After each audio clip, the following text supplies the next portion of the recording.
დირსი, მასშტაბური საცხოვრებელი კომპლექსი თბილისში. წარმოგიდგენთ. გადაცემის სპონსორია ნოვა, 200-მდე დასახელების ქართული პროდუქტი. ნოვა, 12 წელი თქვენს გვერდით.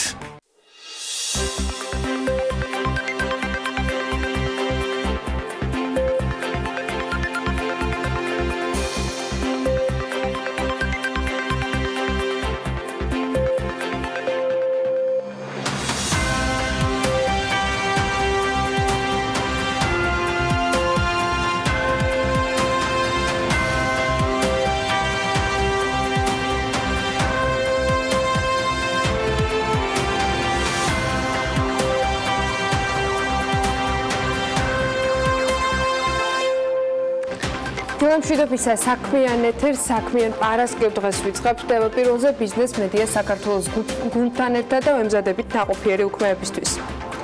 საქართველოს ბიზნეს ასოციაცია გაწოდებული ოქროს სიასთან დაკავშირებულ ცვლილებებზე დამატებით კონსულტაციებს ითხოვს, მიიჩნევენ, რომ ცვლილებების ამოქმედება უნდა გადავადეს. ასოციაციაში ამბობენ, რომ ბრძანებაში ცვლილებების სახელმწიფოს მხრიდან ნაჩქარევად არის შესული. ეს არის ჩავარდნა კომუნიკაციაში ფინანსთა სამინისტროს მხრიდან ბიზნესთან დამოკიდებულებაში. ასეთი იყო გამოხმაურება ბიზნეს ომბუდსმენის ირაკლი ლექვინაძის ფინანსთა მინისტრის ბრძანებასთან დაკავშირებით, რომლის თანახმადაც ეგრეთ წოდებულ ოქროს სიაში მყოფ კომპანიებს იმპორტის გადასახდელების გადახდა 30 დღის ნაცვლად 5 დღეში მოუწევთ. ოქროს სიაში მყოფი ხორბლის იმპორტიორი იმპორტის გადასახდელის გადახდის პრივილეგიით კვლავ ისარგებლებენ, უწყებაში კი განმარტავენ, რომ ეს გადაწყვეტილება ყველას თანაბარ პირობებში ჩაყენებისთვის არის მიღებული. კონკურენციის სააგენტოს კი რითეილ და სადისტრიბუციო სექტორის შესწავლას თხოვენ დისტრიბუტორთა და მწარმოებელთა ასოციაციის მიმართვის საფუძველზე პარლამენტმა წერილი კონკურენციის სააგენტოში გადააგზავნა, რომელიც ბაზარს სწავლობს თუ რამდენად კაბალურ პირობებს თავაზობენ ქსელური მარკეტები კომპანიებს და რამდენად აწუხებს ეს ბიზნეს და შემდეგ უკვე ხელშეკრულებებშიც ჩაიხედებიან. ნაყოფი ხაზის მიმდებარე სოფლებში მცხოვრები სტიქიით დაზარალებული ფერმერებისათვის USAID $1 მილიონ გამოყოფს. ნესკრაჰესის საპროექტო კომპანიამ ნესკრა ჰიდრომ კი გარემოს დაცვითი ღონისძიებების ფარგლებში ჩატარებული კვლევების და მონიტორინგისათვის ამ დროისათვის $10 მილიონამდე დახარჯა. TBC ჯგუფმა ლონდონში ინვესტორების დღე გამართა, ღონისძიება საფონდო ბირჟის ოფისში შედგა და მას სხვადასხვა ქვეყნის 120-მდე ინვესტორი, ანალიტიკოსი და ფინანსთა სექტორის წარმომადგენელი ესწრებოდა. აეროპორტის გზატკეცილზე კი დღეიდან 1 აგვისტომდე მოძრაობა ნაწილობრივ აკრძალულია. თბილისის ქონების მართვის სააგენტო დედაქალაქის ქონებასთან დაკავშირებულ დავებზე სასამართლო ბაჟის გადახდისაგან თავისუფლდება. 2018 წლის იანვრიდან 2019 წლის თებერვლის ჩათვლით ტექნიკური ინსპექტირება 222,470 ავტოსატრანსპორტო საშუალებას აქვს ჩატარებული და როგორც IDFI გამქვეყნებულ ანგარიშში აღნიშნავს, პირველადი ტექნიკური ინსპექტირება 222,470 ავტომობილმა გაიარა, დახარვაზებულთა შორის კი 114,830-ია. ინსპექტირების გავლა საბოლოოდ 117,640 ავტოტრანსპორტმა მოახერხა და მათი ინფორმაცია ფლობელებმა პირველად ინსპექტირებაში ჯამში $16 მილიონ მეტი დახარჯეს. საერთაშორისო ბაზარზე ნავთობზე ფასი იანვრის შემდეგ პირველად არის $60 ჩამოცდენილი. ამერიკის ხელისუფლების მხრიდან კი უმსხვილესი ტექნოლოგიური კომპანიების წინააღმდეგ მიმდინარე მასშტაბური გამოძიების პასუხად Amazon-მა, Apple-მა, Facebook-მა და Google-მა მათი ინტერესების დასაცავად 238 ლობისტი დაიქირავეს.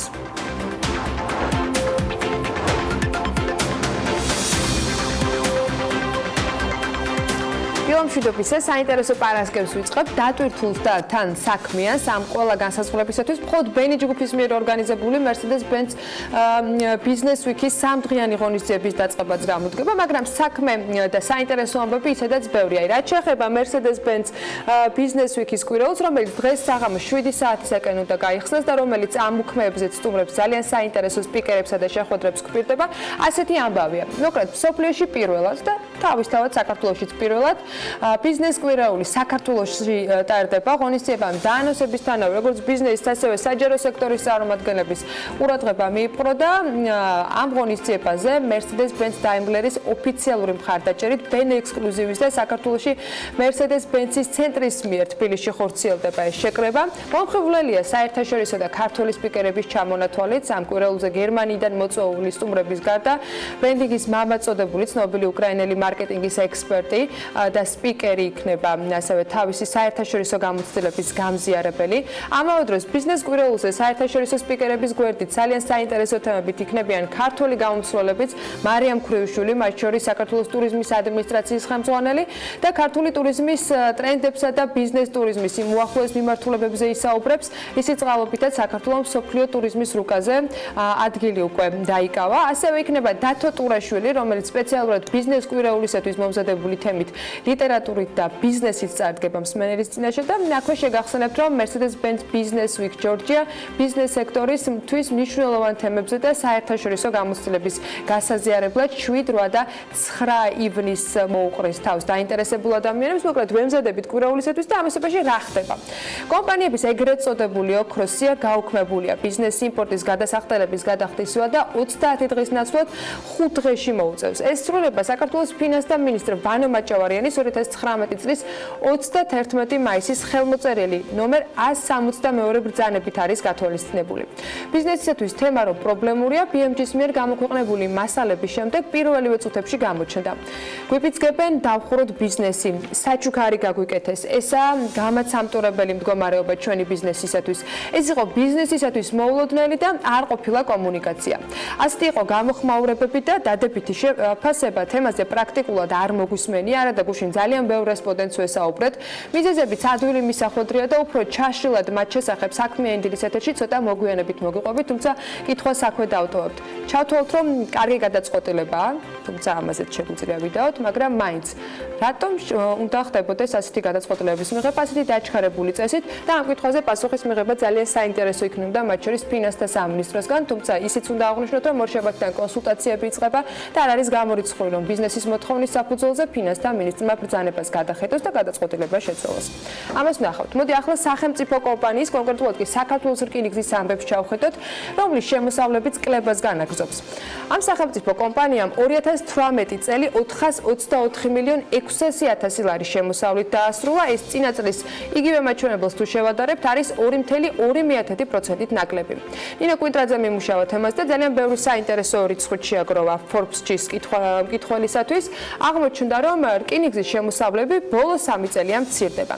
რკინიგზის შემოსავლები 2012-დან 2018 წლებში აი ასე გამოიყურება. თქვენ ახლა ეკრანზე როგორც ხედავთ, საქართველოს რკინიგზის შემოსავალი ამავე დროს 2018 წელს ქვეყნის მთლიანი შიდა პროდუქტის 1%-ის ტოლი იყო, მაშინ როდესაც მაგალითად 2015-ში ეს რიცხვი და ეს მაჩვენებელი შეადგენდა GDP-ის 1.8%-ს.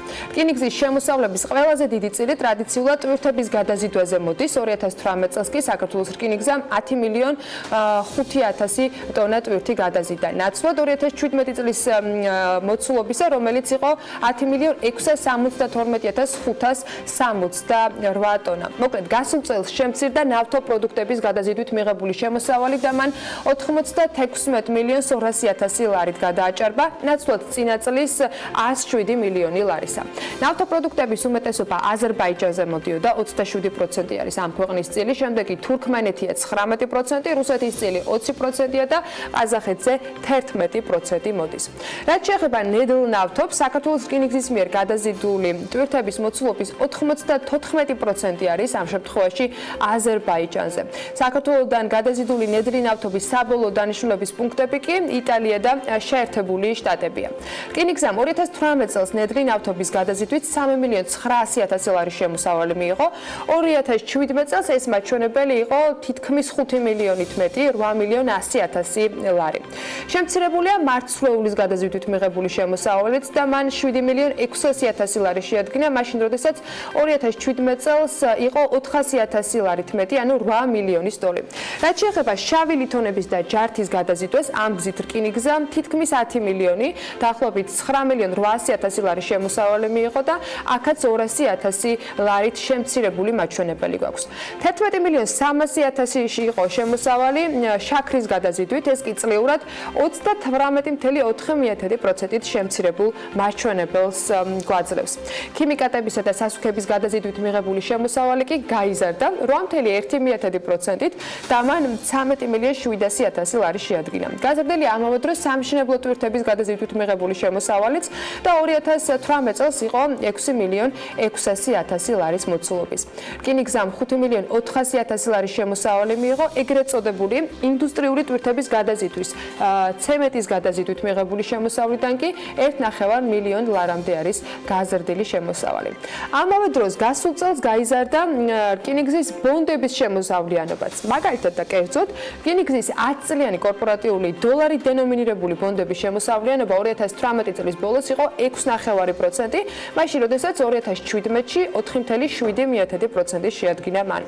წლის განმავლობაში ბონდების ყველაზე მაღალი შემოსავლიანობა კი დეკემბერში დაფიქსირდა 6.5%, ყველაზე დაბალი 2018 წლის იანვარში იყო 4.9%. რკინიგზის ბონდების შემოსავლიანობა 2017 წელს საშუალოდ რომ დავითვალოთ 4.7% გამოდის, 2016-ში 6.3% და 2015 წელს 7.2%.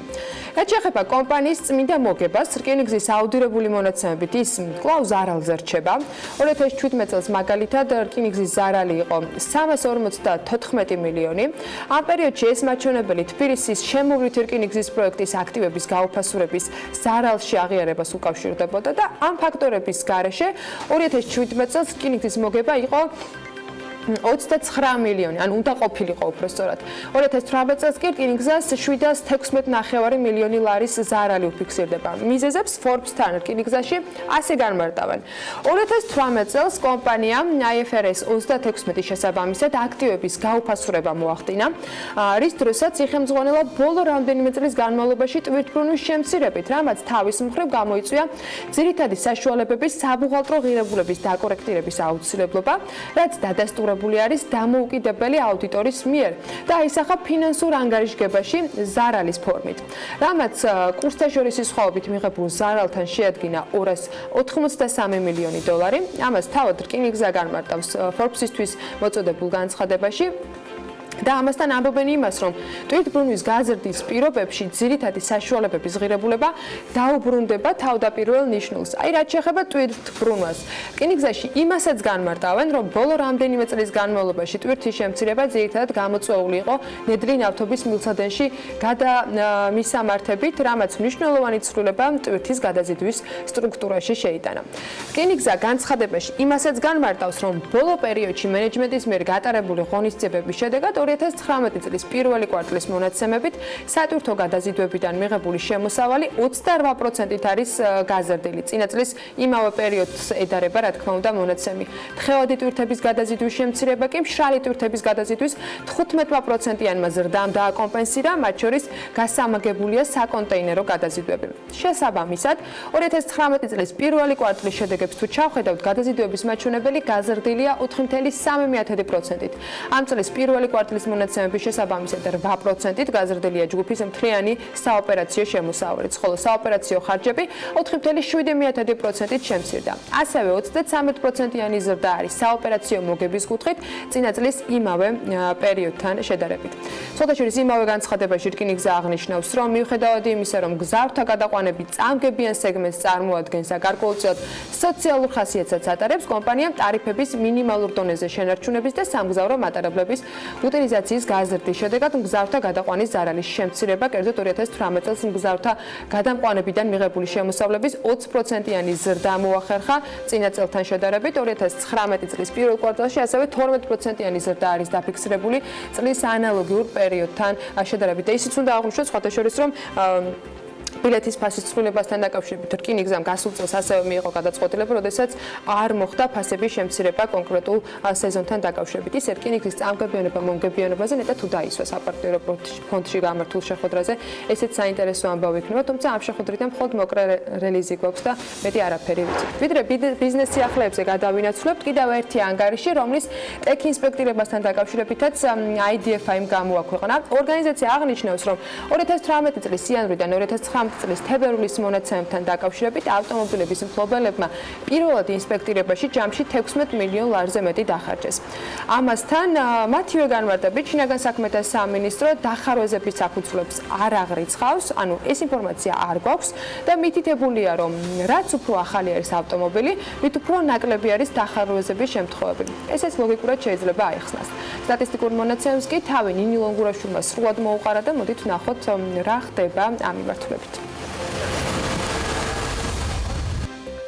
ტექნიკური ინსპექტირება 13 თვეში ჯამში 222460 ავტოსატრანსპორტო საშუალებას ჩაუტარდა აქედან. პირველადი შემოწმებისას 114840 დახარვეს და 117640-მა კი გაიარა. 114840 დახარვეზებული ავტომობილიდან განმეორებითი შემოწმება 80999 ავტოსატრანსპორტო საშუალებას ჩაუტარდა. აქედან დახარვეს და 4330 და გაიარა 76669 ავტოსატრანსპორტო საშუალება. განმეორებითი შემოწმების შედეგად დახარვეზებულმა 4330-მა ავტოსატრანსპორტო საშუალებიდან ტექნიკური ინსპექტირება 298 ავტომობილით ნაკლებს ჩაუტარდა, ანუ 4032-მა საიდანაც 2000-ზე მეტი დახარვეს და 1000-ზე მეტმა გაიარა. ავტომობილების მფლობელებმა პირველად ინსპექტირებაში ჯამში 16 მილიონ ლარზე მეტი დახარჯეს.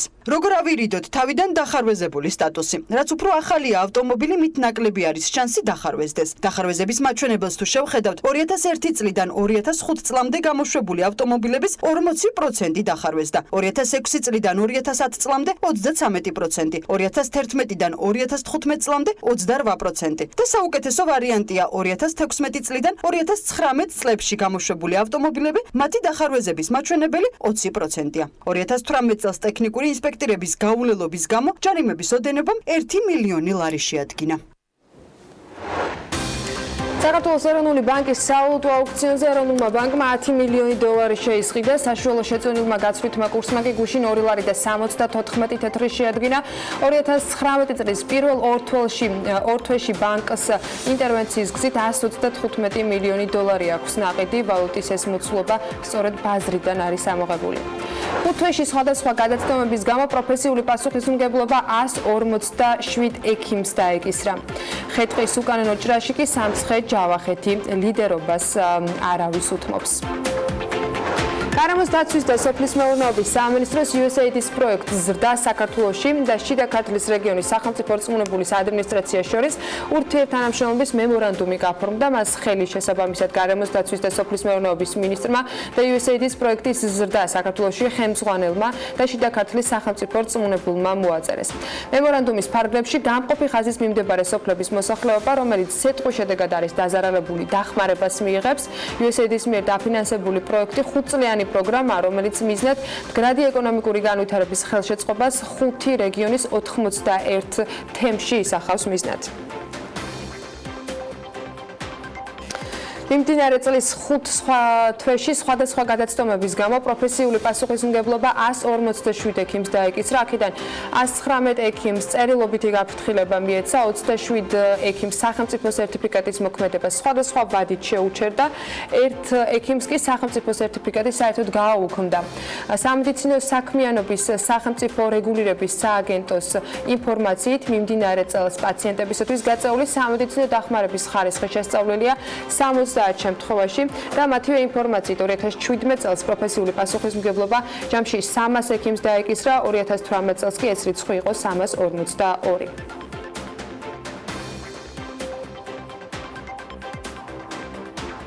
რეგულაციები გაყიდვებზე გავლენას კვლავ ახდენს, ეს არც აღმოიფხვრება და წლები დასჭირდება, რომ ეტაპობრივად გამოსწორდეს და ბაზარი შეეგუოს. ამასთან დაკავშირებით ტექნობუმის დამფუძნებელმა ანზორ ქოქოლაძემ ისაუბრა BMG-სთან.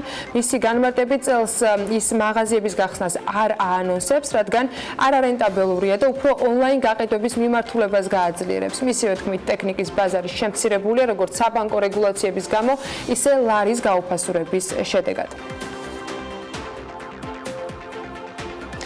ნენსკრა ჰესის საპროექტო კომპანიამ ნენსკრა ჰიდრომ გარემოსდაცვითი ღონისძიებების ფარგლებში ჩატარებულ კვლევებსა და მონიტორინგზე დღეის მდგომარეობით 10 მილიონამდე ლარი დახარჯა. კომპანიაში განმარტავენ, რომ ნენსკრას ჰიდროელექტროსადგურის პროექტის ბუნებრივ და სოციალურ გარემოზე ზემოქმედების შეფასების ანგარიშზე მუშაობა 2011-17 წლებში მიმდინარეობდა. მის ფარგლებში ჩატარებულ კვლევებზე, როგორც ქართულმა, ისე საერთაშორისო სპეციალისტებმა იმუშავეს. ზემოქმედების შეფასებასთან ერთად კი ანგარიში მოიცავს იმ შემარბილებელი ღონისძიებების ჩამონათვალს, რომელთა შესრულების ვალდებულებაც საპროექტო კომპანიას აქვს აღებული.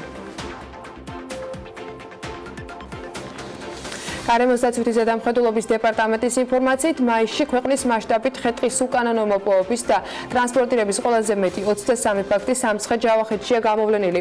გარემოსდაცვითი ზედამხედველობის დეპარტამენტის თანამშრომლებმა 1 მაისიდან 31 მაისის ჩათვლით ქვეყნის მასშტაბით ხე-ტყის უკანონო მოპოვების და ტრანსპორტირების 131 ფაქტი გამოავლინეს, მათ შორის 13 ფაქტი სისხლის ამართლის დანაშაულის ნიშნებით. ხე-ტყის უკანონო მოპოვების და ტრანსპორტირების ყველაზე მეტი 23 შემთხვევა კი სამცხე-ჯავახეთის რეგიონული სამმართველოს სამოქმედო ტერიტორიაზე აღრიცხული.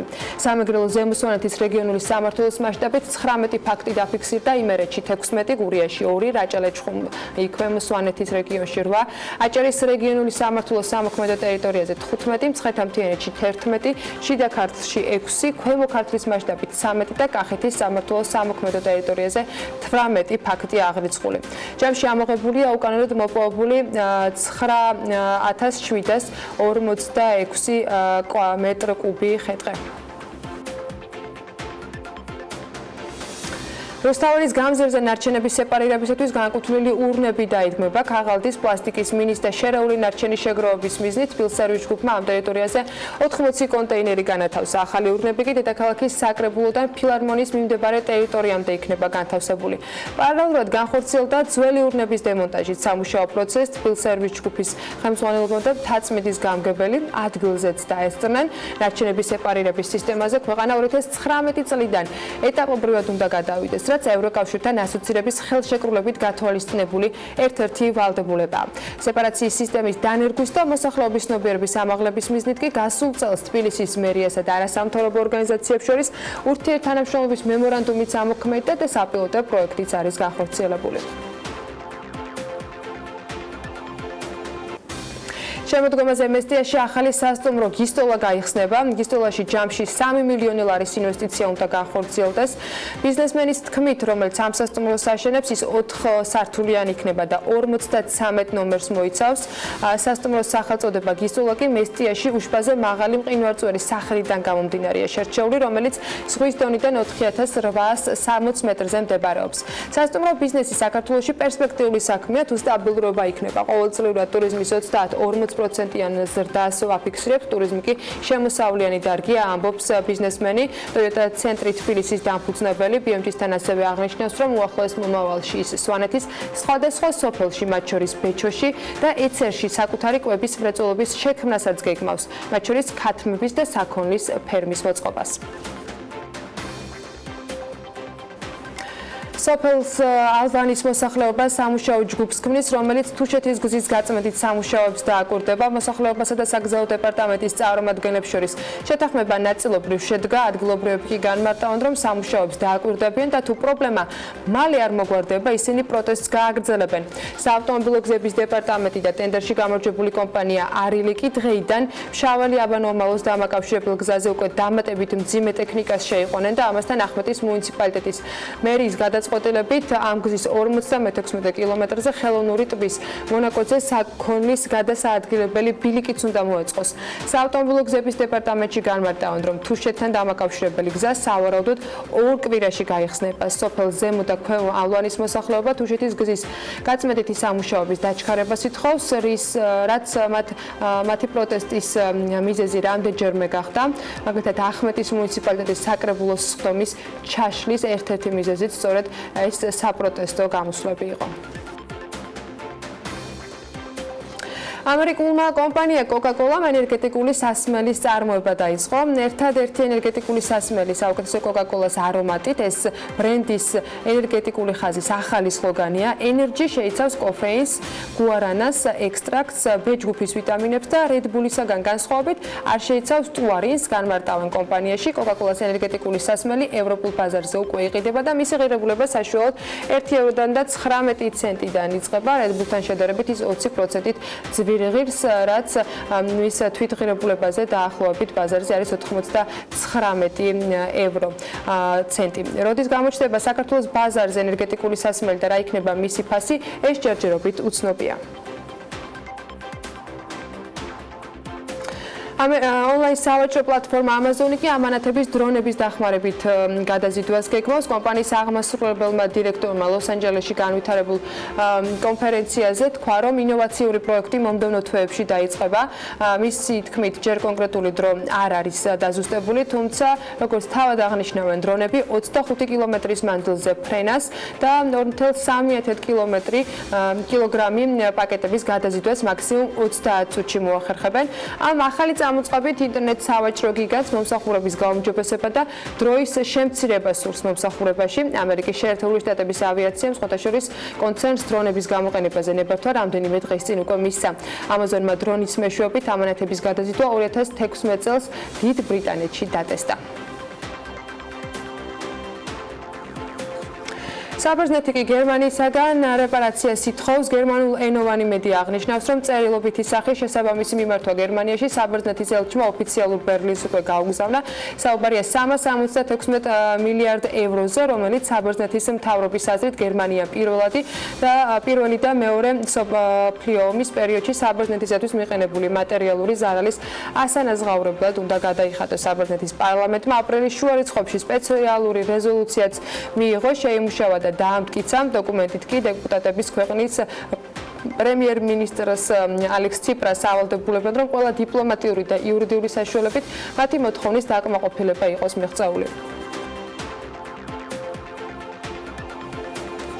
ამერიკის ხელისუფლების მხრიდან უმსხვილესი ტექნოლოგიური კომპანიების წინააღმდეგ მიმდინარე მასშტაბური გამოძიების sapasუხოდ Amazon-მა, Apple-მა, Facebook-მა და Google-მა მათი ინტერესების დასაცავად 238 ლობისტი დაიქირავეს. ამასთან დაკავშირებით New York Times-ი წერს და როგორც ცნობილი არის, ამერიკის ხელისუფლების მიერ ეს კომპანიები ანტიმონოპოლიური კანონმდებლობის დარღვევაში არიან ეჭვმიტანილები. გამოცემა აღნიშნავს, რომ მიმდინარე წელს პირველ 3 თვეში ამ კომპანიების ლობისტებად სწორედ 238 ადამიანი არის დარეგისტრირებული და 75% ამერიკის ხელისუფლებაში ფედერალურ თანამდებობაზე იყო და ისინი მუშაობდნენ პოლიტიკოსების საარჩევნო შტაბებშიც. ბევრი მათგანი კი გავლენიანი ჩინოვნიკების დაქვემდებარებაში იყო და სწორედ მათზე იქნება დამოკიდებული გამოძიების კომპანიების სასარგებლოდ წარმართვა. გამოცემა აღნიშნავს, რომ ამ 4 კომპანიამ ლობისტებზე დანახარჯებიც გაზარდა. კერძოდ 2016 წელს 27 მილიონი 400 დოლარია დახარჯული, 2018 წელს კი ხარჯმა 55 მილიონს მიაღწია.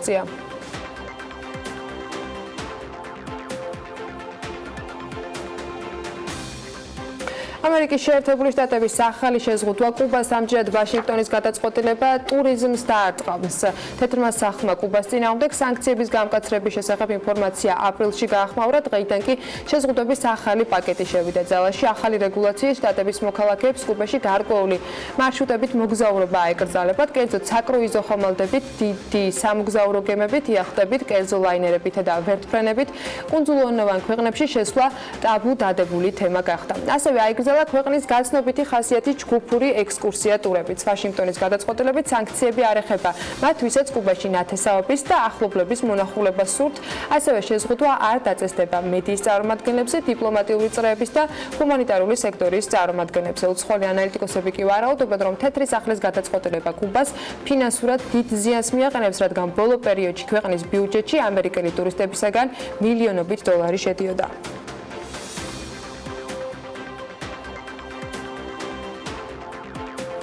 ახლა ვიზაუბრებთ იმ ადგილებზე, სადაც კრუიზი აკრძალული არ არის და არც არანაირი სანქციები შეხებია ამ ტერიტორიას. თუ ჯერ კიდევ არ გადაგიწყვეტიათ, როგორ გაატაროთ ზაფხული ოჯახთან, საყვარელ ადამიანებთან თუ მეგობრებთან ერთად, ან სულაც მარტო, მაშინ შესაძლოა, რომ კრუიზი ერთ-ერთი შესაძლო ვარიანტი იყოს სწორედ. კრუიზში წასვლის მთავარი უპირატესობა კი ის არის, რომ არ გიწევთ ბარგის ჩალაგებაზე, სასტუმროზე და ადგილობრივ ტრანსპორტზე ზრუნვა. თითქმის ყველაფერი დაგეგმილია თქვენთვის, მათ შორის გართობაც, საკვებიც და მოსანახულებელი ადგილებიც. გარდა ამისა, თუ ოჯახთან ერთად წახვალთ, გასართობის საშუალებები ყველა ასაკის წარმომადგენლისათვის მოიძებნება. Food and Wine-მა ზაფხულისათვის სხვადასხვა დროის ადგილის და ფასის მიხედვით შეარჩია კრუიზები მსოფლიოს მასშტაბით და ახლა მათ შესახებ ანუკა ჯოხაძე და ლევან თაღიაშვილი უფრო მეც მოგყვებიან. დილამშვიდობისა. დილამშვიდობისა, ანა, მივესალმებით ჩვენ მაყურებელს. ამერიკული კომპანია AMA Waterways გთავაზობთ 8 დღიან კრუიზს მდინარე რაინზე, რომელიც შვეიცარიიდან ჰოლანდიამდე მოგზაურობას გულისხმობს. კრუიზი განკუთვნილია მათთვის, ვისაც ახალი ადგილების აღმოჩენა უყვარს. ისტორიული ქალაქები, სოფლები, ლამაზი სასახლეები 8 დღის განმავლობაში თქვენს განკარგულებაში იქნება. ამ პერიოდში თქვენ მოინახულებთ გერმანიას, ქალაქ სტრასბურგს, ჰეიდელბერგს და ასევე გექნებათ შესაძლებლობა ისეირნოთ ველოსიპედით, გონდოლებით მდინარე რაინზე. მივიდოდეთ ლუდი ან ღვინო და ასე შემდეგ. უნიკალური დიზაინის გემი 160 მგზავრს იტევს და აღჭურვილია საცურაო აუზებით, პანორამული ხედებით, კომფორტული ლაუნჯ სივრცეებით და ასე შემდეგ. ამ ყველაფრის საწყისი ფასი კი ერთ ადამიანზე სულ რაღაც 3599 დოლარია. ზაფხული კი ნამდვილად ის დროა, როცა შეგიძლიათ ალიასკაზეც არანაკლებ სასიამოვნო დრო გაატაროთ. არც კრუიზის პოვნა გაგიჭირდებათ აქ, რომელიც თავის დროზე მოგზაურებს როგორც დიდი ზომის, ისე პატარა ზომის გემებით მოგზაურობას თავაზობს. მცირე ზომის გემებს საერთო ჯამში დაახლოებით 62 მგზავრიდან 100 მგზავრამდე გადახავს. ალიასკა მოგზაურებს 7 განსხვავებულ მარშრუტს თავაზობს. საკრუიზო მომსახურება კი ფოტოგრაფის სერვისს, სპას, გამოჯანსაღებელ პროცედურებს, ექსკურსიებსა და ლაშქრობებს მოიცავს. 8 დღიანი საკრუიზო მომგზავრობა, რომლის საშუალებითაც ნამდვილად აღმოაჩენთ ალიასკას, 5990 ამერიკული დოლარიდან 11800 ამერიკულ დოლარამდე დაგიჯდებათ. კრუიზის სელებრიტებისთვის ასე ქვია ტურს გალაპაგოსზე, რომელიც მდიდრული ინტერიერის მქონე გემით მგზავრობას მოიცავს. გემზე ასევე ნახავთ დიდ ბიბლიოთეკას, სადაც მგზავრობის დროს შეძლებთ ინფორმაციის მოძიებას გალაპაგოსის კუნძულებზე. კრუიზი 10 დღიანია და ქუიტოდან ეკვადორის გარშემო მოგზაურობას და შემდეგ გალაპაგოსის კუნძულების დათვალიერებას მოიცავს. აქ ნახავთ ვულკანურ მთებს, ზღვის კუებს, ზღვის ლომებს, ტროპიკულ ფრინველებს, ფლამინგოებს და ასე შემდეგ. ასევე შეგიძლიათ დაკავდეთ ლაშქრობით, აღმოაჩინოთ კუნძულზე ახალი ადგილები და თავგადასავლები. ეს ტური აგვისტოში ერთ ადამიანს 9999 დოლარი დაუჯდება. ამერიკის შტატ ორეგანოს ქალაქ პორტლანდიდან საკრუიზო გემები ძირითადად ივლისსა და აგვისტოში იწყებს მოგზაურობას. კოლუმბიისა და გოილის მდინარეებზე მოგზაურობა 8 დღის განმავლობაში გრძელდება. მოგზაურობის დასაწყისში 3 საკრუიზო გემი იტვირთება სტუმრებით, რომლებიც მომხმარებლებს უფასო ინტერნეტს, პერსონალურ აივნებს და კეთილმოწყობილ ოთახებს თავაზობენ. ტურის განმავლობაში შეძლებთ ისტორიული ქალაქი ასტორია მოინახულოთ, ჩანჩქერები, ტბები, კლდეები და ველური მცენარეებსაც გაეცნოთ. რაც შეეხება ფასებს, პორტლანდიდან ვაშინგტონამდე მოგზაურობა დამოკიდებულია ტურის ხანგრძლივობასა და სანახაობრივ დატვირთულობაზე. თუმცა საწყისი ფასი ერთ ადამიანზე ივლისში 4000 ამერიკული დოლარია. ვის არ უნატრია ჰავაის კუნძულებზე დასვენება. ნორვეგიული კრუიზის ხაზი დაუწყარ ტურს გთავაზობთ წყნარი ოკეანის აუზში. კრუიზის სახელწოდებით ამერიკის სიამაყე ჰქვია. ერთი კვირის განმავლობაში თქვენ მოინახულებთ ჩანჩქერებს, ვულკანებს, სანაპიროებს, ჯამში ჰავაის 4 კუნძულს. ღამე შეჩერდებით მაუისა და ქაუაიზე იმისათვის, რომ უფრო მეტი დრო გქონდეთ კუნძულის დასათვალიერებლად.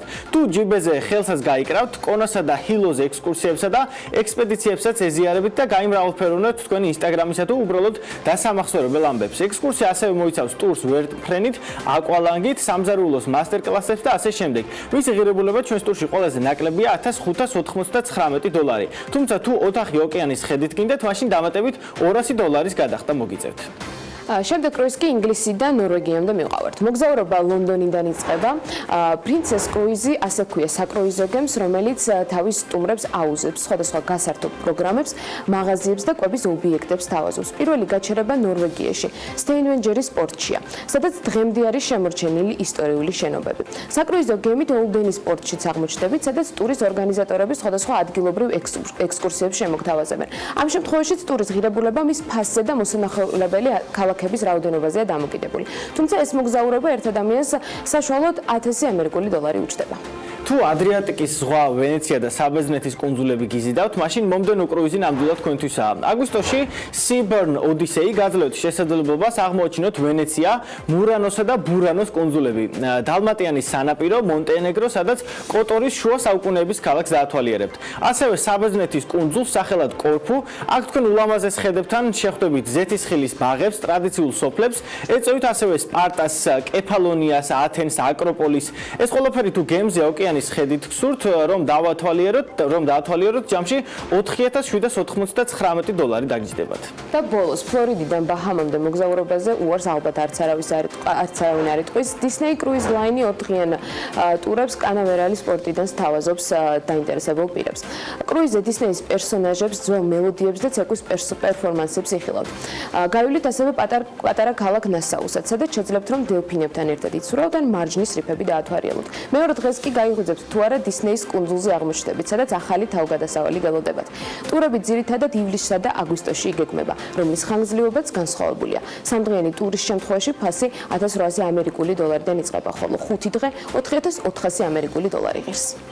მადლობა ანუკას და ლევანს საინტერესო მიმოხილვისთვის. ახლა უკვე არჩევანი გვაქვს გასაკეთებელი, სად ვიმოგზაუროთ, თუმცა სასურველი მიმართულებები იყო თქვენთვის ამ ჩამონათვალში. არ ვიცი როგორი ამინდელოდებათ ამ კრუიზში მონაწილეებს, მაგრამ დრო არის რომ ჩვენ ამიტის პროგნოზს გავეცნოთ. ამიტი კი გარემოს ეროვნული სააგენტოს მიერ მოწოდებულ ინფორმაციაზე დაყრდნობით, დღეს საქართველოში ასეთი იქნება: შავი ზღვაში ჩრდილო-დასავლეთიდან მოქმედი შედარებით გრილი და სამხრეთიდან გადმონაცვლებული ცხელი ჰაერის მასების ურთიერთქმედება განაპირობებს დღეს ამის ქვეყანაში და მოსალოდნელია დრო გამოშვებით ღრუბლიანების მომატება უმეტეს რაიონში ხანმოკლე წვიმა, ელჭექით და აღმოსავლეთ საქართველოში შესაძლოა იყოს სიტყვაც იქროლებს დასავლეთის მიმართულების ქარი. სოხუმში ხანმოკლე წვიმა მოსალოდნელი და 26 გრადუსი, ბათუმში დღის მეორე ნახევრიდან ასევე ხანმოკლე წვიმას ელოდებიან და 25 გრადუსს, ისევე როგორც ქობულეთში, ქუთაისში 29 გრადუსამდე გათბება ჰაერი, ზუგდიდში 27 გრადუსი იქნება, ანაკლიაში 26 და ოზურგეთში 30 გრადუსი. ონში 29 გრადუსი დაფიქსირდება და ხანმოკლე წვიმას ელოდებიან ელჭექით, ისევე როგორც გორში და აქ მაქსიმალური ტემპერატურა 32 გრადუსი იქნება. ანალოგიურად მარნეულშიც.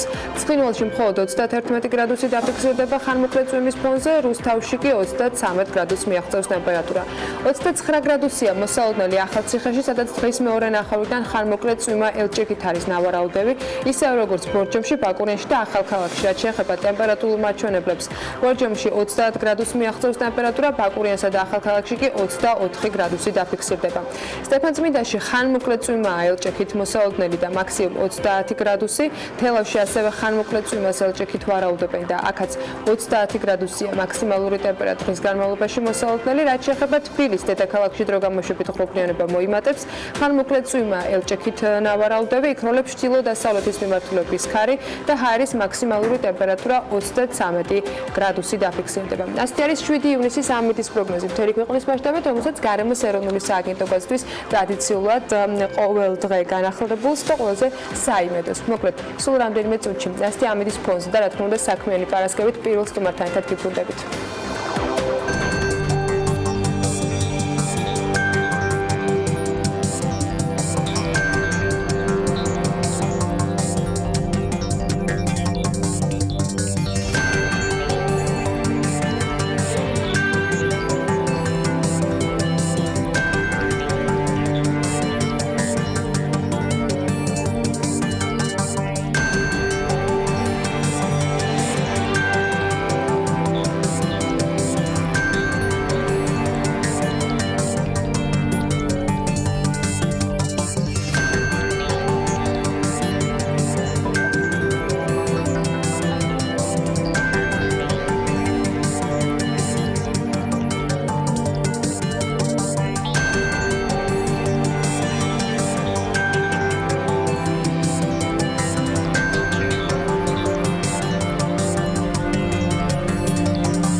გადაცემის სპონსორია Nova. 200-მდე დასახელების ქართული პროდუქტი. Nova 12 წელი თქვენს გვერდით.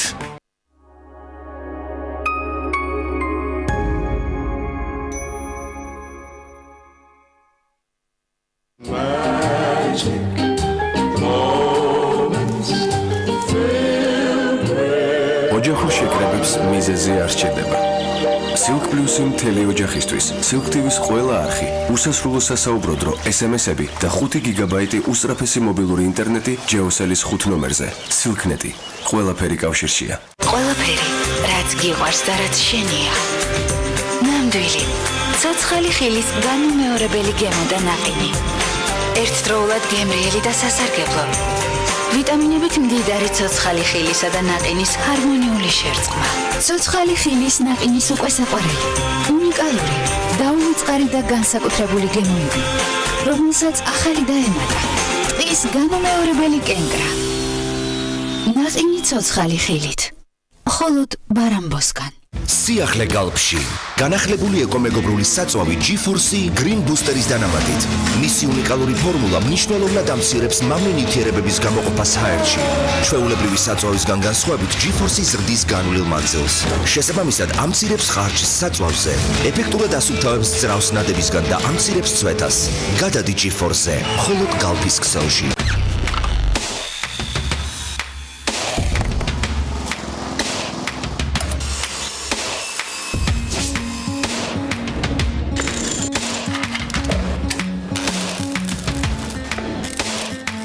პროფესიონალი სამუშაო ხელსაწყოები.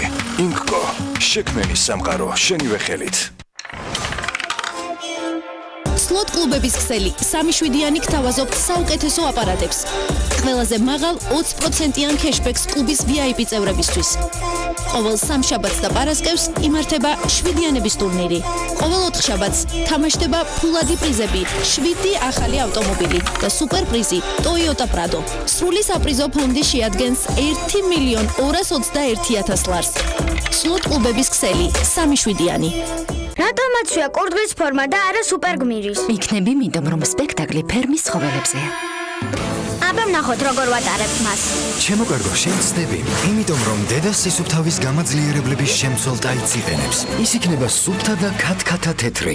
საყვარელი ბაჭია. სიკათქათე მარტივია დაითთან ერთად. 11 ივნისი, ოპერისა და ბალეტის თეატრი, რადიო ჰოლდინგი ფორტუნა წარმოგიდგენთ წლის მთავარ მუსიკალურ მოვლენას ოქროს ტალღა, სპეციალური სტუმარი მარკ მარტელი, ეძღვნება Queens. ბილეთები იყიდება TKG-ზე და თეატრის სალაროში.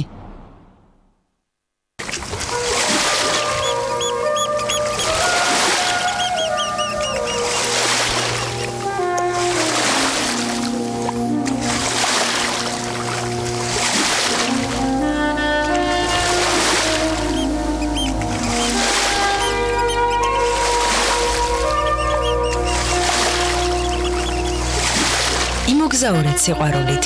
Love Travel-თან ერთად. ახლა ფაღარათი ძალიან მუდროა. მიიღეთ იმოდიუმი. იმოდიუმის სულ 2 კაფსულა ხელს უწყობს ფაღარათის შეწყვეტას. იმოდიუმი სულ 2 კაფსულა ფაღარათის დროს. გამოყენებისას გაიცანით ინსტრუქციას გვერდით მოვლენების შესახებ დეტალური ინფორმაციის მისაღებად მიმართეთ ექიმს. 22 და 23 ივნის სასტუმრო Radisson Blu Batumში გელოდებათ საერთაშორისო უძრავი ქონების, ინვესტიციების და მიგრაციის ღონისძიება Grames-ი. ღონისძიებაში მონაწილეობას მიიღებენ დეველოპერები, საკონსულტაციო, საიმიგრაციო და ფინანსური კომპანიები. ღონისძიებას დაესწრებიან ინვესტორების და პროფესიონალთა დელეგაციები ევროპის, ყოფილი დასეთის და სპარსეთის ყურის ქვეყნებიდან. პროექტის ორგანიზატორია Global Promotion Group-ი. Glovo, მიტანის სერვისის აპლიკაცია. ხინკალი ამბურგერი მოგინდა? შეუკვეთე Glovo-ს. რამე დაგჭირდა სუპერმარკეტიდან? შეუკვეთე Glovo-ს. დილით საუზმე მოგინდა? შეუკვეთე Glovo-ს. ლუდი შემოგაკლდათ? შეუკვეთე Glovo-ს და განაგრძე გართობა. ჩამოდვირთე Glovo-ს აპლიკაცია. შეუკვეთე რაც გინდა და წუთებში მოგიდანთ. Glovo, შენ უკვეთა, ჩვენ მოგვაქვს.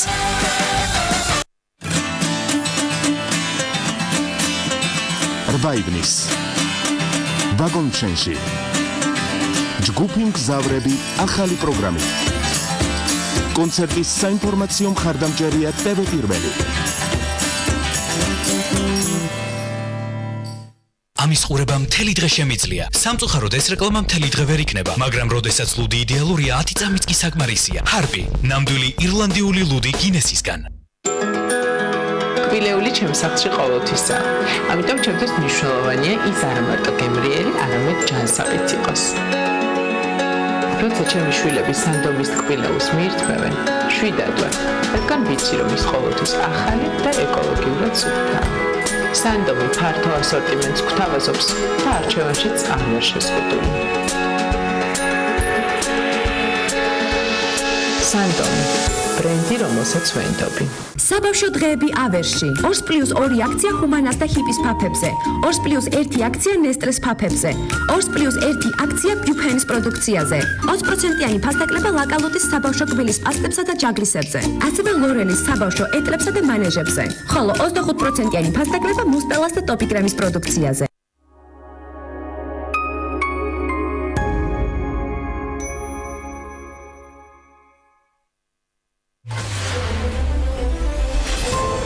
მიხეილ კალანდია წინასწარ პატიმრობაშია.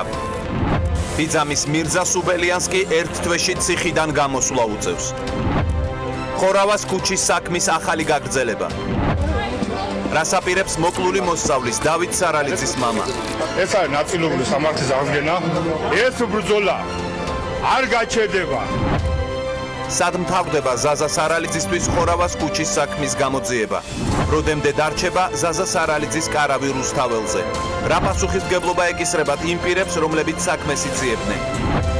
ხორავას ქუჩის ტრაგედია, მოკლული მოზარდები, აქციები, გადაყენებული პროკურორი, დროებითი კომისიის სხდომები, სკანდალური ჩანაწერები, დაკავებები, უპასუხო შეკითხვები და პოლიტიკური კონტექსტი. დღეს სახამოს 8-ზე 4 ჟურნალისტის შეკითხვები და ზაზა სარალიძის პასუხები. მოკლული მოსწავლის მამის ვრცელი ინტერვიუ პირველებში.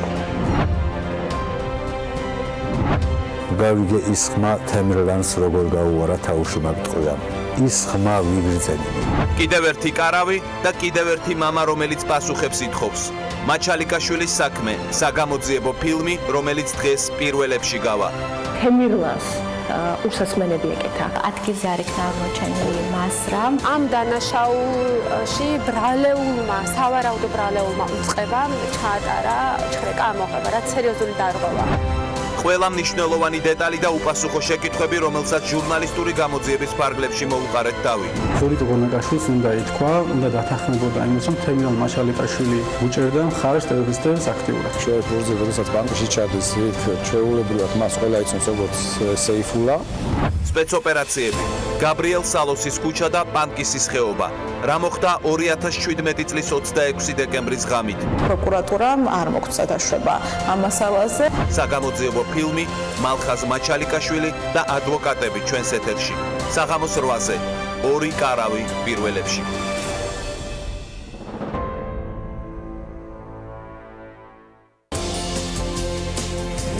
თევზი აკვარიუმში. აქსესუარები, რომლებიც ავტორის აზრით თავისუფლებასთან და ბედნიერებასთან ასოცირდება. თევზი ბევრმა შეიძლება არ იცის, არის იესო ქრისტე ზეღვთისა მაცხოვარი. დედა სიდონიას და საზღვარგარეთ მოღვაწე მომღერალი დების ერთობლივი პროექტი.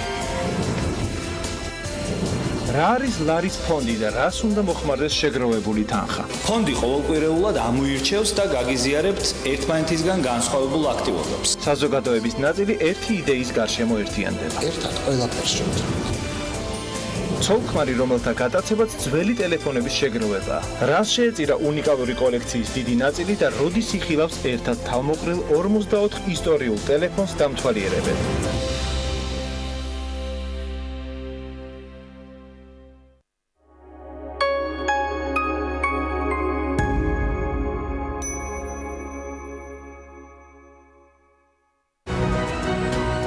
დირსი მასშტაბური საცხოვრებელი კომპლექსი თბილისში.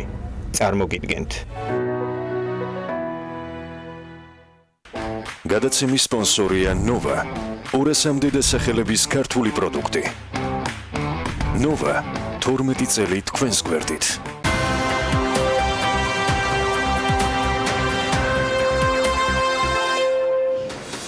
საქმენდელის ეთერში ქართველი იურისტი რობოტი უნდა გაგაცნოთ, როგორც პროფესიონალები და სფეროში ჩემზე მეტად შეხედულები ამბობენ, იურისტების საქმიანობის 30%-ის მექანიზაცია თავისუფლად შეიძლებაო, რაც მათ ეფექტიანობასა და რესურსების დაზოგვაში დაეხმარებათ. სწორედ ამ გამოწვევაზე საპასუხოდ ქართველმა ახალგაზრდებმა ძალიან საინტერესო პროექტი ლობოტი შექმნეს და ლევან თაღიაშვილთან ერთად ახლა მის შესახებ უფრო მეც მოგიყვებით, რა თქმა უნდა, სტუმრის დახმარებით. ლევან, კიდევ ერთხელ მოგესალმებით. დილამშვიდობის. საქართველოში პირველი იურისტი ბოტი იურიდიულმა კომპანია CCLM და მისმა იურისტებმა შექმნეს. ის გეხმარებათ ისეთი იურიდიული საკითხების მოგვარებაში, როგორიცაა მაგალითად მიღება ჩაბარების აქტი, ჯარიმები, ხელშეკრულებები და ასე შემდეგ. რა განვითარების პერსპექტივა აქვს ბოტს და რამდენად სანდოა მისი მომსახურება? თემაზე სასაუბროთ მისი დამფუძნებელი უჩა ძიმის-ტარიშვილი უნდა შემოგვიერთდეს. დილამშვიდობის ბატონო უჩა. მადლობა რომ ხართ ჩვენთან ერთად. პირველი კითხვა ცხადია ჩნდება სანდობასთან დაკავშირებით. მოდი მაყურებელს უთხრათ, რამდენად სანდოა ლობოტის მომსახურება. დილამშვიდობის, მივესალმები მაყურებლებს. მთავარი ხიბლი ლობოტის, რაც ჩვენ ვფიქრობთ რომ არის რომ ლობოტი ინფორმაციას იღებს თვითონ მომხმარებლისგან.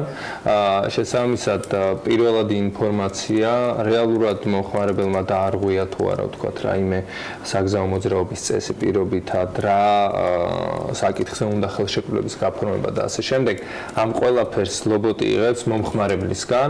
შესაბამისად, თუ კი მომხმარებელი აწვდის ინფორმაციას სწორად, ამ შემთხვევაში ლობოტს უკვე გადააქვს ეს ინფორმაცია დოკუმენტში და თავად ამ დოკუმენტის, ასე ვთქვათ, იურიდიული გამართულობა არაერთხელ დაიტესტა, ასე ვთქვათ და ახაც მიმდინარეობს, ხო ცხადია ტესტების რეჟიმი მუდმივად მიმდინარეობს ყოველდღიურ რეჟიმში.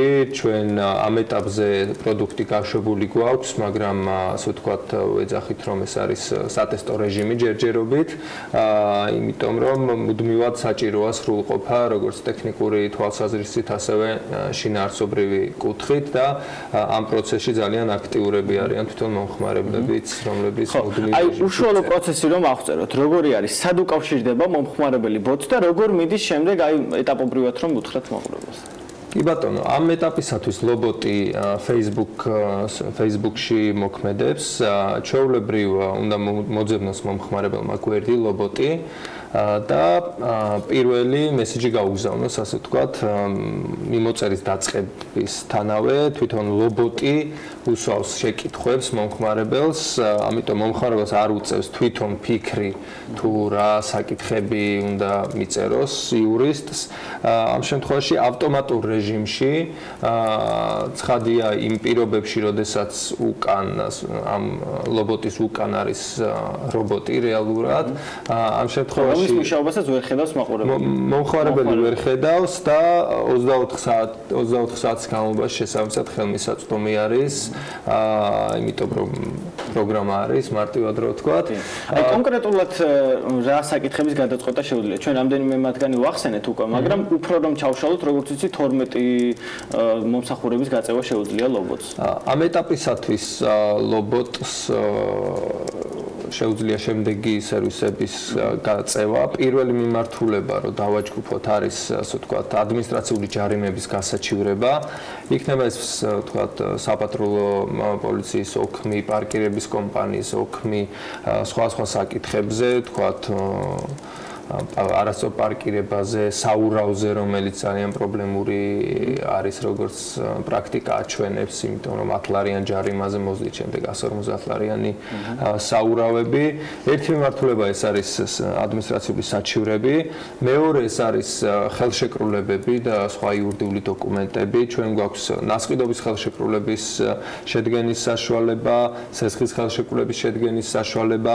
ასევე ძალიან საინტერესო იყო დავამატეთ მიღება ჩაბარების აქტების შედგენის ფუნქცია, იმიტომ რომ ყოველდღიურ რეჟიმში ადამიანებს, კომპანიებს უწევთ შედგენა მიღება ჩაბარების აქტების და ხშირ შემთხვევაში თითქოს უწყინარი დოკუმენტი, შემდეგ რა თქმა უნდა დიდი იურიდიულ ძალას იძენს ცხადია და ამიტომ ამ პროცესში ძალიან აქტიური გამოყენება აქვს წერტ მიღება ჩაბარების აქტებს.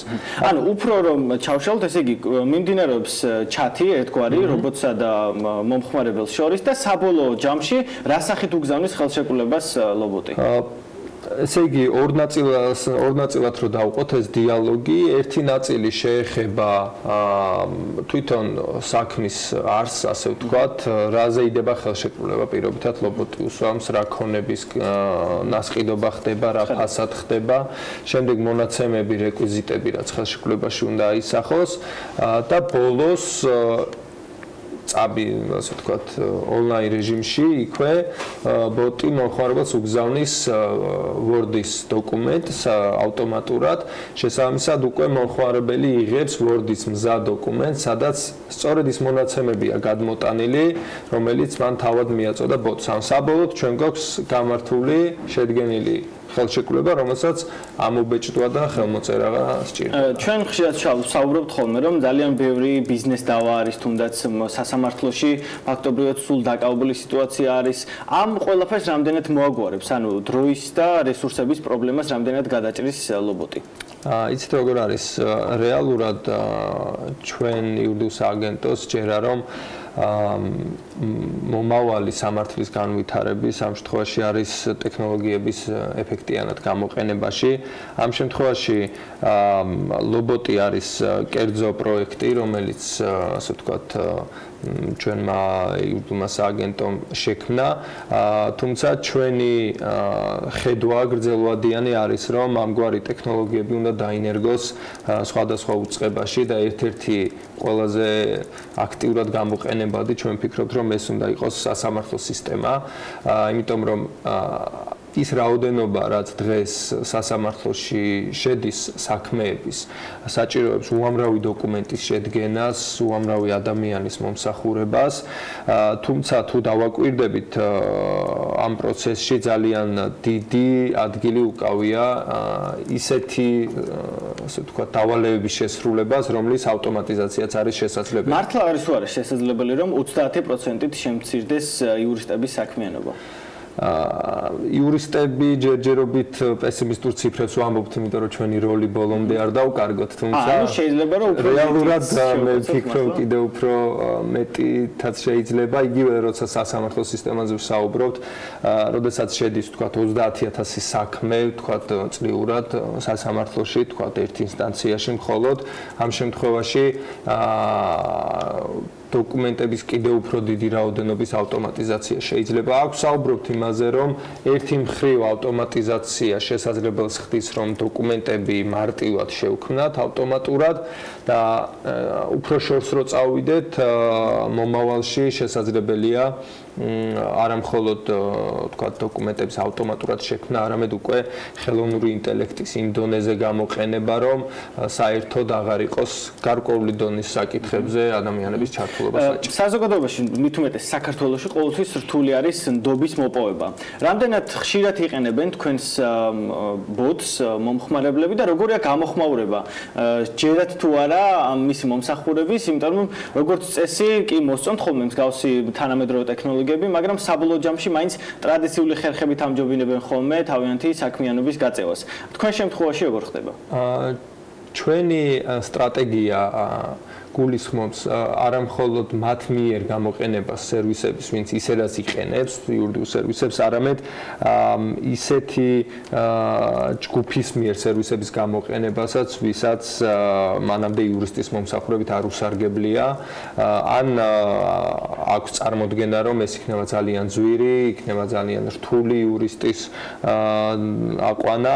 ამ შემთხვევაში პირიქით გამოხმაურება საკმაოდ დადებითი არის შექმნის დღიდან, წელიწად ნახევარია დაახლოებით, რაც შეიქმნა ბოტი და ლობოტი და შექმნის დღიდან გვაქვს მუდმივად ძალიან პოზიტიური გამოხმაურება. მომხმარებლები აქტიურად ტესტავენ, ხშირ შემთხვევაში იღებენ რეალურ სერვისს, ხადია, მაგრამ ასევე უნდა ვთქვათ, რომ ბევრი შემთხვევა არის სწორედ იმისთვის, რომ მათ გაიგონ, რას თავაზობს, იმიტომ რომ ძალიან ძალიან უკვირთ ხშირად, როდესაც საბოლოოდ იღებენ რეალურ დოკუმენტს. ანუ ფიქრობენ, რომ ეს არის ხშირ შემთხვევაში ფიქრობენ, რომ ეს არის უბრალო რაღაც დიალოგი, თუმცა როდესაც ბოლოს ხედავენ, რომ უკვე მისდით დოკუმენტი, რომელსაც ხსნიან და არის ხელშეკრულება. რომელიც შეუძლია უკვე ადამიან იურისტთან გადაამოწმოს შეუძლია, მაგრამ რეალურად ამის საჭიროება საბოლოოდ აღარ არის, იმიტომ რომ ყველაფერი ინსტრუქცია, თქვა საჩივრის შედგენის შემთხვევაში, როდესაც მისდის საჩივარი, მიდის არა მხოლოდ დოკუმენტი, არამედ ინსტრუქცია, სად უნდა შეიტანოს, როგორ მოაწესოს. როგორც ვიცი, ლობოტი არის ორენოვანი. რა შესაძლებლობას აძლევს ეს მომხმარებლებს და რა გათვლა ჰქონდათ, როდესაც უკვე ინგლისურადაც შეუძლია ლობოტს მომსახურების გაწევა? რეალურად ჩვენ მუდმივად ვაკვირდებით მოთხოვნას, რაც არის იურიდიულ ბაზარზე. ამ შემთხვევაში ჩვენ შევხედეთ, რომ თვითონ ჩვენ კომპანიასაც ძალიან ხშირად მომართავდნენ ერთი და იგივე სტანდარტული შეკითხვებით.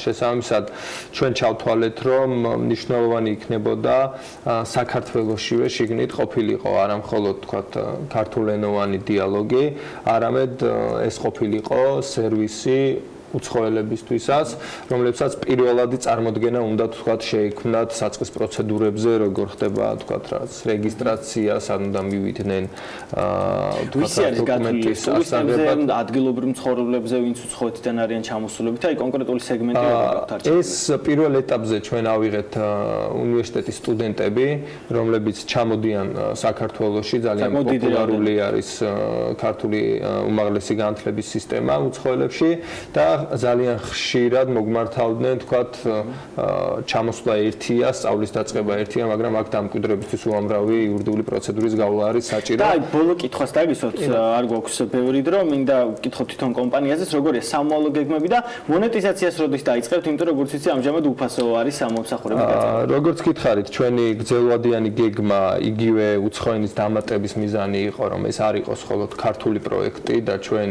შევთავაზოთ საერთაშორისო ბაზარს ქართული სერვისები საერთაშორისო დონეზე, ამიტომ ჩვენი გრძელვადიანი ხედვა არის დამკვიდრდეთ არა მხოლოდ ქართულ ბაზარზე, როგორც ვთქვათ, ტექნოლოგიური იურიდიული სააგენტო, არამედ გავიდეთ ბაზარზეც, ამის ნიშნები უკვე გვაქვს, ვთქვათ, მუშაობთ ყაზახეთშიც ამჯერად ტექნოლოგიური მიმართულებით.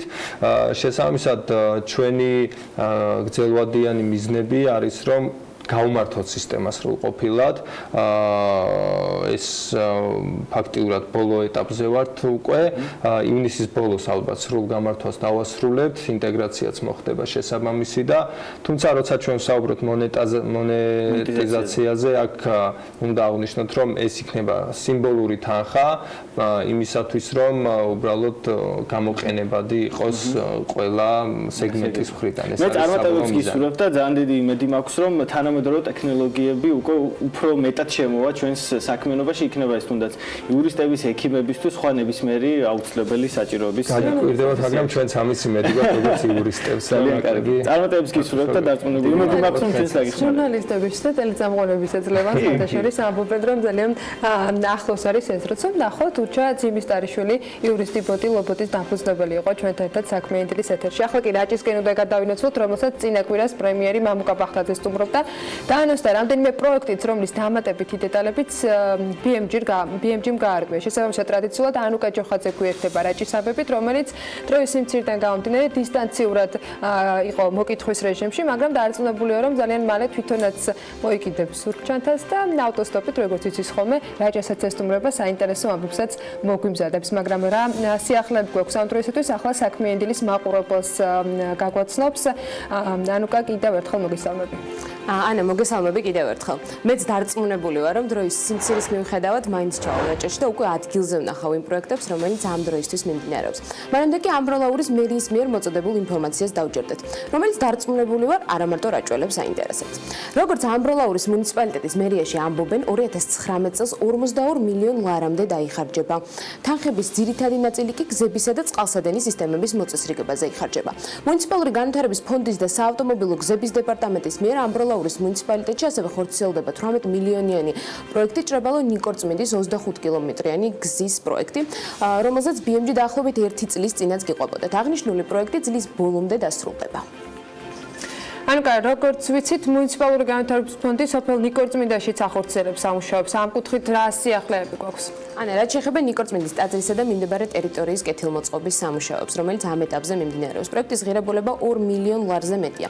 როგორც ამბროლაურის მერიაში ამბობენ, ნიკორწმინდის ცენტრის მოწყობის პროექტის ფარგლებში ხორციელდება გარე ფასადების, ღობეების მოწყობა, ასევე სუვენირის მაღაზიისა და სკვერის მშენებლობა. ხოლო რაც შეეხება თავად ტაძარს, მის რეაბილიტაციაზე 1 მილიონ ლარზე მეტი იხარჯება. მუნიციპალური განვითარების ფონდში ამბობენ, რომ სამუშაოები მიმდინარე თვის ბოლოს დასრულდება. იმის გათვალისწინებით, რომ ზაფხულის სეზონი ახლოვდება, დავინტერესდით ასევე დასაბინავებელი ადგილების რაოდენობითაც. ამბროლაურის მუნიციპალიტეტში ამ ეტაპზე 80-ზე მეტი სასტუმროა რეგისტრირებული. რაც შეეხება გასული წლის ამავე პერიოდს, ამ დროს რეგისტრირებული 65-მდე სასტუმრო იყო.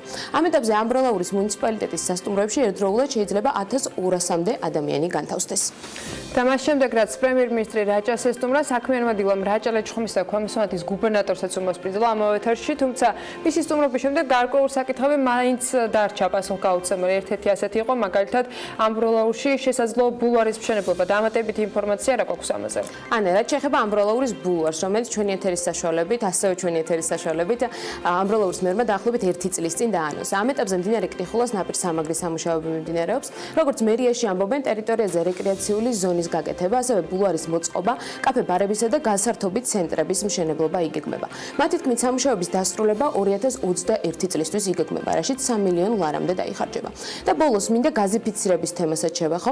რაჭის გარკვეულ სოფლებში უკვე წლებია გაზის მილები გაყვანილია, თუმცა სოფლების უმეტესობაში ბუნებრივი აირის მიწოდება ჯერ კიდევ პრობლემას წარმოადგენს. როგორც ამბროლაურის მერი ზვიად მხეიძე BMG-სთან საუბრისას შარშან განმარტავდა, გაზის მილები დაკისრებულად 11 სოფელში განხორციელდა. ამ ეტაპზე კი სოფლების რაოდენობა 12-ია. მე მხეიძე იმასაც ამბობს, რომ გაზიფიცირება მუნიციპალიტეტის უფლებამოსილება არ არის და მას ცენტრალური ხელისუფლება ახორციელებს. თუმცა მისივე ინფორმაციით ამბროლაურის მუნიციპალიტეტის სოფლების სრული გაზიფიცირება მომდევნო წლების განმავლობაში უნდა განხორციელდეს. ამ ეტაპზე მერიაში ამბობენ, რომ გაზიფიცირების მომდევნო ეტაპზე დაგეგმილია სოფელი ჩორჯოს მეორე ტოლასა და ახალ სოფლის გაზიფიცირება. და აქვე ინფორმაციისთვის, ზემო რაჭაში, კერძოდ ონის რაიონში გაზიფიცირების სამუშაოები ოფიციალურად ჯერ კიდევ 2016 წლის ბოლოს დასრულდა. ეს ის პერიოდია, როდესაც თბილისის მერი კახა კალაძე იყო ენერგეტიკის მინისტრი, თუმცა ამის მიუხედავად ამბროლაურის სოფლებში ბუნებრივი აირი უმეტეს სოფლებში დღესაც არ არის. მადლობა ანუკა ინფორმაციისათვის. ამ თემას კიდევ მოვიკითხავთ. საინტერესო ამბავი არის და მიზეზებიც რა თქმა უნდა საინტერესო უნდა იყოს, რატომ ვერ მოხდა რეალურად უკვე შემდგარი პროექტის ამოქმედება. წინ ახლა რეკლამა გველოდება და რამდენიმე წუთში ბიზნეს სიახლეების მორიგი კოლეჯში გიბრუნდებით.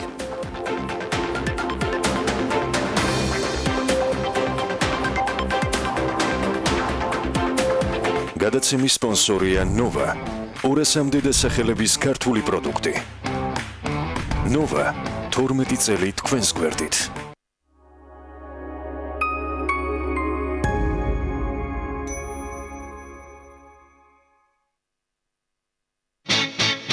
მოემზადე ზაფხულისთვის. გამოიწერე სასურველი ნივთები ამერიკიდან მალეოს დახმარებით და ისარგებლე უფასო საკურიერო სერვისით. შოპინგი მალეოსთან ერთად უკეთესია.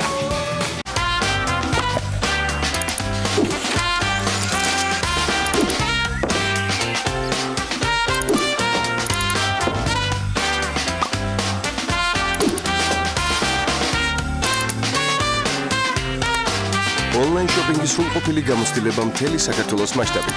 Vendum, შენთან სურვილის სისწრაფით. ბინას ბიჭებზე პრინციპულად არ ვაქირავებ.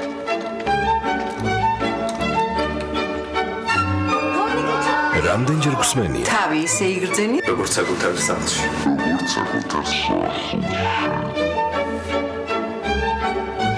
ავეჯი ძველია არ გადაადგილო. ჭურჭელს გავფრთხილდი. ეს ნახატი სამი თაობა აკიდია.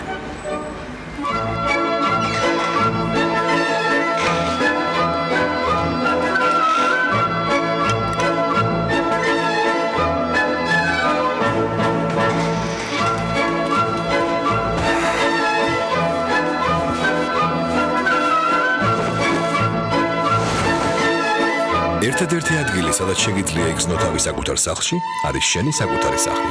საქართველოს ბანკის სპეციალური იპოთეკური სესხით ჩემი პირველი სახლი მოიწყო კუთხე შენგემოზე, რადგან არ არსებობს ადგილი, სადაც იგრძნობ თავს ისე, როგორც საკუთარ სახლში. ისარგებლე სპეციალური იპოთეკური სესხით ლარჩი 7%-ში 2 წელი ფიქსირებულად ეფექტური 8.77%-დან და შეიძინებინა ქირის ფასად.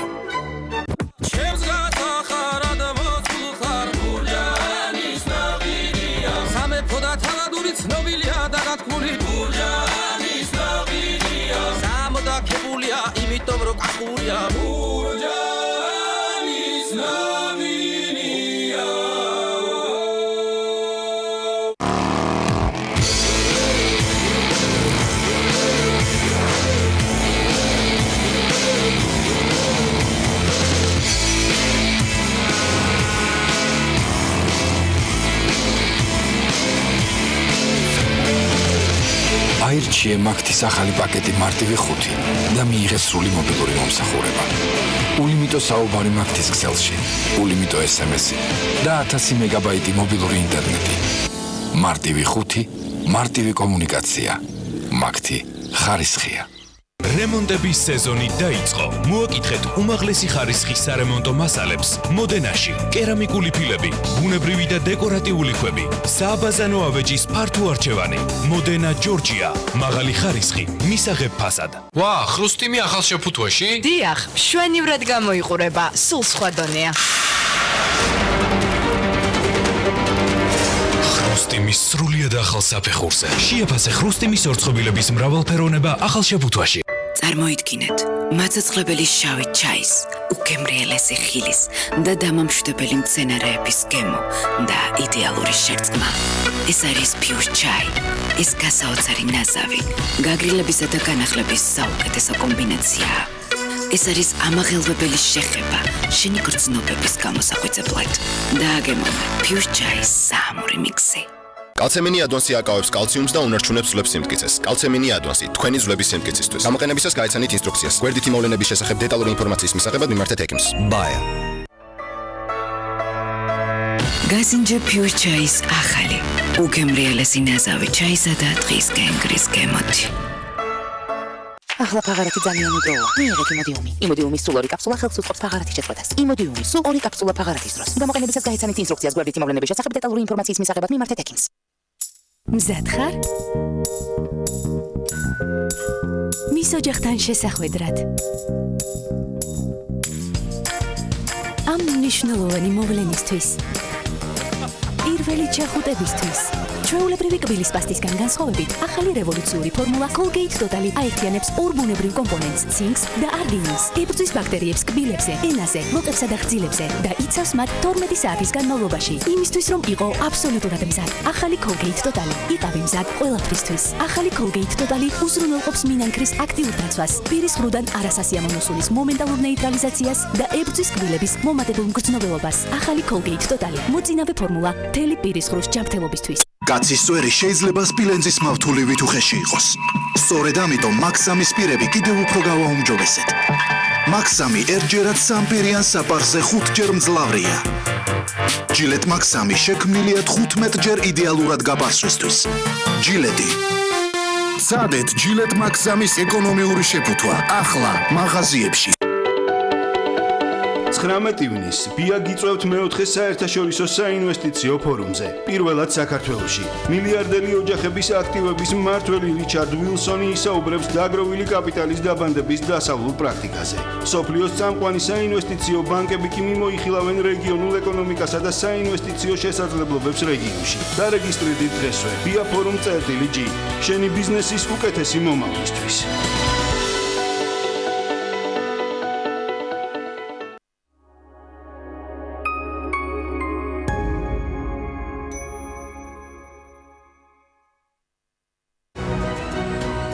დირსი მასშტაბური საცხოვრებელი კომპლექსი თბილისში. წარმოგიდგენთ. გადაცემის სპონსორია ნოვა. 200-მდე დასახელების ქართული პროდუქტი. ნოვა 12 წელი თქვენს გვერდით.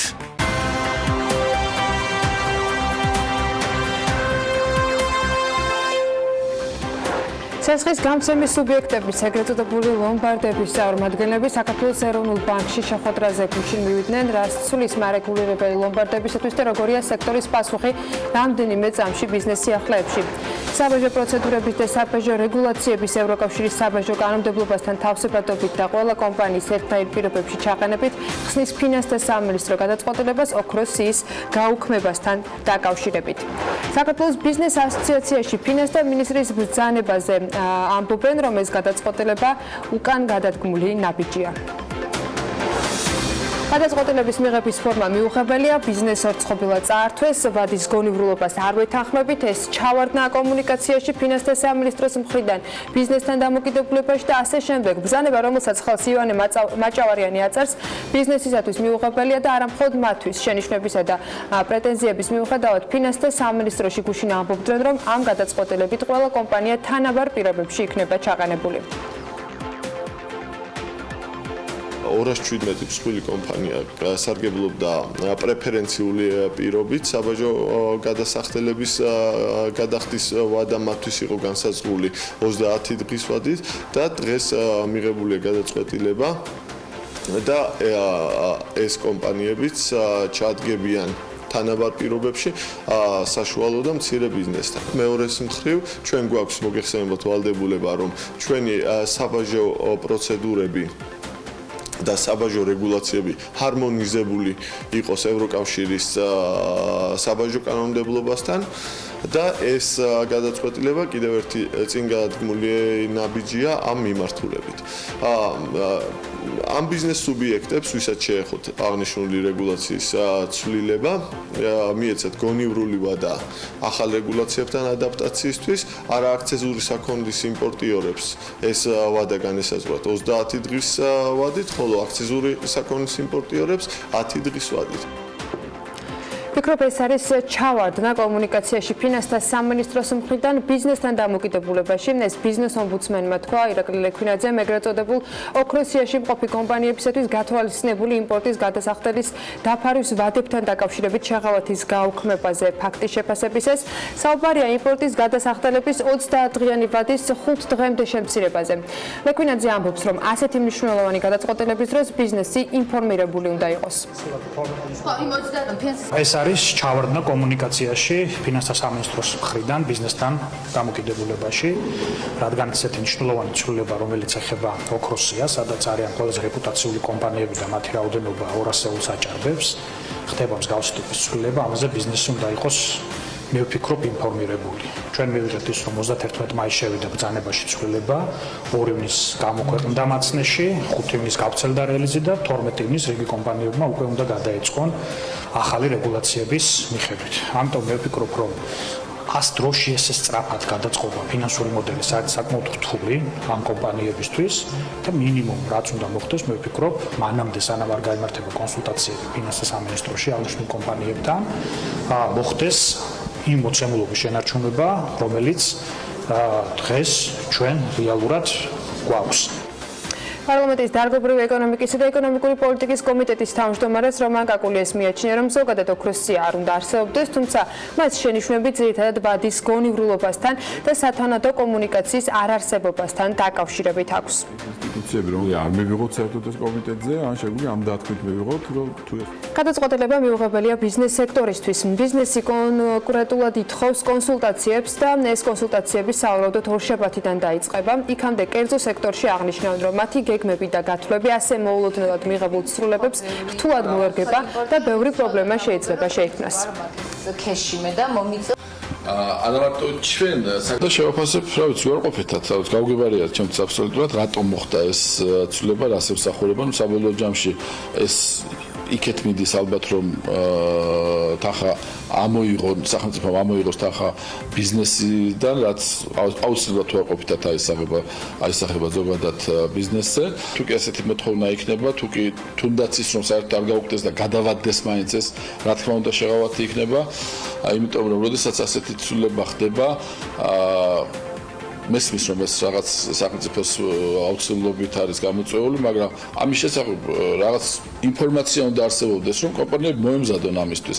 ყველას არ აქვს ამის ფუფუნება, რომ ერთი თვის ვადაში გადაეწყოს ასეთ ახალ რეგულაციაზე და მას შეიძლება დაჭირდეს ამისთვის რაღაცა გარკვეული სახსრების მოზიდვა ან ბანკიდან ან რაღაც წყაროებიდან, რომელიც საკმაოდ რთული არის, რომ ერთ თვეში ყველასთვის არ არის ეს პარტივი, რომ ასე დაალაგდეს ერთ თვეში. რა თქმა უნდა, ვაფასებ აბსოლუტურად ნეგატიურად და იმედია, რომ პრემიერი ჩაერევა და ასე ვთქვათ, ამ გადაწყვეტილებას გაუქმებენ რაც შეიძლება მალე. სხვა შემთხვევაში, უბრალოდ ძალიან მძიმე მდგომარეობაში ჩააყენებენ კომპანიებს, იქა იმ მძიმე მდგომარეობაში, რომ დახურვამდეც და თანამშრომლების, ასე ვთქვათ, დათხოვნამდეც კი მიდის, დათხოვნაზეც კი მიდის საუბარი. ცეცხლის გამცემის სუბიექტების ეგრეთ წოდებული ლომბარდების წარმომადგენლები კი გუშინ საქართველოს ეროვნულ ბანკში იმყოფებოდნენ. შეხვედრაზე კი ის რეგულაციები იყო განხილული, რომელიც ქვეყანაში 1 ივლისიდან უნდა ამოქმედდეს. ეროვნული ბანკის მიერ დამტკიცებულმა ცვლილებებმა ლომბარდების ნაწილი დააბნია, მათი ნაწილი კი გუშინ ამბობდა, რომ ახალი რეგულაციების შედეგად ცეცხლის გამცემის სუბიექტები ბაზრიდან გაქრებიან. შეხვედრის დასრულების შემდეგ კი ლომბარდების წარმომადგენლებმა ისიც თქვეს, რომ მათ ცვლილებები არასწორად გაიგეს. ცვლილებების თანახმად ეგრეთ წოდებულ ლომბარდებს ბანკებში ხების დაგირავება აღარ შეეძლებათ მათი კლიენტების ქონებით ოქროთი ავტომობილები და ასე შემდეგ. მარეგულირებლის მხრიდან იქნა არგუმენტები წარმოდგენილი, რითი იხემძღვანელა, როგორ უყურებს ის ამ საკითხის შემდგომში ორგანიზებას და აქ ვერ დავინახეთ ისეთი გამოკვეთილი პრობლემები, როგორიც თქვათ აპელირება ხდებოდა განვლილი დღეების მანძილზე, რომ რაღაცა ლომბარდების 80% ამას ვერ აიწანდა და გაქრებოდა და ასე შემდეგ. ახალი რეგულაციით ბანკში წავა ნივთები, არა ნივთები, არამედ სესხი თავისი ნივთის უზრუნველყოფით.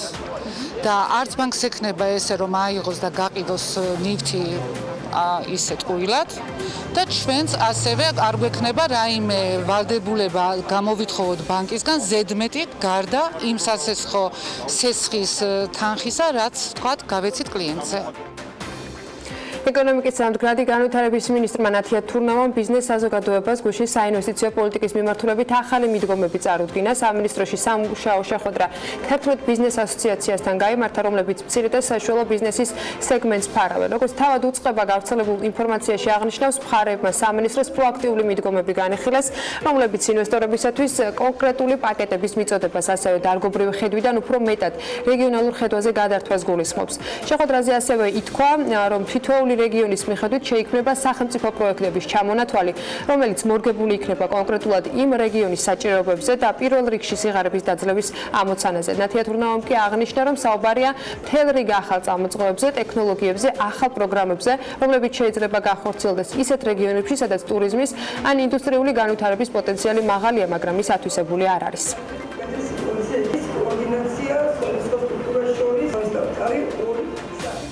iSpace-ში საზაფხულო აქციები, საჩუქრები და ფასდაკლებები დაიწყო. კონკრეტულად კი Apple-ის ოფიციალური რესელერი კომპანია მომხმარებელს MacBook Air-ის, MacBook Pro-ს და iPhone X-ის, iPad-ისა და სხვა მრავალი აქსესუარი შეძენის შემთხვევაში სპეციალურად შერჩეულ საჩუქრებს პირდება. რაც მთავარია iSpace-ში ნაყიდ თუ ნაჩუქარ პროდუქციაზე, Apple-ის საერთაშორისო ოფიციალური გარანტია ვრცელდება, ამბობენ კომპანიაში. მოკლედ, რა სიახლეებით ხდება iSpace-ის ზაფხულის სეზონს და რა ტიპის შეთავაზებები აქვთ მათ მომხმარებლებისათვის, მარიამ ადამია არგავდა დეტალებს.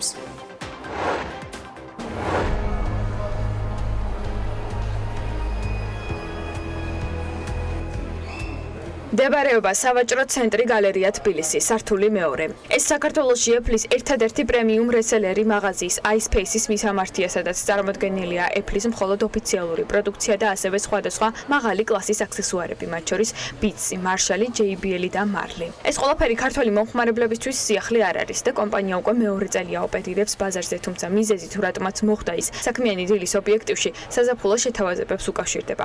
ეს კი იმას ნიშნავს, რომ iSpace-ში დიდი ფასდაკლებების დაიწყო. აქცია ეხება MacBook-ებს, iPhone X-ებსა და სხვა უამრავ აქსესუარს, რომლებიც განთავსებულია მაღაზიაში. iSpace-ში უკვე წარმოდგენილია უახლესი MacBook Pro მე-9 თაობის i9 პროცესორით, რომელიც ამჯერად ყველაზე ძლიერი MacBook-ია. აქციის ფარგლებში მას საჩუქრად მიყვება Marshall-ის მე-3 თაობის Bluetooth ყურსასმენები, რომლის ღირებულებას შეადგენს 350 ლარი. ასევე აქცია ვრცელდება MacBook Air-ზე, რომელსაც საჩუქრად მოყვება $200 სასაჩუქრო ვაუჩერი, რომელსაც გამოიყენებთ ნებისმიერი აქსესუარის შესაძენად.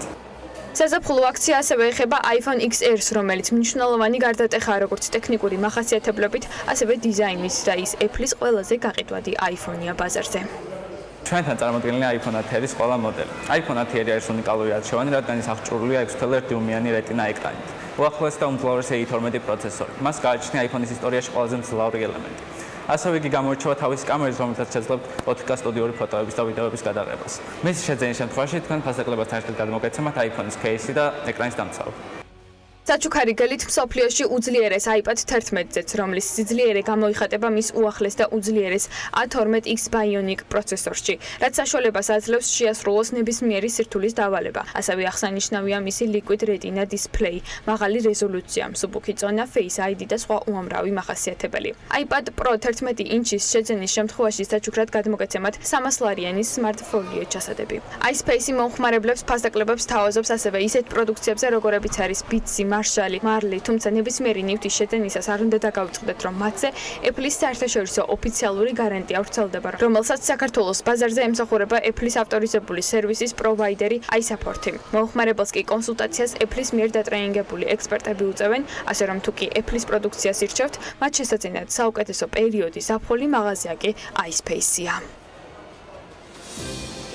2019-2020 სასწავლო წლისათვის სკოლებში ფინანსური განათლების სწავლება დაიწყება. განათლების მეცნიერების კულტურის და სპორტის სამინისტროში განმარტავენ, რომ სტანდარტის შემუშავებაში ეროვნული ბანკიც იყო ჩართული. მათ სხვათა შორის ამ თემაზე არაერთი პროექტი აქვს განხორციელებული, მთელი წელი იყო სწორედ ფინანსურ განათლებას მიძღვნილი და არაერთი სახელმძღვანელო თუ შეხვედრა არის გამართული. სტუდიაში კი სწორედ ამ თემაზე უნდა გავაგრძელოთ საუბარი და ჩვენთან ერთად არის თათია ჩაფიჯაძე, მასთან ერთად მასპინძლობთ ლაშა გზირიშვილს, საქართველოს ეროვნული ბანკის სპეციალიზებული ჯგუფის და საზნამხედველო პოლიტიკის დეპარტამენტის მომხმარებელთა უფლებების დაცვის განყოფილების უფროს და მარიამ ჩიქობავას განათლების სამინისტროს ეროვნული სასწავლო გეგმებისა და სასწავლო რესურსების შეფასების სამმართველოს უფროს. მოგესალმებით, მადლობა ამისთვის, რომ ხართ ჩვენთან ერთად. მადლობა, რომ ხართ ჩვენთან ერთად და ძალიან საინტერესო და მნიშვნელოვან თემაზე ვსაუბრობთ, რომელზეც დიდი ხანია უკვე მიდის მსჯელობა, დიდი ხანია ვამბობთ, რომ აუცილებელია სკოლებიდანვე დავიწყოთ ფინანსური განათლების სწავლება იმისთვის, რომ შემდგომი პრობლემები, რაც ამ საკითხებთან არის დაკავშირებული, არ იყოს დამდგარი უკვე. თუ შეგვიძლია უკვე დეტალურად ვისაუბროთ, რაზე მიდის საუბარი, ეს იქნება ცალკე საგანი სახელმძღვანელო თუ ეს იქნება სხვა საგნებში ადაპტირებული, ინტეგრირებული რაღაც საკითხები ფინანსური მიმართულებით. მოგესალმებით, მივესალმებით თქვენს ტელემაყურებლებს. დიახ, ფინანსური განათლება შემოდის და შეიძლება ითქვას უკვე შემოსულია. ჯერ კიდევ დაწყებით საფეხურზე შევიდა საგანი შარშან სექტემბრიდან მე და საზოგადოება, სადაც არის ფინანსური კომპონენტი. ცხადია მოსწავლის ასაკის შესაბამისად მიწოდებული. მაგრამ იქ არის უკვე საუბარი, როგორ დავგეგმოთ, თქვათ ჩვენი საქმიანობა, როგორ გავაკეთოთ პატარა დანაზოგი, როგორ დავხარჯოთ გონივრულად და ასე შემდეგ. ეს არის ოღონდ ინტეგრირებული საგანი მესამე-მეოთხე კლასებში, თუმცა საბაზო საფეხურზე უკვე წელს სექტემბრიდან შემოდის ახალი საგანი მოქალაქეობა, სადაც ერთ-ერთი მიმართულება არის სწორედ ინიციატივა, მეწარმეობა, რაც მოიცავს ფინანსური განათლების საკითხებსაც. და შეიძლება ითქვას, რომ ეს კომპონენტი უფრო მსხვილად არის წარმოდგენილი. ჩვენ შევისწავლეთ მრავალი ქვეყნის გამოცდილება, ზოგ ქვეყანაში ეს დამოუკიდებლად ფორმალურ განათლებაშია შესული, ზოგან ინტეგრირებულია არაფორმალურ განათლებაში, თუმცა რასაკვირველია ჩვენთვის მნიშვნელოვანი იყო ის კონტექსტი, ის გარემო, ის საჭიროებები, რაც ჩვენს ქვეყანას აქვს. ძალიან კარგად ვითანამშრომლეთ საქართველოს ეროვნულ ბანკთან, სწორედ მათი დახმარებით გავაკეთეთ სტანდარტი და ეხლა უკვე ამ სტანდარტზე დაფუძნებით მიმდინარეობს სახელმძღვანელოების მომზადება, უფრო სწორად მომზადებულია სახელმძღვანელოები და მიმდინარეობს მათი შეფასება, რომ მოხდეს მათგან საუკეთესო სახელმძღვანელო. შესაბამისად სექტემბერში მოსწავლეები უკვე მიიღებენ ამ სახელმძღვანელოებს და ისინი გაივლიან ამ კურსს, რომელიც ჩართულია საგან მოქალაქეობაში ფინანსური განათლების საპილოტო პროგრამა, ის იქნება ყველა სკოლაში. არა, ეს იქნება სავალდებულო, დიახ, შევა ყველა სკოლაში. პილოტირებისთვის ჩვენ მქონდა სხვა პროგრამები, როგორიც არის სკოლა ბანკი, ჯუნიორ ეჩიუმენტი, სხვათა შორის დიახ, ასევე ახალი ეკონომიკური სკოლა, ეს ორგანიზაციები იყვნენ ჩართული, იგივე ამ სტანდარტის შემუშავებაში ჩვენი პარტნიორები არიან, მთავარ პარტნიორად ცხადია ეროვნული ბანკი რჩება. სხვადასხვა პროექტები იყო გაკეთებული და ეხლა უკვე გადაწყდა რომ ასე ვთქვათ შევიდეს როგორც სავალდებულო მიმართულება რაც მასწავლებელი სამოქალაქო განათლების პედაგოგი ასწავლის ამ საგანს. ამის გადამზადებაც ხდება ცხადია ისინი გადამზადდებიან და აი მოკლედ გეტყვით დაახლოებით აი რას ვფიქრობთ რომ ისწავლონ ჩვენმა შვილებმა. ძალიან არ გვინდა რომ ეს იყოს თეორიული, ცხადია. ეს უნდა იყოს ისეთი ტიპის სწავლება ფინანსური განათლების კუთხით, რომ მათ რეალურ ცხოვრებაში გამოიყენონ, დააკავშირონ თავიანთ ცხოვრებასთან.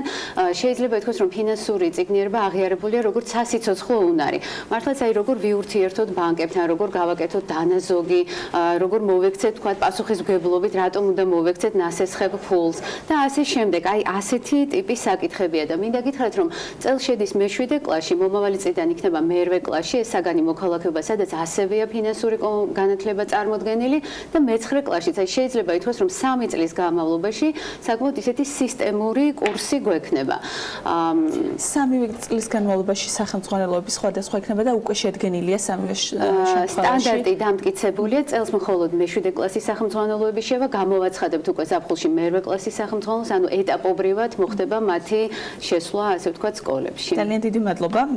საინტერესოა ძალიან და ინტერესით დაველოდებით როგორი იქნება ამის რეალური შედეგი. მეტალ ლაშას მინდა რომ გითხრა, ეროვნული ბანკი საკმაოდ აქტიურად არის ჩართული ბოლო წლების განმავლობაში ზოგადად ქვეყანაში ფინანსური განათლების გაზრდის კუთხით და მათ შორის იყო სკოლებთან მიმართებით ქონდა 31 მაისსაც ქონდა სამინისტროსთან შეხვედრა. რა კუთხით მონაწილეობდა და თუ იყავით თქვათ უშუალოდ საკითხების მომზადებაში კონტენტის თვალსაზრისით ჩართული? მოგესალმებით კიდევ ერთხელ, როგორც აღინიშნა ჩვენ უკვე დიდი ხანია თანამშრომლობთ და საკმაოდ აქტიურად განათლების სამინისტროსთან. ეს არის წინ გადადგმული ნაბიჯი, როდესაც უკვე 2019-2020 სასწავლო წლებში აუცილებელი გახდება ამ საგნის სწავლება, თუმცა მანამდე ჩვენ როგორც უკვე აღინიშნა, სხვა პროექტები გვაქვს გაკეთებული, მათ შორის მინდა გამოვყო მაგალითად სკოლა ბანკის პროექტი, რომელიც მოიცავს პრინციპში იგივე საკითხებს, რაც ეროვნულ სასწავლო გეგმით დამტკიცდა. უბრალოდ ჩვენ ეს პროექტი გავაკეთეთ შედარებით მცირე მასშტაბზე, საპილოტედ, თავიდან გამიზნული იყო შედარებით მცირე მასშტაბისთვის, თუმცა შემდეგ აღმოჩნდა, რომ ინტერესი საკმაოდ დიდი იყო. 2017-18 წლებში 11 სკოლაში, საჯარო სკოლაში საპილოტედ გავუშვით, მიმდინარე წელს ასევე რამდენიმე კერძო სკოლა ჩავთეთ და ასე ვთქვათ, მოსინჯეთ ნიადაგი, რამდენად იყო ინტერესი როგორც მოსწავლეების მხრიდან, ასევე მასწავლებლების მხრიდან. ძალიან საინტერესოა, რომ აისეტმა ეკონომიკური კვლევის სკოლამ გააკეთა კვლევა შედეგებზე, როგორი იყო სკოლა ბანკის პროექტი და საკმაოდ კარგი შედეგები მივიღეთ, რამაც გვაჩვენა, რომ მოკლევადიან პერიოდში, ასე ვთქვათ, ცოდნის დონე იმატებს ბავშვებში, თუმცა დამოკიდებულებების გამომუშავებას ბუნებრივია ჭირდება შედარებით უფრო ხანგრძლივი პერიოდი. თუმცა ამ გვაჩვენა, რომ თქვენი ჩართულობა და აქტივობა როგორ იყო და თქვენ რას ეყრდნობით და რის საფუძველზე აკეთებთ იმ პროგრამებს, რომელიც თქვათ ამ მცირე მასშტაბით იყო და განათლების სამინისტროსთან კომუნიკაციაში, აი რის მიხედვით ფიქრობთ, რომ შეიძლება ფინანსური განათლება სხვადასხვა ასაკის მოსწავლეს მიეწოდოს? ჩვენ ვიყავით რამდენიმე მიმართულებით ჩართული. პირველი ეს იყო ეროვნულ სასწავლო გეგმაში შეტანილი საკითხებზე მუშაობა, ანუ კონკრეტულად რა უნდა ისწავლებოდეს, აქ ჩვენ გავითვალისწინეთ როგორც საერთაშორისო გამოცდილება, ასევე ადგილობრივი საჭიროებები, ანუ პრაქტიკულად საკითხებზე რა უნდა ისწავლებოდეს სკოლებში ერთობლივად შევჯერდით. გარდა ამისა, ჩვენ ასევე მონაწილეობა მივიღეთ გამომცემლებთან და სახელმძღვანელოების ავტორებთან შეხვედრაში, რათა მათთვის კარგად აგვეხსნა, რაზე არის საუბარი და უნდა მიაქციონ ყურადღება და რა ფორმით შეიძლება რომ ეს ინფორმაცია გადაეცეს ბავშვებს. გარდა ამისა, მიმდინარე ეტაპზე, როგორც აღინიშნა, ძალიან მნიშვნელოვანი არის მასწავლებლების გადამზადება და ვფიქრობთ, ჩვენს კიდევ ერთ პარტნიორ ორგანიზაციასთან, გერმანული ნახევარი ბანკების ფონდი არის, რომელიც ძალიან გვეხმარება ამ პროცესში. ვფიქრობთ, რომ მიმდინარე თვეების განმავლობაში გავაკეთებთ გარკვეულ დამხმარე სასწავლო მასალას, გარდა თქვათ სახელმძღვანელობისა, რომლითაც უშუალოდ უნდა მოხდეს სწავლება სკოლებში, გარდა ამისა გვექნება სასწავლო მასალა უშუალოდ მასწავლებლებისთვის და ტრენერებისთვის და ტრენერთა ტრენინგსაც ჩავატარებთ რაშიც ასევე უნდა დაგვეხმაროს და პრინციპში გვაქვს მივაღწე ასე ვთქვათ შევთანხმდით მასწავლებლების პროფესიული გადამზადების ცენტრთან რომ სექტემბრისთვის ასე ვთქვათ მასწავლებლები უკვე მზად შეხვდნენ ამ პროექტს და მათ შეძლონ მოსწავლეებისთვის ამ ინფორმაციის გადაცემა იმისთვის რომ ეს ყველაფერი მოესწროს ახალი სასწავლო წლიდან. კი, რაც საკმარისია საკმარისია და თან გაგრძელდება პერმანენტულად, იმიტომ რომ ერთი გადამზადება ცხადი არ იქნება საკმარისი. მე უბრალოდ დავამატებ მართლაც ეროვნულ ბანკთან ერთად ჩვენ შევისწავლეთ ავსტრალიის, ახალი ზელანდიის, დიდი ბრიტანეთის გამოცდილება, რა ტიპის სწავლება იყო იქ, როგორ მიმდინარეობდა, თქვათ, რა საკითხები შედიოდა. ოღონდ ცხადია, კიდევ ერთხელ აღნიშნავ, რომ ადგილობრივ კონტექსტზე საჭიროებებს მოვარგეთ, იმიტომ რომ ჩვენში კიდევ რაღაცა სხვა ტიპის სტერეოტიპებია შეიძლება მართლაც გავრცელებული და თქვათ, ამაზე რომ ყოფილიყო აქცენტი გაკეთებული. რამდენიმე კლასში შედის ამ პროგრამაში და რომელი კლასიდან? კი, მეშვიდე, ანუ როგორც გითხარით, დაწყებითი საფეხურიდან გარკვეული კომპონენტები შედის, თუმცა ესეთი სისტემური კურსი უკვე მეშვიდე კლასიდან დაიწყება. თუ არის მაგალითად მეშვიდე კლასში 5 მსხვილი თემა, ერთი თემა მთლიანად ეთმობა ამ ფინანსურ განათლებას, აი კონკრეტულად ეკონომიკური ურთიერთობები თემში. მერვე კლასში მაგალითად 3 თემაა სულ საგან მოქალაქეობაში და ერთი ეთმობა, ანუ შეიძლება ითქვას, რომ მთელი სემესტრის განმავლობაში მოხდება ამაზე ყურადღების გამახვილება. ეს რატომ არის მნიშვნელოვანი? არ კმარა მხოლოდ ერთხელ. ძალიან მარტივია ესე ცოდნის მიღება, ვთქვათ, რა არის საბანკო პროდუქტი, ვნახოთ, რას ნიშნავს, ვთქვათ, იგივე დაზღვევა და ასე შემდეგ, მაგრამ აქ მნიშვნელოვანია სწორედ ამ უნარჩვევების გამომუშავება, რომ ეს გაუჩნდეს, ასე ვთქვათ, და ქცევაში მოხდეს მისი ასახვა, რაც პრინციპში არის ჩვენი მოსახლეობის პრობლემა. ლაშამ ახსენა თუ არა არ მახსოვს, მაგრამ მათ ჩაატარეს 2016 წელს ფინანსური განათლების კუთხით მოსახლეობის კვლევა და საკმაოდ ისეთი არასახარბიელო შედეგები გვაქვს და შეიძლება ითქვას, რომ ხო, აი ჩვენ ვფიქრობთ, რომ აი ესეთი მიდგომით, პრევენციული მიდგომით შევძლებთ ამ მდგომარეობის გამოსწორებას უკვე ახალგაზრდობაში. რა საკითხები იქნება მოქალაქეობაში შესული, რა იქნება ის მიმართულებები, რაც დაემატება ახალსასწავლო? ძალიან ბევრი მიმართულება შეიძლება ითქვას, ეს არის ჯანსაღი ცხოვრების წესის მიმართულებით, გარემოს დაცვის, ბულინგი, საკმაოდ ისე მსხვილად შემოგვაქვს, ძალადობის საკითხები და მისი განხილვა და მინდა აღნიშნო, რომ ესე იგი არანაირად არ ვართ ორიენტირებული, რომ ეს იყოს რაღაც თეორიული მასალა ადამიანის უფლებების შესახებ მიწოდებული.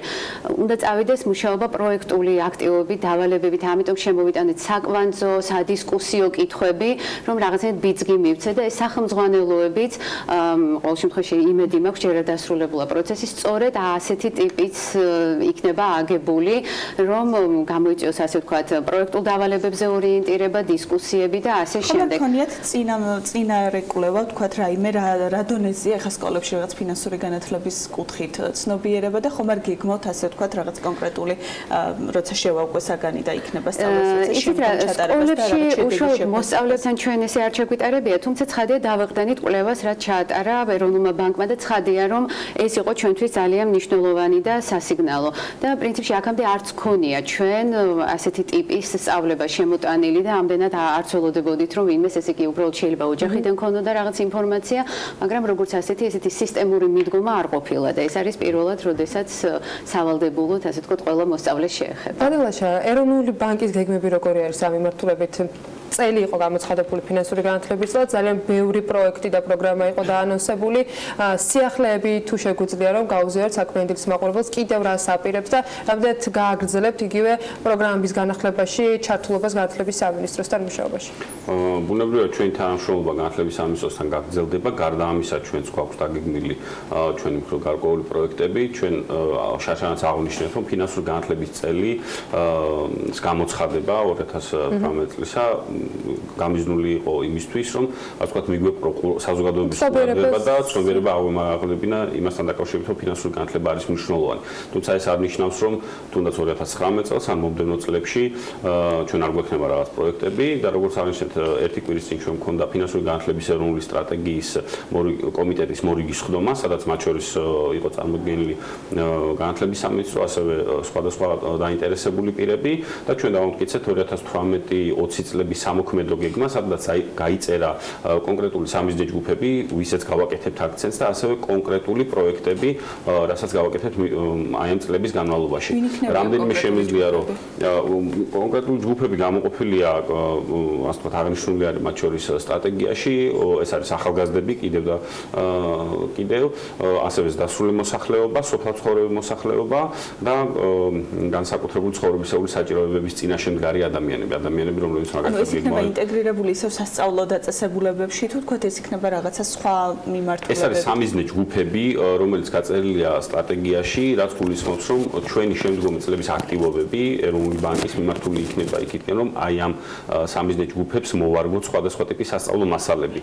შესაძლოა გარკვეულწილად, ასე ვთქვათ, დაგვეხმაროს ამაში ბუნებრივია განათლების სამინისტროსაც, რადგანაც მათ აქვთ უშუალო შეხება ახალგაზრდებთან, მაგრამ სხვა სამიზნე ჯგუფებთან მიმართებით ჩვენ გავაგზავნებთ ბუნებრივია გარკვეულ პროექტებს. მიმდინარე წელსაც გვაქვს რამდენიმე პროექტი დაგეგმილი, რაც მოიცავს მაგალითად საგანმანათლებლო ვიდეო რგოლებს, შემოდგომაზე გეგმავთ საკმაოდ წარმომადგენლობით საერთაშორისო კონფერენციის ჩატარებას, რასაც უფრო მოგვიანებით დავაანონსებთ, როცა დეტალები გვექნება ცნობილი. ყოველ შემთხვევაში კიდევ ერთხელ აღნიშნავ, რომ აი ამ ასე ვთქვათ სტრატეგიაში და სამოქმედო გეგმაში დაწერილი არის კონკრეტული პროექტები, რომელსაც განვახორციელებთ არა მხოლოდ ჩვენ, არამედ სხვადასხვა დაინტერესებული მხარეების ჩართულობით, მათ შორის კომერციული ბანკების, მიკროსაფინანსო ორგანიზაციების, ისევ და ისევ განათლების სამინისტროს და სხვა დაინტერესებული პირების ჩართულობით. დიდი მადლობა საინტერესო ინფორმაციისათვის. ლაშა გზეიშვილს ეროვნული ბანკის მომხმარებელთა უფლებების დაცვის და ფინანსური განათლების დეპარტამენტის უფროსს და მარიამ ჩიკობავას განათლების სამინისტროს ეროვნული სასწავლო გეგმებისა და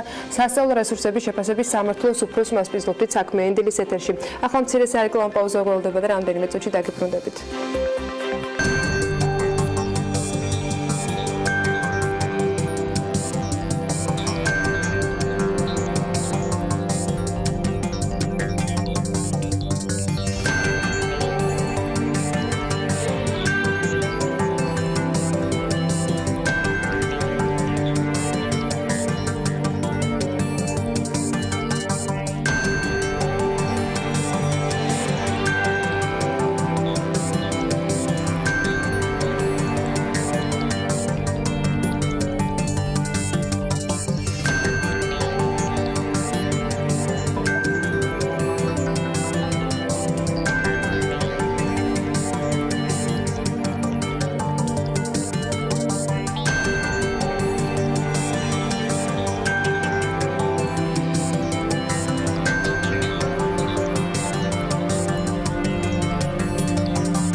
გადაცემის სპონსორია ნოვა, ორასამდე სახელების ქართული პროდუქტი. ნოვა 12 წელი თქვენს გვერდით.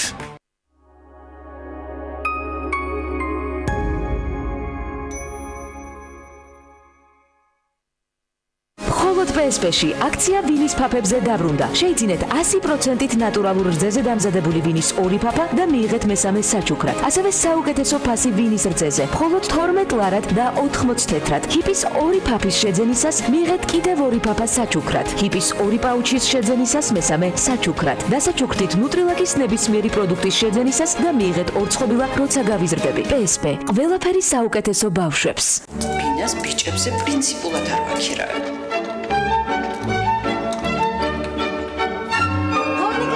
რამდენჯერ გვსმენი? თავი ისე იგრძენი, როგორც საკუთარ სახლში.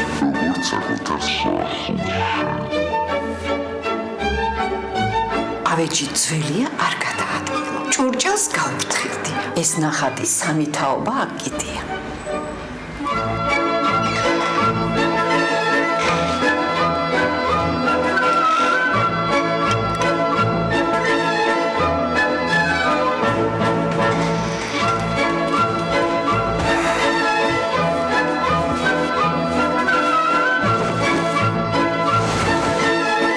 ერთადერთი ადგილი, სადაც შეგიძლია იგრძნო თავი საკუთარ სახლში, არის შენი საკუთარი სახლი. საქართველოს ბანკის სპეციალური იპოთეკური სესხით ჩემი პირველი სახლი მოიწყვე კუთხე შენგემოზე, რადგან არ არსებობს ადგილი, სადაც იგრძნობ თავს ისე, როგორც საკუთარ სახლში. ისარგებლე სპეციალური იპოთეკური სესხით ლარჩი 7%-ში 2 წელი ფიქსირებულად ეფექტური 8.77%-დან და შეიძინებინა ქირის ფასად.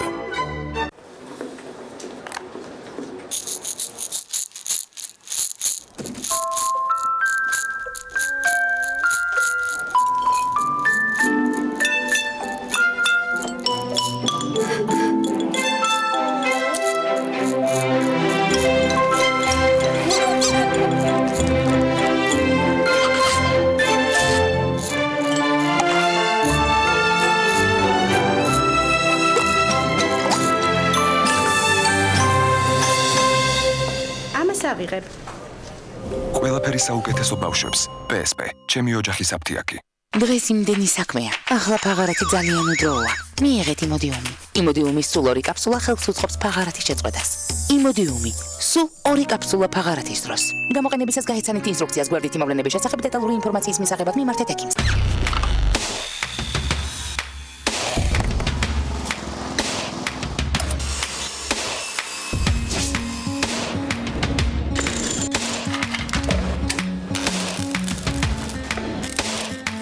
პროფესიონალის სამუშაო ხელსაწყოები. ინკკო, შექმენი სამყარო, შენივე ხელით. კალცემენი ადვანსი აკავებს კალციუმს და უნარჩუნებს ძვლების სიმტკიცეს. კალცემენი ადვანსი, თქვენი ძვლების სიმტკიცისთვის. გამოყენებისას გაიცანით ინსტრუქციას. გვერდითი მოვლენების შესახებ დეტალური ინფორმაციის მისაღებად მიმართეთ ექიმს. ბაია. გჭირდება სახურავი. გინდა იყო დაცული ნებისმიერ ამინდში. მონტერეი ლუქსის მეტალოკრამიტის სახურავები, უმაღლესი ხარისხი და საუკეთესო მომსახურება. ენდე ლიდერებს. გადახურე და დაივიწყე პრობლემები. მონტერეი ლუქსი. კაიროს ქუჩა 42. მონტერეი, ახლა უკვე ქუთაისშიც. კარტლისის მომხმარებლებს აქვთ შესაძლებლობა მიიღონ პროდუქცია 6 თვიანი 0%-იანი განვადებით. ხელმისაწვდომის სესხის თანხა 500,000 ლარამდე. ბაზის ბანკის თანამშრომლები მოგემსახურებიან თქვენთან ადგილზე მოსვლით. აგროსესხი მოქმედებს პროდუქციის სრულ ასორტიმენტზე. კარტლისი არის კომპანია, რომელიც ყოველთვის ზრუნავს თავის მომხმარებელზე.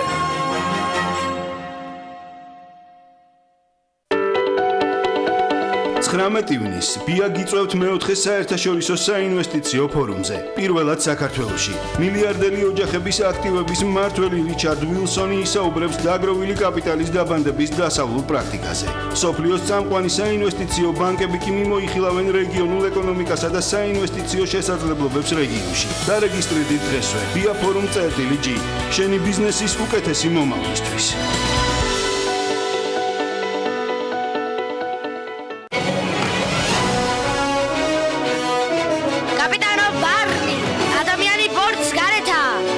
ზღვის თავგადასავლები გველის.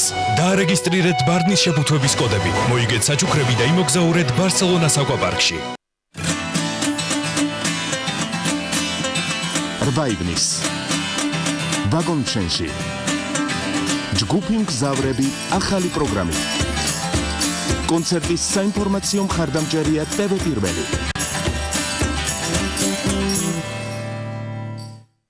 ინტერნეტ ღამეები. ულიმიტო მობილური ინტერნეტი მაგთისგან. მთელი თვე 5 ლარად. ღამის 12 საათიდან დილის 8 საათამდე. იცხოვრე მაგთის ინტერნეტ სამყაროში. მთელი ზაფხული. ეწვიეთ ევროპული ცივილიზაციის აკვანს, მზის, ზღვის და სიყვარულის კუნძულ კრეტას. აქ თქვენგელით დაუვიწყარი ემოციები, ულამაზესი სანაპიროები და აქტიური ღამის ცხოვრება. გეძლევათ უნიკალური შანსი ერთდღიანი ექსკურსიით მოინახულოთ კუნძული სანტორინი, 64 დედამიწაზე, თეთრი შენობებით, ლურჯი გუმბათებითა და ფირუზის ფერისხმით. დაუვიწყარი 10 დღე კუნძულ კრეტაზე. საგზურების ღირებულება 1000 ლარიდან. პირდაპირ რეისები 17 ივნისიდან თბილისი ჰერაკლიონი, ავიაკომპანია ელინეარით. მუზენიდის ტრეველი, მთელი საბერძნეთი მხოლოდ თქვენთვის.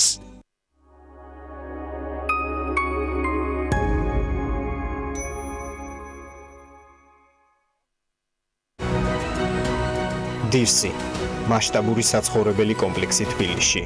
წარმოგიდგენთ. გადაცემის სპონსორია ნოვა. 200-მდე დასახელების ქართული პროდუქტი.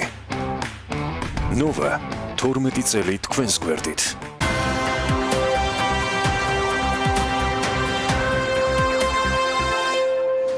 საქმედელას ბექაბაციკაძესთან ერთად ვაგრძელებთ. კონკურენციის სააგენტო კი რითეილ და სადისტრიბუციო ბაზრის მოკვლევას იწყებს. სააგენტო მოკვლევის დაწყებამდე უკვე გამოითხოვა შესაბამისი ინფორმაცია როგორც დისტრიბუტორთა ასოციაციიდან, ისე რითეილ სექტორიდან. გარდა ამისა, საკანონმდებლო ორგანომ დაიწყო აქტზე მუშაობა, რომელიც სავაჭრო ობიექტების და მიმწოდებლების ბიზნეს ურთიერთობებს დაარეგულირებს. რა საჭიროება დგას, რომ ეს მოკვლევა დაიწყოს, რა შედეგს ელოდებიან ამ სფეროს წარმომადგენლები? სტუდიაში სწორედ ამ თემაზე უნდა ვისაუბროთ. სტუმრებთან ერთად. ივე ჭყონია, საქართველოს დისტრიბუტორთა ბიზნეს ასოციაციის თავმჯდომარის და ლუკა ჭელიძეს, ქართულ მაღაზიათა ასოციაციის თავმჯდომარის მასპინძლობს საქმე ინდირის ეთერში. მე ეჭვი მაქვს, რომ ამ თემაზე ჩვენ უკვე მოვასწრეთ წინა ეთერში საუბარი ნაწილობრივ, მაგრამ როგორც ვიცი, პარლამენტი ვიდრე მიმართავდა შესაბამისად კონკურენციის სააგენტოს ინიციატორები, მათ შორის კომუნიკაციისა საკანონმდებლო ორგანოსთან იყავით თქვენ საიმისოდ, რომ ეს საკითხი დაყენებულიყო. რა არის ამის მიზეზი, რა პრობლემებს ხედავთ და თქვენი ვარაუდი, რა შედეგი შეიძლება დაინახოს კონკურენციის სააგენტომ, ყოველ შემთხვევაში რა აქვს მას მოსაკვლევი? ну, აქვე ხას გავუსვამ, მოგესალმებით უპირველეს ყოვლისა. ხას გავუსვამ იმას, რომ ზოგადად ასოციაციის შექმნის არსი ზუსტად გომარეობდა ამაში, რომ დაგვეცვა ჩვენი თავი და საკანონმდებლო ორგანოსთვის და აგრეთვე აღმასრულებელი ხელისუფლებისთვის მიგვეწოდებინა ის პრობლემები, ის წინაშეც დღეს სადისტრიბუციო კომპანიები და დისტრიბუცია როგორც დარგი. რა თქმა უნდა, არაერთხელ ახლა რო არ ჩაუყვეთ სიღრმისეულად არ ვილაპარაკო იმ პრობლემებზე, თქვენი ეთერის მეშვეობით არაერთხელ გამიცხადებიათ თუ რამდენად არაკონკურენტულ გარემოში გვიწევს ყოფნა, რამდენად რთულია ჩვენი ყოფნა, რამდენად დაუცველი არის ჩვენი თანხები ქსელში გაჩერებული და ასე შემდეგ. დაახლოებით 6 თვის წინ, სადღაც დეკემბრის თვეში იყო შეხვედრა პარლამენტში და საკმაოდ აქტიურად ვართ ჩართული, საკონცერტი აქტიური კომუნიკაცია და მიმდინარეობს მსჯელობა თუ რა კუთხით წავიდეთ. როგორ გავაკეთოთ იურისტები, რა თქმა უნდა, აქტიურად არიან ამ პროცესში ჩართული და რამოდენიმე თვის წინ, თუ არ ვცდები, 1 თვის წინ, შეიძლება ცოტა უფრო მეტი, პარლამენტიდან გაეგზავნა მიმართვა კონკურენციის სააგენტოს, უკვე დაიწყო ბაზრის კვლევა, რამდენად რეალობას შეესაბამებოდა ვთქვათ ის საკითხები, რასთან დაკავშირებითაც ჩვენ საუბრობთ. ეს საკითხები, მოდი, პუნქტობრივად რამდენ მოკლედ ჩამონათვალი გავაკეთოთ. ძალიან ბევრი არის, ამიტომ მოდი მარტივად რო ვთქვათ, არის დაახლოებით 15-მდე ქსელური სუპერმარკეტი და ჰიპერმარკეტი და მეორე მხარეს დგას დაახლოებით ვთქვათ 100-ობით სადისტრიბუციო კომპანია.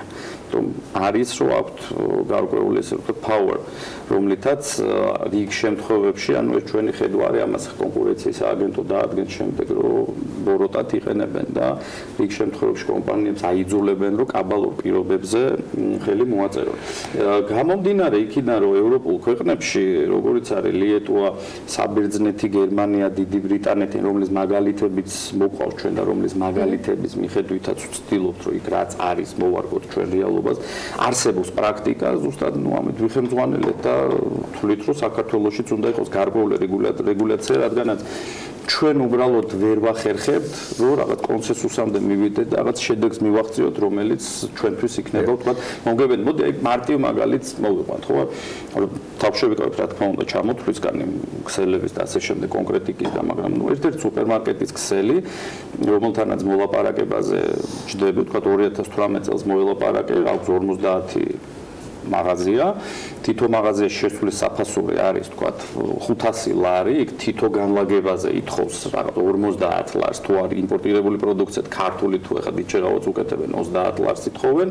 ნუ კიდე ხა რეტრო ბონუსები სადღაც 5%, 10% გააჩნია როგორ მოელაპარაკე, ვთქვათ, წინა წელს გადაიხადა ეს ყველაფერი. ხა ნახე რა ხდება. მეორე წელს ისევ ჯდებით მოლაპარაკების მაგიდასთან და გეუბნება, რომ ეხლა მე უკვე შესulis საფასური დავტოვოთ, რაღაც დავტოვოთ, მაგრამ რეტრო ბონუსი თუ წინა წელს გითხრა 10, გეუბნება მინდა 30. ნუ ხვდებით ხო, რაზეცაა საუბარი. ხა როდესაც აუხსნი რომ ეს არის შეუძლებელი, გეუბნება მაშინ ხა წინა წელს ხო გადაიხადა შემოსulis საფასური, ხა მოგიწევს გასვლა, ხვალე თუ მოგინდება ისევ შემოსვლა, ის ფული დაკარგული იქნება და თავიდან უნდა გადაიხადო 100 მაღაზიაში. ანუ ხო გესმით, ანუ არათანაბარ პირობებში. აგრეთვე მოდი ხასაც გავუსვავ, რომ სასამართლოზე არაერთხელ გაგვიცხადებენ პრობლემაა და ზოგადად რთულია სასამართლოში იმდენ ხაც იწელება, რომ 100 კარგავს. არაერთხელ შეგვითავაზებია თქვათ, რომ სასამართლოს მაგივრად ჩაგვეწერა არბიტრაჟი, რა თქმა უნდა, ხო. არბიტრაჟი, იმიტომ რომ არაერთხელ ქონია კერძო არბიტრაჟთან შეხვედრა. მათ შორის შეგვითავაზებენ, რომ არბიტრაჟი თქვენს მიერ შერჩეული, მაგრამ ნუ კაფიო და ამაზეც იყო უარი, ანუ აგრეთვე აქვე მოდი ხაზი გავუსვათ იმასაც არაერთხელ მithქვია და კიდე ერთხელ გავამახვილებ ყურადღებას, რომ დისტრიბუტორების მიერ მიწოდებულ პროდუქციაზე არანაირი გარანტია არ არსებობს. ამიტომ 100-ობით 1000 ლარი და რიგი კომპანიებისთვის მილიონობით ლარი ქსელებში გაჩერებული ნებისმიერ დროს შეიძლება საფრთხის ქვეშ დადგეს, ისევე როგორც ეს მოხდა და არაერთი ქსელური სუპერმარკეტი გასულა ბაზრიდან და დაუტოვებია თვალები, რომელზეც ყველა გადასახადი რომელზეც თქვა მოლაპარაკების პროცესში მიდის თქვა მწარმოებელს რიტეილერს დისტრიბუტორს რიტეილერს შორის პირობები სულ ყველგან ერთნაირია, ანუ მე გულისხმობ რას თქვა თუ არის 15 ქსელური მარკეტი, უკა ყველას ერთნაირი შეთავაზებები აქვს, ანუ ყველა ერთიან ჩარჩოში მოქმედებს თუ არის მათ შორისაც ეს რაღაც კონკურენცია, რომ ჩემთან შემოდი და რაღაცას დაგიკლებ. მოგესალმებით პირობებში შემოგთავაზებისთვის. ივან როგორც თქვა, აქ არის bargain power-ზე, ანუ ვაჭრობის ძალაზე. იქიდან გამომდინარე, შენ რაც უფრო დიდი ქსელი გაქვს, მით უფრო მეტი რაც უფრო დიდი არის შენი ქსელი, მით უფრო დიდი ვაჭრობის ძალა გაქვს. იქიდან გამომდინარე, პროდუქციის განთავსება პროდიუსერის და შემომტანს უნდა დისტრიბუციის და მაღაზიების ინტერესში შედის, რომ ეს პროდუქცია დახლებზე განთავსდეს. უბრალოდ აქ არის უკვე რომ წლიდან წლამდე იცვლება ეს პირობა და შენ როდესაც დაცნა. სადაც კონკურენციის დარღვევა აქ. კონკურენციის დარღვევა აქ არის საუბარი იმაზე, რომ შენ გემო თუ არ გინდა, მაშინ კარგად იყავი, ანუ იდეაში ეს არის კი ეს გასაგებია, მაგრამ მოდი ახლა შევხედოთ ჩემი მხრიდან ასიტუაცია, ჩვენი მხრიდან ასოციაცია რიტეილერების სიტუაციიდან რა ხდება იდეაში. რიტეილს ანუ არც იმის რესურსი აქვს, რომ რეალურად 60 დაახლოებით მაქსიმუმ 70 დღე დაუკავოს თანხა, ანუ მცირე და საშუალო მაღაზიებზე მაქვს საუბარი. 70 დღე დაუკავოს თანხა ერთჯერად განთავსებაში თანხა მოთხოვს, ანუ აქედან რეალურად ძალიან დიდი რესურსი შეეძდის ამ ქსელურ მაღაზიებს, რომლებიც არ აქვს ამ პატარა ქსელურ მაღაზიებს ხარჯებით სხვაგვარი აქვს და სხვანაირი აქვს. უბრალოდ მაინტერესებს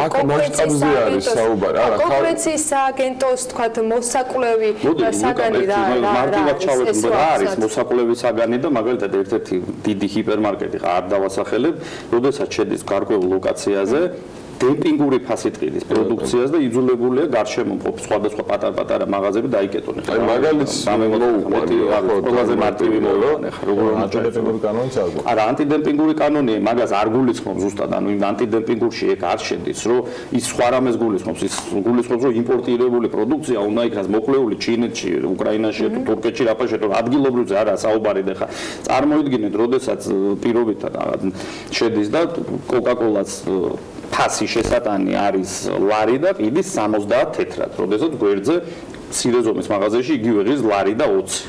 ანუ ხო წარმოუდგენელია, ხა არის ესეთი შემთხვევები და არაერთი ყოფილა და ანუ ბევრი რაღაც იქნება იქ გასაწერი და ამიტომ ხა დეტალებისგან თავს ვიკავთ, რომ ეთერი ნამდვილად არ იყო სრული ეთერი თქვენ რეგულირებელი ვინ უნდა იყოს ამ პროცესში. რა თქმა უნდა კონკურენციის სააგენტო უნდა იყოს მარეგულირებელი და კონკურენციის სააგენტოს როცა თქვენ პარლამენტთან მუშაობთ, კონკურენციის სააგენტომ ამ შემთხვევაში რა უნდა მოიკვლოს, რა თამაშის წესებზე უნდა მოიძიოს ინფორმაცია, რა შეთანხმებებზე უნდა შეისწავლოს მოლაპარაკებების დროს რა ხდება, როგორ ხდება, რანაირად ხდება და რატო უწევთ ამ ხელშეკრულებებზე ხელის მოწერა, რატო არიან რიგ შემთხვევაში ვალდებულები. იგივე მოდი კიდე დაუბრუნდები, როდესაც სააქციო პერიოდში უწერიათ, იგივე ჰიპერმარკეტთან მივიდეთ. უწერიათ, რომ თუ ამ აქციის პერიოდში პროდუქციის მიწოდებას არ უზრუნველყოფ უწყვეტად, ნუ რაღაც ჯარიმა გეკისრება 50,000 ლარი პირობითად.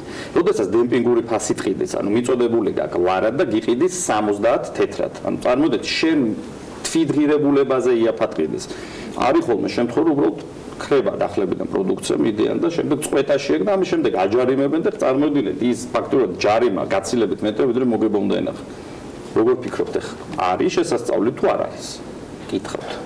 ეს იმასას უკრება, როგორც რაღაცა თუ ცნო. არა, მესმის, უბრალოდ ეს ინფორმაცია უნდა იყოს მიწოდებული. და გარდა ამისა, უკამ როგორც აღნიშნა, როდესაც 70, 90 თუ 120 დღის მერე ხდება თანხების გადახდა, არის შემთხვევები, როდესაც ეს არის გრაფიკით გაწეული და 20 რიცხვში უნდა გადაიხადოს და როდესაც ეს უკვე სოლიდური თანხებია და როდესაც არის მილიონობით ლარზე არის. მილიონობით ლარზე საუბარ დროულად, როდესაც არ იხდის, რთულ სიტუაციაში აგდებს და იქ იმდენად უმნიშვნელოა საჯარიმო სანქციები, რომ ლუკასაც უნდა მივცეთ საუბრის საშუალება. დისტრიბუტორების განსხვავებით გასაგებია, თქვენთვის რა არის ამ შემთხვევაში პრობლემა, რა პრობლემები გქონდა? აი რა ფიქრობთ, რომ კონკურენციის სააგენტოს მხრიდან შეიძლება იყოს გარეგულირებული? ჩვენ ანუ ერთ-ერთი რასაც მოვიწყოთ არის ის, რომ უნდა არსებობდეს განსაზღვრული ვადა და დრო უნდა არსებობდეს პირველ რიგში, რომ ამ ქსელურმა მაღაზიებმა თანხის გადახდაზე შევჯერდეთ, როგორც აქვს საცალო მაღაზიას, რომ მაგალითად კონსიგნაცია ხდება 20 დღეში, 30 დღეში, ეს უნდა იყოს მაქსიმუმი, რადგან ანუ თუ ჩვენ ისაა ვფიქრობ ქსელურ მაღაზიას, ანუ მასშტაბით აქვს უფრო დიდი ხარჯები, თუ რა ხარჯიც აქვს ერთ საცალო მაღაზიას, იგივე ხარჯები აქვს, თუმცა აქ ბევრი ადამიანი არის დასაქმებული და სხვადასხვა პროცესებთან გვაქვს. არა, ქსელურ მაღაზიებს შემთხვევაში ფრანჩიზეს ფასი აქვს კი ბატონო, მის არსებობა, ანუ აქ არის არ ვაპარაკობ ჩვენ საერთაშორისო, ხო დაახლოებით 15-მდე კომპანია არსებობს, რომელიც ჩვენთან ბაზარზე ოპერირებს ყველა პირველ რიგში აქ, ანუ ჩვენ კონკურენციაზე, ხო, კონკურენციაზე გვაქვს ბაზარი, მოდი ერთ კითხვა ის კითხვას დავუსმენ და მე მგონი ყველა დაფიქრდეს, მაგრამ როგორ შეიძლება არსებობდეს 15 ქსელური მაღაზია და ყველა მუშაობდეს ზარალზე. როგორ შეიძლება საერთაშორისო ორგანიზაციებმა დაამთავრონ წელი 179 მილიონი ზარალით. ეს იმას ნიშნავს, რომ ანუ პირველ რიგში, როდესაც მე ვარ ქართული პროდუქციის მწარმოებელი და ჩვენ მინდა რომ წავახალისოთ ხო პროდუქცია და მინდა რომ მე შევიტანო მაღაზიაში ეს პროდუქცია. საშინელ პირობებში მიწევს, ანუ 70 დღეს დაგვიწყდება. 15 ზარალზე მუშაობს, მაშინ რა არის მათი ინტერესი საერთოდ ბაზარზე ყოფნის? ეგ უკვე სხვა ეგ უნდა შეისწავლოს, როგორ შეიძლება, ანუ აქ სისტემური პრობლემაზე არის საუბარი და აქ მოგეთ ინგლისურად ვქებ Ponzi scheme, რაღაცა სქემის მიხედვით ეს ყველაფერი ვითარდება და საბოლოოდ მოხდება ესე რომ რაღაცა მომენტში ანუ ან რაც ივამ თქვა რომ რომელიღაცა მოთამაშე გავა ბაზრიდან ესე რომ მილიონობით ლარის ზარალს დაიტოვებს იდეაში კომპანიებთან ანუ რაღაცა სერიოზულ პრობლემამდე მოვით იმიტომ რომ ეს არის სქემა რომელთაც ძალიან დიდი ხანია უკვე ბაზარი ოპერირებს რაც არის ტენდენცია რომ თქვენთანაც დააკვირდებით რომ ნებისმიერ უკანას საცალო გამიხდეთ სადაც იხსნება ქსელური მაღაზია იხურება საცალო მაღაზიები იმიტომ რომ ფასის სხვაობა იმდენად თვალსაჩინო არის, რომ მე როგორი ლოიალურიც არ უნდა ვიყო ჩემი უბნის მაღაზიის, როდესაც 50 და 60 თეთრზე არის საუბარი საცალო პროდუქციაზე სხვაობაში, რა თქმა უნდა, მე წავალ და ვიყიდი იქ. თუმცა ანუ ისე მინდა ხაზი გავუსვათ, რომ რისკ ფაქტორი არის 0, რადგანაც ფაქტურად მათ საკუთრებაში ანუ არაფერი არ არის, თითქმის ყველაფერი აქვთ იჯარით აღებნო 90% მაინც ნუ ფართებზე არის საუბარი, ამიტომ რისკის ქვეშ ნებისმიერ დროს რომ დადგეს და ვთქვათ, ვერ გააგრძელოს ოპერირება, ნებისმიერ დროს ის დანახარჯი რაც ქონდა, გაცილებით მეც ამოიღებს და ნუ დახურავს და დამრავლდება, რაც ეკონომიკური ძალიან ძიმე ტვირთად დააწვება ქვეყანას და ვთვლი რომ პირი ქვეყნის ინტერესი არის რომ გარკვეული რეგულაცია იყოს, რომელიც ორივე მხარეს მოთამაშეს შორის, რომელიც სუყე შემადგენელი არის ქვეყნის ეკონომიკის დაარეგულირებს, იმიტომ რომ ჩვენ ამას ვერ ვაკეთებთ და გვიჭირს.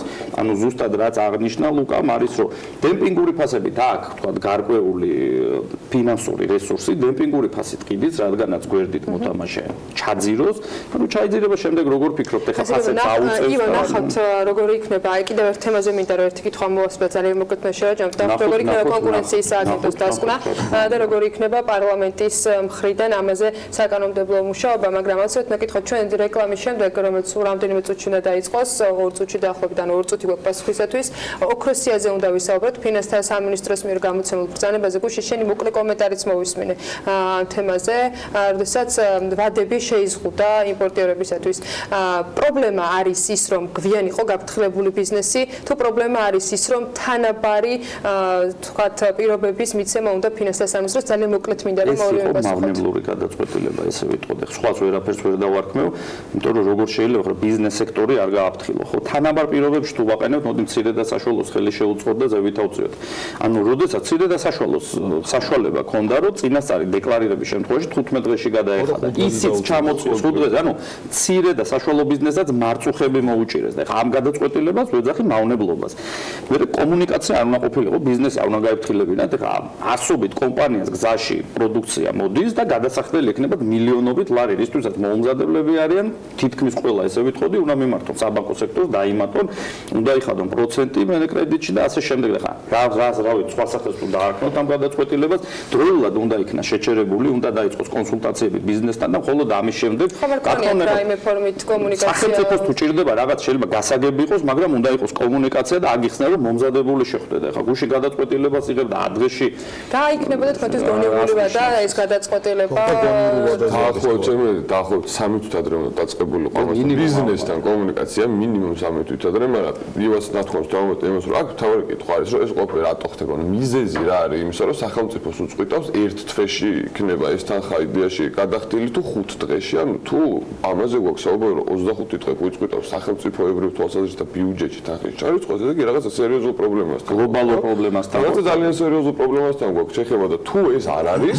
მაშინ მოდი დავსხდეთ, დავილაპარაკოთ, აგვიხსნან და შემდეგ ჩვენი პოზიციაც გაითვალისწინოთ, იმიტომ რომ ამ ხელა თანხის აკუმულირება არ არის მარტივი და ეს პირველ რიგში გამოიწვევს ჯაჭვური რეაქციას, ეს დააწვევა დისტრიბუციას, ეს დააწვევა მაღაზიებს და შემდეგ უკვე ეს აისახება ჩვენზე როგორც მომხმარებლებზე აუცილებლად. ბოდიშტ ევროდირექტივა არის რომ 5 დღით ადრე და 10 დღით ადრე დააფრთხილენ ახსენები რომ ჰარმონიზაცია ევროპასთან, მაგრამ ჯერჯერობით არ ვიცით ზუსტად ნამდვილად არ გვავალდებულებს ჩვენ ევროპასთან დადებული ხელშეკრულება რომ 5 დღით ადრე გაეკეთებინათ ან წელს გაეკეთებინათ ამ პრობლემას. ნახოთ რჩებათ როგორც ამბობენ ამ თემაზე კომუნიკაცია დაიწყოს და იქნება თუ არა ეს საკითხი გადახედეთ, მოკლედ ბევრი თემა გვერდება მოსაკითხი, თუმცა ოქროსიასთან დაკავშირებით ფინანსთა მინისტრის მიერ მიღებულ გადაწყვეტილებაზე და ბრძანებაზე რამდენიმე წუთში ვისაუბრებთ, იქამდე მადლობა მინდა უთხრა ჩემს სტუმრებს. ივან ჭყონია, საქართველოს დისტრიბუტორთა ბიზნეს ასოციაციის თავმჯდომარე და ლუკა ჭერიძე, ქართულ მაღაზიათა ასოციაციის თავმჯდომარე იყვნენ ჩვენთან სტუდიაში. რეკლამის შემდეგ დაგიბრუნდებით რამდენიმე წუთში.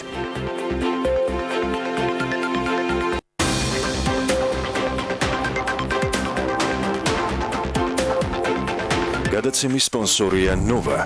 200-მდე დასახელების ქართული პროდუქტი. Nova 12 წელი თქვენს გვერდით.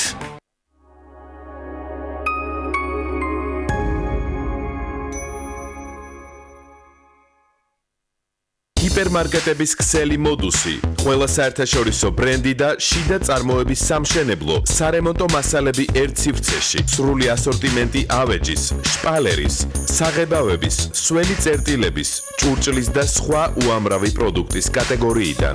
ჩვენ გაძლევთ ფასისა და ხარისხის გარანტიას. დაგვიკავშირდით 2060101 modus.com.g. ჯანმრთელი ვენების აქცია PSP-ში.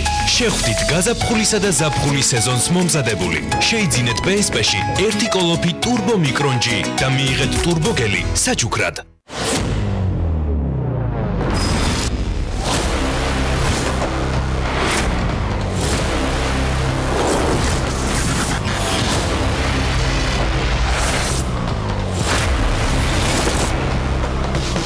This is no Valhalla. It's Sakatuelo. Kagvi Marchus. Ragnar, Royal Viking Beer. მხოლოდ PSP-ში პამპერსის ბავშვის საფენების სპეცფასად მხოლოდ 25 ლარად და 95 თეთრად, კამბების ბავშვის საფენები 12 ლარად და 50 თეთრად. ასევე საუკეთესო ფასები კამბების ბავშვის საფენებსა და ტრუსებზე, ფაინის საფენებზე, მოლფიქსის ბავშვთა საფენებსა და ტრუსებზე, ლიბეროს ბავშვთა საფენებზე, კომილის ბავშვის საფენებსა და ჰაგის კლასიკის ბავშვის საფენებზე. PSP ყველაფერი საუკეთესო ბავშვებს. კბილეული ჩემს სახლში ყოველთვისაა. ამიტომ ჩემთვის მნიშვნელოვანია ის არა მარტო გემრიელი, არამედ ჯანსაღიც იყოს.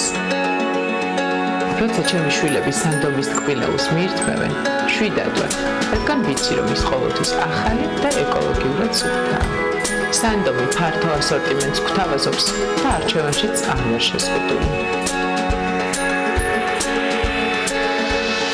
სანდომი ბრენდი, რომელსაც ვენდობი.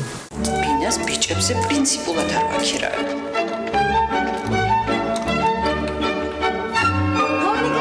რამდენჯერ გვსმენია? თავი ისე იგრძენი, როგორც საკუთარ სახლში.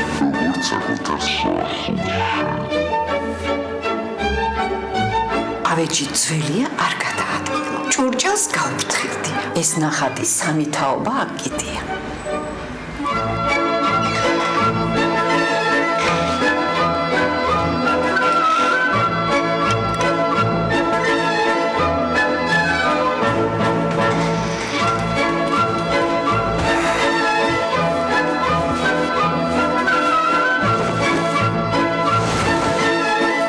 ერთადერთი ადგილი, სადაც შეგიძლია იგრძნო თავი საკუთარ სახლში, არის შენი საკუთარი სახლი. საქართველოს ბანკის სპეციალური იპოთეკური სესხით ჩემი პირველი სახლი მოიწყვე კუთხე შენგემოზე, რადგან არ არსებობს ადგილი, სადაც იგრძნობ თავს ისე, როგორც საკუთარ სახლში. ისარგებლე სპეციალური იპოთეკური სესხით ლარჩი 7%-ში 2 წელი ფიქსირებულად, ეფექტური 8.77%-დან და შეიძინებინა ქირის ფასად. Glovo, მიტანის სერვისის აპლიკაცია. ხინკალი ამბურგერი მოგინდა? შეუკვეთე Glovo-ს. რამე დაგჭირდა სუპერმარკეტიდან. შეუკვეთე Glovo-ს. დილით საუზმე მოგინდა? შეუკვეთე Glovo-ს. ლუდი შემოგაკლდათ? შეუკვეთე გლობოს და განაგრძე გართობა. ჩამოტვირთე გლობოს აპლიკაცია. შეუკვეთე რაც გინდა და წუთებში მოგიდანთ. გლობო, შენ უკვეთა, ჩვენ მოგვაქვს.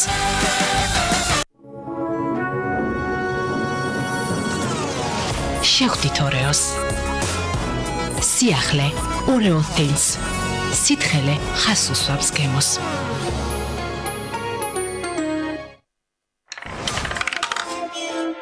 სლოტ კლუბების ქსელი 3-7-იანი გთავაზობთ საუკეთესო აპარატებს. ყველაზე მაღალ 20%-იან кэшბექს კლუბის VIP წევრებისთვის. ყოველ სამშაბათს და პარასკევს იმართება 7-იანების ტურნირი. ყოველ 4 შაბათს თამაშდება ფულადი პრიზები, 7 ახალი ავტომობილი და სუპერ პრიზი Toyota Prado. სრული საპრიზო ფონდი შეადგენს 1.221.000 ლარს. სლოტ კლუბების ქსელი 3-7-იანი.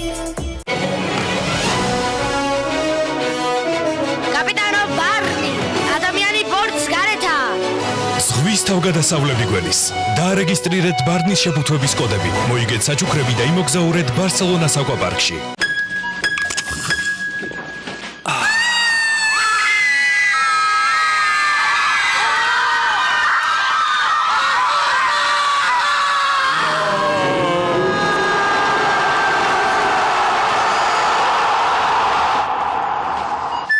მინი კოკა-კოლა, გრანდიოზული. ინარჩუნებს სიგრილეს და არომატს ყოველ წვეთში. მოგწინდა? ტიროლი. აღავთო ვანებს გემოთი. რამდენხან შეიძლება გაგრძელდეს სიგრილის გემო? 60 წუთი, მთელი 60 წუთი. დახვის სიახლეს, ტიროლის 60 წუთი. ახალი ხანგრძლივი სიგრილე. დღეს იმდენი საქმეა. ახლა ფაღარათი ძალიან უდროა. მიიღეთ იმოდიუმი. იმოდიუმის სულ 2 კაფსულა ხელს უწყობს ფაღარათის შეწყვეტას. იმოდიუმი სულ 2 კაფსულა ფაღარათის დროს.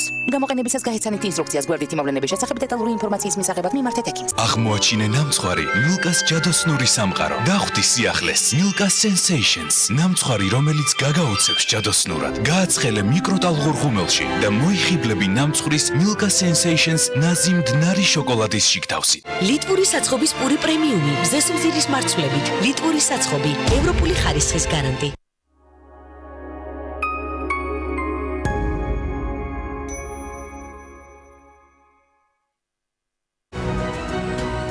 დირსი მასშტაბური საცხოვრებელი კომპლექსი თბილისში.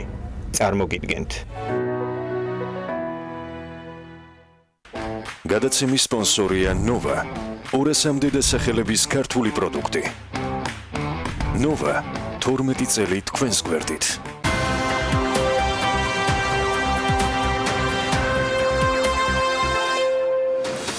იმპორტის გადასახადის ვადის 30-დან 5 დღემდე შემცირებას ბიზნესი ნეგატიურად აფასებს. ეგრეთ წოდებულ ოქროს სიაში შემავალი კომპანიების წარმომადგენლები ამბობენ, რომ ფინანსთა სამინისტროს მათთან წინასწარი კომუნიკაცია ამ თემაზე არ ქონია და ამის შესახებ პოსტფაქტუმ შეიტყვეს. მოსალოდნელი რისკების გათვალისწინებით ბრძანების გადავადებას ითხოვს საქართველოს ბიზნეს ასოციაცია და ბიზნეს ომბუდსმენიც, როგორია მხარეების პოზიცია და სამინისტროს არგუმენტაცია. თათია ჩაფიჩაძე მოუყარა თავი მათ კომენტარებს და შეფასებებს. მოდით ნახოთ მის მიერ მომზადებული სიუჟეტი. კომუნიკაციის დეფიციტი, ბიზნესის გაცემტვარების სურვილი და უსამართლო ბრძოლა თანაბარ პირობებში ჩაყენების მოტივით. ასე შეაფასა ბიზნესმა ფინანსთა სამინისტროს გადაწყვეტილება, რომლის თანახმადაც ეგრეთ წოდებულ ოქროს სიაში მყოფ 217 კომპანიას იმპორტის გადასახდელების გადახდების ვადა 30-დან 5 დღემდე შეუმცირდა. გამონაკლისია მხოლოდ ხორბლის იმპორტიორი კომპანიები, რომლებიც 45 დღიანი შეღავათით ისევ ისარგებლებენ. British American Tobacco-ს კორპორატიული და იურიდიული დირექტორი ზვია ცხვითარი აცხადებს, რომ თამბაქოს ბიზნესისთვის ჯერ აქციზის გაზრდა. შემდეგ კი ამ გადაწყვეტილების მიღება დამანგრეველი შედეგების მომტანი იქნება. ცხვითარიძე ამბობს, რომ ხელისუფლების მიერ გადადგმული ნაბიჯები მის კომპანიას თანამშრომელთა დათხოვნის, პროდუქციის ამოყიდვისა და ბიზნესის დახურვისკენ უბიძგებს. ამ აქციზის რადიკალური შედეგად დიდი დარტყმა მივიღეთ. ეხლა აბსოლუტურად ყველა კომპანიას, ყველა იმპორტიორს შეეხო ის რეგულაცია, რომელზეც არის საუბარი და აბსოლუტურად გამორიცხული არის ჩვენ მოვახერხოთ 30 დღის ვადის ნაცვლად 5 დღეში ამ ხელა თანხების ან მილიონობით ლარზე არის საუბარი, მისი აკუმულირება იმისთვის, რომ ვთქვათ მოვახდინოთ ამ გადასახადების დაფარვა. ვინმეს თანაბარ მდგომარეობაში ჩაყენება თუ უნდათ, პირიქით ვთქვათ ეს სტანდარტი უნდა გამოიყენონ მათ მიმართ 30 დღის და არა დააგდონ ქვევით, იმიტომ რომ ეს პირდაპირ ეკონომიკას დაარტყავს და ეს იქნება კონტრპროდუქტიული. გადასახდელების ადრეულ ეტაპზე შეგროვებას ნეგატიურად აფასებს კომპანია დიოს აღმასრულებელი დირექტორი და საკუთარ გამოცდილებაზე დაყრდნობით აცხადებს, რომ ბიზნეს ახალ სქემაზე გადაწყობა გაუჭირდება. თამას დაუშვილი მიიჩნევს, რომ სახელმწიფო სტრუქტურებს ბიზნესთან მინიმუმ 6 თვიანი წინასწარი კომუნიკაცია უნდა ჰქონოდათ. თანაბარ პირობებში ჩაყენების არგუმენტაცია კი უფრო გამართლებული, მსხვილებთან ერთად მცირე და საშუალო ბიზნესისთვის ვადის 5-დან 30 დღემდე გაზრდა და არა მისი შემცირება იქნებოდა. როგორც მინიმუმ უნდა იყოს ადრეული კომუნიკაცია ბიზნესთან, რათა შეთანხმებულად მოხდეს გარკვეული ცვლილებების შეტანა. რა თქმა უნდა, მესმის გასაგებია, რომ ბიუჯეტი უნდა იქნას შევსებული, არავინ ამას არ უარყოფს, მაგრამ ზოგადად აპელირება იმაზე, რომ თქვა ბიზნესის სხვა სფეროს წარმომადგენლები უნდა იყოს ერთ პირობებში, ესეც ლოგიკურია, მაგრამ სასურველია პირიქით, ანუ შეღავათი მიიღოს იმ ნაწილმა, რომელსაც არ ჰქონდა და არა პირიქით წაერთვა შეღავათი იმ ნაწილს, ვისაც ჰქონდა. ამიტომ მე როგორც ჩვენ სარგებლობთ ადრე ამ შეღავათით, ჩვენ უფრო ადრე გავიარეთ ეს პროცესი, ეხლა შეეხო ყველას, შესაბამისად მახსოვს ჩვენ რამდენად გაგვიჭირდა პირველი თვეები, როდესაც გვიწევდა და რა თქმა უნდა მაშინ მივმართეთ ბანკს. ჩავარდნა კომუნიკაციაში. ასე შეაფასა ბიზნეს ომბუდსმენმა 217 კომპანიისთვის არსებული შეღავათების გაუქმება. ირაკლი ლექვინაძე აცხადებს, რომ დროში ასე სწრაფად გადაწყობა ბიზნესისთვის რთულია და მინიმუმ ფინანსთა სამინისტროსთან კონსულტაციების გამართვამდე ბრძანება ძალაში არ უნდა შევიდეს. ეს არის ჩავარდნა კომუნიკაციაში ფინანსთა სამინისტროს მხრიდან ბიზნესთან დამოკიდებულებაში, რადგან ესეთი მნიშვნელოვანი ცვლილება, რომელიც ეხება ოქროსია, სადაც არიან ყველაზე რეპუტაციული კომპანიები და მათი რაოდენობა 200-ს აჭარბებს, ხდება მსგავსი ტიპის ცვლილება, ამაზე ბიზნესი უნდა იყოს მე ვფიქრობ ინფორმირებული. ჩვენ მივიღეთ ის, რომ 31 მაისს შევიდა ბრძანებაში ცვლილება, 2 ივნის გამოქვეყნდა მაცნეში, 5 ივნის გავცელდა რელიზი და 12 ივნის რიგი კომპანიებმა უკვე უნდა გადაეწყონ ახალი რეგულაციების მიხედვით. ამიტომ მე ვფიქრობ, რომ ას დროში ესე სწრაფად გადაწყობა ფინანსური მოდელის არის საკმაოდ რთული ამ კომპანიებისთვის და მინიმუმ რაც უნდა მოხდეს, მე ვფიქრობ, მანამდე სანამ არ გაიმართება კონსულტაციები ფინანსთა სამინისტროში აღნიშნულ კომპანიებთან, მოხდეს იმ მოცემულობის შენარჩუნება, რომელიც დღეს ჩვენ რეალურად გვაქვს. ოქროსიაზე ფინანსთა სამინისტროს კონსულტაციებისკენ მოუწოდებს ბიზნეს ასოციაცია. ლევან ვეფხვაძე კომპანიებისთვის მოსალოდნელ ფინანსურ პრობლემებზე საუბრობს და ამბობს, რომ გადაწყვეტილება მთავრობის საერთო პოლიტიკიდან, რომელიც პროგნოზირებად ბიზნეს გარემოს გულისხმობს, სრულად ამოვარდნილია. ეს გადაწყვეტილება აბსოლუტურად ამოვარდნილია კონტექსტიდან იმ პოლიტიკიდან, რასაც რის დემონსტრირებასაც მთავრობა ახდენდა და რამაც გადმოიჩინა იმედი საქართველოში ბიზნესს, რომ ბიზნესი იქნებოდა პროგნოზირებად გარემოში და პროგნოზირებადი გარემო იცით თქვენ აუცილებელია ინვესტიციებისთვის. აქედან გამომდინარე იყო მე ვფიქრობ არასწორი, რადგანაც ეს კომუნიკაცია არ იყო და იმედი გვაქვს, რომ მომავალს ჩვენ მოვახერხებთ, შევხვდებით და ველაპარაკებთ და ერთმანეთს არგუმენტებს მოვისმენთ. ინფორმაციისთვის ოქროსიის მონაწილე არის პირი, რომელიც გამარტივებული საბაჟო პროცედურებითა და იმპორტის გადასახდელების გადახდის განახევრებული ვადით სარგებლობს.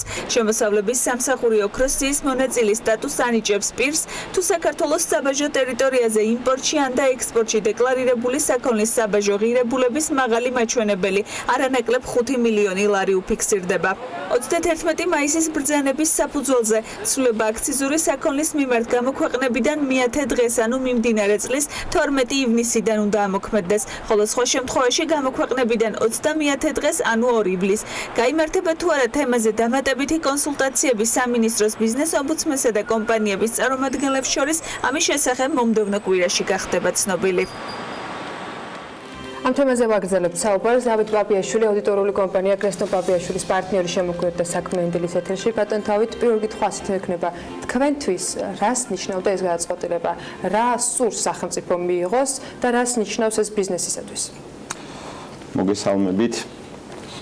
ძალიან საინტერესო თემას იხილავთ ტრადიციულად თქვენს ეთერში.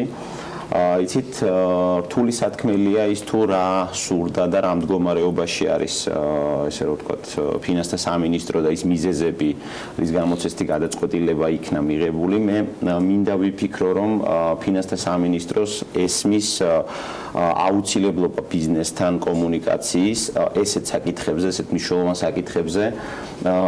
მეორე მხრივ არ მინდა ვიფიქრო, რომ ქვეყანას აქვს რაღაც სერიოზული პრობლემა ფინანსური კუთხით, ანუ ბიუჯეტის კუთხით კუთხით და ამიტომ მოხდა ესეთი ფორს მაჟორული. მინდა ნაწილ გავყვეთ ამ თემას. პირველ ნაწილზე გითხავთ, რო ყოფილიყო ეს ბიზნესისათვის 6 თვით, 1 წლით ადრე ნათქვამი. ბიზნესს ხო იგივე რეაქცია ექნებოდა მათთვის ამოქრუსიაში ყოფ კომპანიებს, არ იქნებოდა ხო ეს სასურველი შეთავაზება. აი რას მისცემდა წინასწარ თქვათ გაფრთხილება ამ სიტუაციას? დიახ, პირველ რიგში დავიწყოთ ის, რომ იმპორტის DRG-ს კომპანიათა დიდი ნაწილისთვის არ არის რეალურად გადასახადი. ეს არის გადასახადი, რასაც კომპანიები იხდიან საქონლის იმპორტის დროს და შემდგომ ხდება ამის ჩათვლა, ანუ წინსწრებით ხდება, ესე რომ ვთქვათ, გადასახადის გადახდა. და ის, ესე რომ ვთქვათ, უარყოფითი შედეგი, რაც ამას მოსდევს, არის ის, რომ ბიზნესს ამის გადახდა არ უწევდა, ანუ ამ ბიზნესია საუბარი, იმ 200-ზე მეტ კომპანიაზე და ეხლა მოუწევს, ანუ ეს არის ნეგატიური მხარე ამ საკითხის. რაც შეეხება იმას, თუ რას მისცემდა ეს ბიზნესს, რომ ყოფილიყო კომუნიკაცია, აი ყველა საუბრობს კომუნიკაციაზე, ესე რომ ვთქვათ, გუშინ და ამ დღეებში ამ საკითხთან ირგვლივ, რა თქმა უნდა, ბიზნესს მისცემდა ეს იმას, რომ ბიზნესი მოახდენდა ფინანსების მობილიზებას, ბიზნესს არ ექნებოდა, ესე რომ ვთქვათ, ფორს მაჟორის რეჟიმში არ ჩავაყენებდით ბიზნესს და ესე რომ ვთქვათ, არ მოუწევდა თანხების ესეთ ფორს მაჟორის რეჟიმში მობილიზება და ეს ესე რომ ვთქვათ, ეს გაუგებრობები, რაც შესაძლოა ეხა მოხდეს, ანუ ეს გაუგებრობები არ ვიქნება. ეხლა მეორე ნაწილზე გადავიდეთ, მოდიშ ფიქრა მეორე ნაწილზე. კითხო სანამ მეორე ნაწილზე გადავალთ, ანუ კომუნიკაციის ნაწილში, თქვათ 6 თვით ადრე უწოდნოდა ბიზნესს, რომ 12 ივნისს ამოქმედებოდა თქვა აქციის განხორციელებისთვის და 1 ივლისს დანარჩენი სხვა კომპანიებისთვის. ხო, იყო თუ არა რისკი, რომ ისინი ჭარბად, ასე თქვა, შემოიტანდნენ პროდუქცია, შესაბამისად გააჩენდნენ დოლარზე, თქვა, მოთხოვნას იმპორტირებულ ნაწილში და ამით დააწევებდნენ ლარს. იცით, რა თქმა უნდა, ეხლა გარკვეული ესე რომ ვთქვათ, გარკვეული თანხების ესე რომ ვთქვათ, დეფიციტი შექმნა შეიძლება და ამას მოყოლოდა, მაგრამ ანუ რომელი უფრო ცუდი არის აი შედეგები რომ შევაფასოთ, ხო? ანუ რა თქმა უნდა, როცა გადავდივართ ანუ ესეთ ახალ რეგულაციაზე, აქ ეს არ უნდა იყოს ბიზნესისთვის იმ ნეგატიური შედეგის მომტანი, რაც იქნება. ამიტომ გასაგებია, რომ ანუ ორივე გადაწყვეტილება შეიძლება აქვს ნეგატიური მხარე, მაგრამ მე ვფიქრობ, უფრო დიდი ნეგატივი არის ის, რომ ბიზნესი ხო, ანუ ბიზნესი არ ჩავაყენეთ, აქ სხვა ამბავია, რამდენად უნდა მივიღოთ საერთოდ ეს რეგულაცია, რამდენად უნდა დავწიოთ 30 დღე 5 დღემდე და რატო არ შეიძლება ეს 5 დღე ავწიოთ. მე მესმის, რომ იმპორტის DRG-ს მობილიზებით, ანუ წინსწრებით ივსება ბიუჯეტი, მაგრამ აი ეს თანასწორობა რომ აღდგეს და რა მოცულობაზეა დაახლოებით საუბარი? ანუ სწორედ ის მეორე ნაწილი, რომელიც თქვენ ახსენეთ, ანუ ქვეყანა სახელმწიფო ბიუჯეტი რას მიიღებს ასეთს ამ თქვათ გადაწყვეტილებით, როდესაც აი 25 დღიან სხაობას იცვლის ხო ეს ბრძანება რეალურად, რა ქეშზეა ლაპარაკი ბიზნესისათვის ძალიან მარტივად რო ვთქვათ რა. ამის ციფრები მე ამ ეტაპზე არ გამაჩნია, თუმცა ეს იქნება არსებითი ოდენობის თანხა, რა თქმა უნდა, ანუ ბიზნესი ზოგიერთ შემთხვევაში ის მსხვილი ბიზნესი არ იხდიდა ამ DRG-ს, მას არ უწევდა DRG-ს გადახდა. იქ არის ესეთი ნიუანსი, რომ თუ თვის მეორე ნახევარში შემოიტანდა ბიზნესი საქონელს 30 დღის განმავლობაში ის მოასწრებდა ამ DRG-ს ჩათვლას და საერთოდ არ იხდიდა, ანუ ფაქტიურად ბიზნესი ამ თანხას, მაგრამ ეს შეღავათი წლები არსებობს, წლების წინ გადაწყვიტა კანონმდებელმა, რომ ეს შეღავათი დაეწესებინა მსხვილი ბიზნესისთვის და ახლა ამ შეღავათის გაუქმება შესაძლებელია მხოლოდ და მხოლოდ იმ პირობებში, როცა ქვეყანაში სიტუაცია არსებითად თუ გაუმჯობესებულია, თუ ბიზნესი უფრო უკეთეს მდგომარეობაში იმყოფება, ანუ ამ პირობებში მესმის, რომ ეს გაგვეუქმებინა, მაგრამ დღეს იმ პირობებში, როცა ინფლაციის მაღალი ტემპი გვაქვს, ბიზნესი არ არის ახარბიელო მდგომარეობაში, მე ვფიქრობ, ეს იყო არადროული და ესე რომ ვთქვათ, უადგილო იყო. თქვენ ახსენეთ ეს ჩათვლის ნაწილი, რომელზეც 1 წლის წინ და კიდევ უფრო მეტი, 3 თვის წინ პირველად ისაუბრა მაშინდელმა ფინანსთა მინისტრმა და ახლა პრემიერმა მამუკა ბახტაძემ, რომელიც ამ წლიდან არის უკვე ოფიციალურად ამოქმედებული, როცა სისტემა გაიმართა, ჩათვლის ნაწილს გულისხმობ. ფიქრობ თუ რომ სწორედ ამ სისტემამ განაპირობა ის, რომ ფინანსთა სამინისტროში არის ეს გადაწყვეტილება მიღებული, როდესაც თქვათ უკან დაბრუნება თანხის ბიზნესისათვის არის უფრო მოკლე დროში, ანუ ცოტა ხნით ჩერდება ის თანხა რეალურად სახელმწიფოს თქვათ მართვაში. ანუ DRG-ს ავტომატურ დაბრუნებას გულისხმობთ. იცით, აი კიდევ ისევ და ისევ ამბობ. ეს ხო არ არის საკომპენსაციო მოდი ესე ვთქვათ, თუ DRG-ს ავტომატური დაბრუნება და ამ რეფორმის ამოქმედება ამ ყველაფერმა გამოიწვია ეს, რასაც ჩვენ დღეს გვესმის და რაც ჩვენ დღეს უნდა მივიღოთ, ეს არის ძალიან ცუდი, იმიტომ რომ ერთის მხრივ ჩვენ ვამბობთ რაღაც პროცედურების გამარტივებაზე, ვაანონსებთ, რომ ბიზნეს რაღაცები გაუმარტივდება.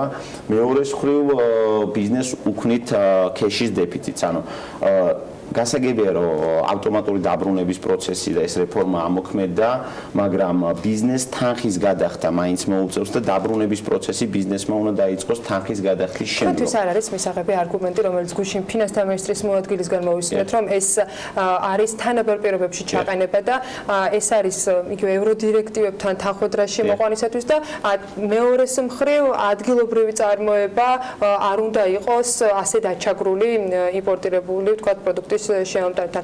აი ეს თემები იყო ძირითადად თუ კი ვინმესგან ისმოდა თქვა რა ამ გადაწყვეტილების მხარდამჭერი რაიმე შეფასება. თქვენთვის არც ერთი მათგანი არ არის მისაღები? კი ბატონო. მაი ევროდირექტივიდან დავიწყებ, იცით, ჩემი დაკვირვებით ფინანსთა სამინისტრო ძალიან ხშირად აქცენტებს აკეთებს ხოლმე იმაზე, რომ მათ ეს არ უნდათ დაუშვათ ამა თუ იმ რეგულაციის შემოღება და ეს თავს მოახვია რაღაცა ან ასოცირების ხელშეკრულებით არის გაწეული და ასე შემდეგ. იცით, ამის პრეცედენტები არსებობს, აი იგივე დღგ-ის ავანსების დაბრუნება, ავანსების დაბეგვრა დღგ-ით როცა შემოდიოდა, მესმის რომ ეს გაწერილი არის ამ კანონმდებლობაში, მაგრამ შემდგომში მე მახსოვს რაც ანგარიში გამოქვეყნდა და აღმოჩნდა რომ ეს შესაბამისი სტრუქტურები არ თხოვდნენ სახელმწიფოს იმ მომენტში იმ ავანსების დღგ-ით დაბეგვრის რეგულაციის შემოღებას. ანუ ძალიან მე მეჩვენება რომ ძალიან ხშირად ხდება ხოლმე სპეკულაციები ამ თემასთან, რომ აი თითქოს მათ ეს არ უნდათ და რაღაც ასოცირების ხელშეკრულება გვავალდებულებს და ასე შემდეგ.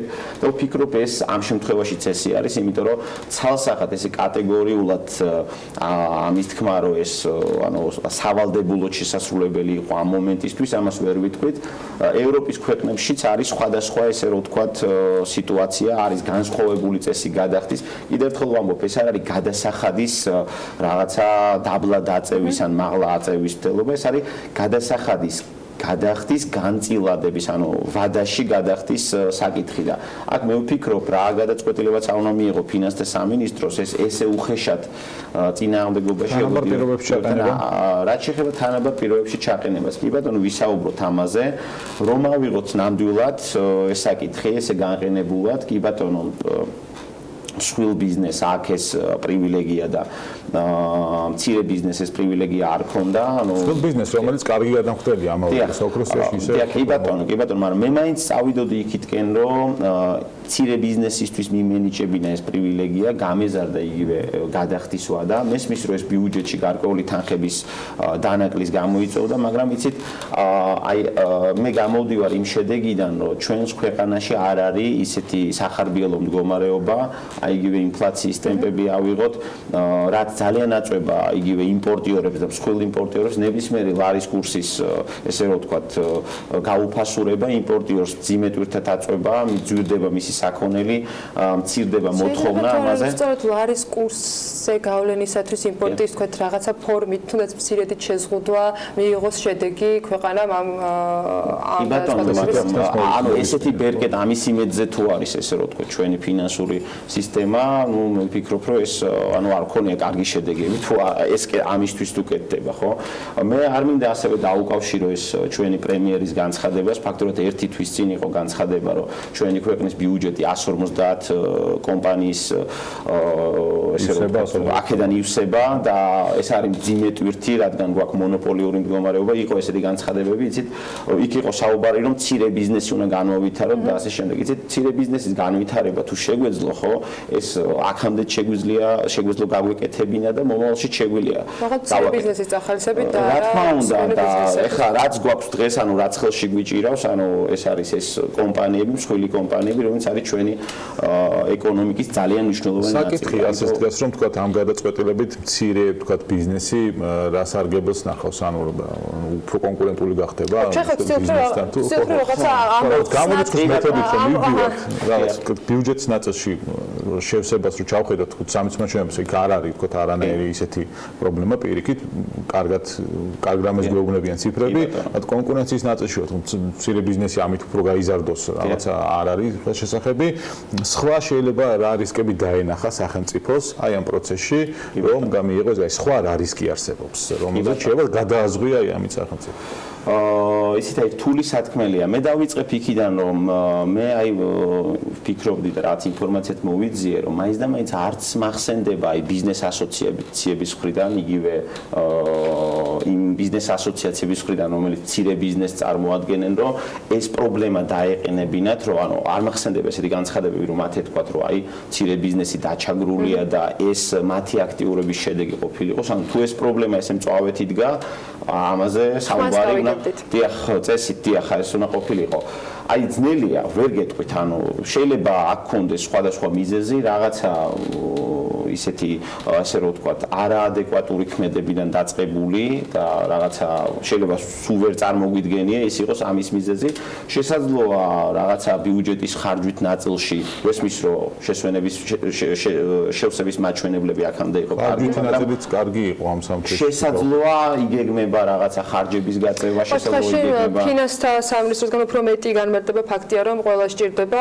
ნახოთ ორშაბათიდან გუშინ ფინანსთა მინისტრის მოადგილეებმა არ გამორიცხა რომ დაიწყოს ამაზე კონსულტაციები და იყო შეხვედრები ბიზნეს წრეების წარმომადგენლებთან ჩვენც დიდი ინტერესით ველოდებით დამატებით განმარტებებს და კომენტარებს ფინანსთა მინისტრიც ხელმისაწვდომი გახდება ამ რამდენიმე დღიანი პაუზის შემდეგ სწორედ ორშაბათიდან და გვეცოდინება უფრო მეტი ნახოთ ბიზნესის პოზიცია და ფინანსთა სამინისტროს პოზიცია რა კომპრომისს თქვათ მოძებნიან ამ თემასთან დაკავშირებით მადლობა თქვენი ისეთ რომ ყავით ჩვენთან ერთად დავით პაპიაშვილი აუდიტორული კომპანია კრესტონ პაპიაშვილის პარტნიორი იყო საქმიანი დილის სტუმარი შესაძლებლობა ინვესტორებისათვის და თავად TBC-ისათვის ეს ლონდონში გამართული ინვესტორთა დღის წინასწარი შეფასებაა და ამავდროულად შეჯამება რომელიც გუშინ შედგა და რომელზეც ინვესტორებმა ანალიტიკოსებმა და საფინანსო სექტორის წარმომადგენლებმა TBC-ის მენეჯმენტისგან პრეზენტაციები მოისმინეს როგორია ბიზნესის ხედვა და როგორია სტრატეგია ამის საპრეზენტაციოდ შეკრებილებს ლონდონის საფონდო ბირჟის ოფისში ელენე კვანჭილაშვილი ესაუბრა და ვიდრე ანალიტიკას ეთერში ლონდონურ ამბებს სრულად გაგვიზიარებს არც ნისლიანი ალბიონის ფონზე ღალატობს საქმიანი დილის მაყურებლების ინტერესს და მოდით ნახოთ რა ხდებოდა გუშინ ლონდონში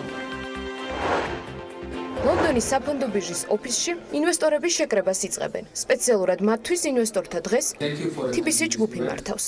ეს უკვე მეხუთე ინვესტორებთან შეხვედრა არის და ტრადიციად იქცა.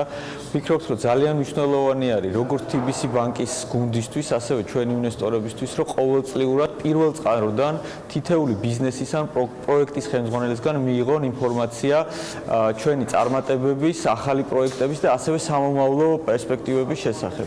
წელს ჩვენ საკმაოდ დატვირთული განრიგი გვაქვს, გვექნება მიმოხილვა როგორც არსებული ბიზნესების, ასევე ახალი პროექტების.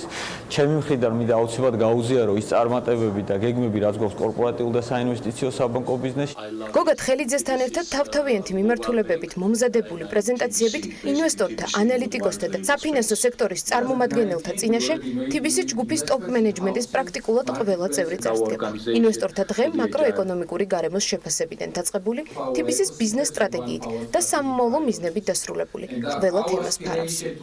ინტერესები ცვალებადია იმის მიხედვით თუ რას უყვებით ჩვენ, იმიტომ რომ რაც უფრო მეტ სიახლეს მოუყვებით, რა თქმა უნდა, მათთვის ეს ყველაფერი ძალიან საინტერესოა და მით უფრო მეტ კითხვას სვავენ, თქვათ ამას თუ იმას, რატო ვაკეთებთ, როგორ ვაპირებთ, რომ განმავითაროთ, ან რაში გამოვიყენებთ უშუალოდ და როგორ ხდება ეს TBC-ის ზოგად სტრატეგიაში. ამიტომ გონია, რომ ძირითადად კითხვები ამის შესახებ იქნება და რა თქმა უნდა, ტრადიციულად იმის შესახებ, თუ ბანკი როგორ ფინანსურ შედეგს დებს. რაში უნდა ითარგმნოს ის ინვესტიცია, რაც დღეს ლონდონის საფონდო ბირჟის ოფისში იდება, საქართველოს ყველაზე მსხვილი ბანკის მხრიდან.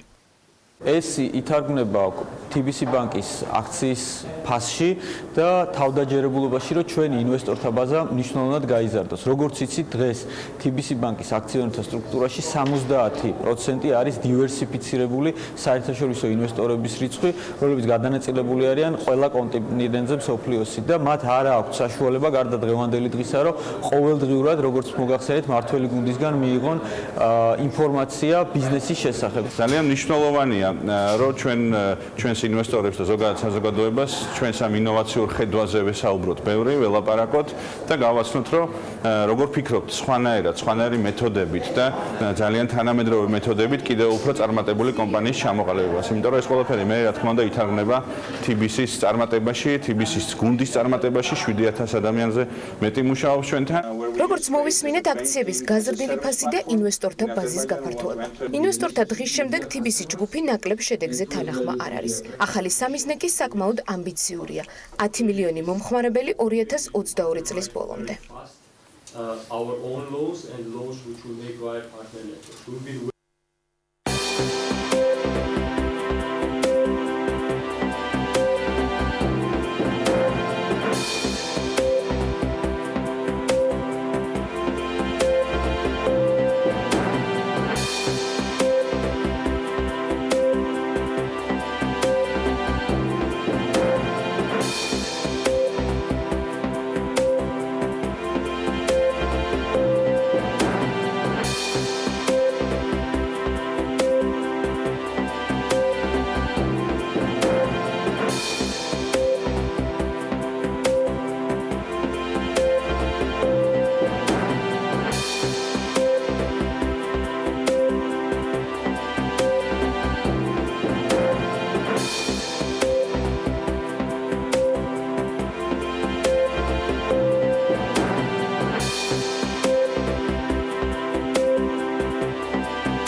გადაცემის სპონსორია Nova, 200-მდე დასახელების ქართული პროდუქტი. Nova, 12 წელი თქვენს გვერდით.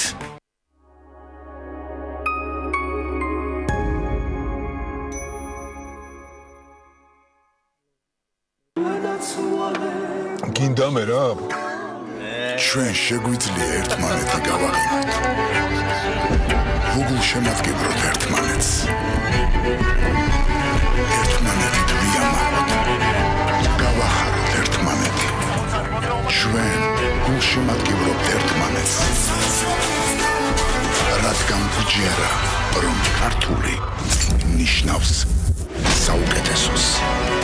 ლუდი, ზედაზენი, ახალი დიზაინი და დაუვიწყარი გემო. საქართველოს გულშემატკივარი. ზედაზენი, აბარა. ფინას ბიჭებზე პრინციპულად არ ვაქირავებ.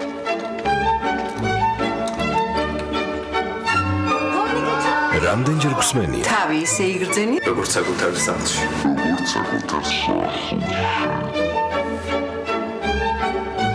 ავეჯი ძველია არ გადაადგილო. ჭურჭელს გავფრთხილდი. ეს ნახატი სამი თაობა აკიდია.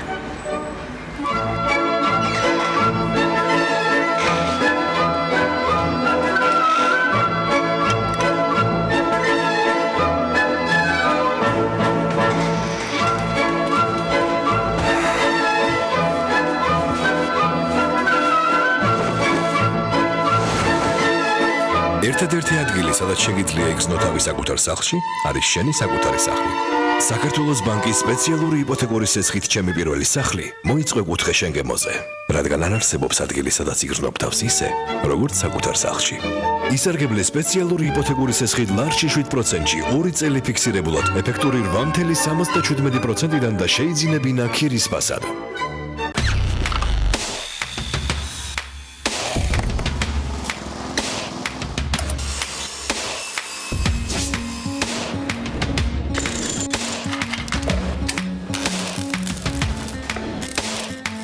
პროფესიონალის სამუშაო ხელსაწყოები.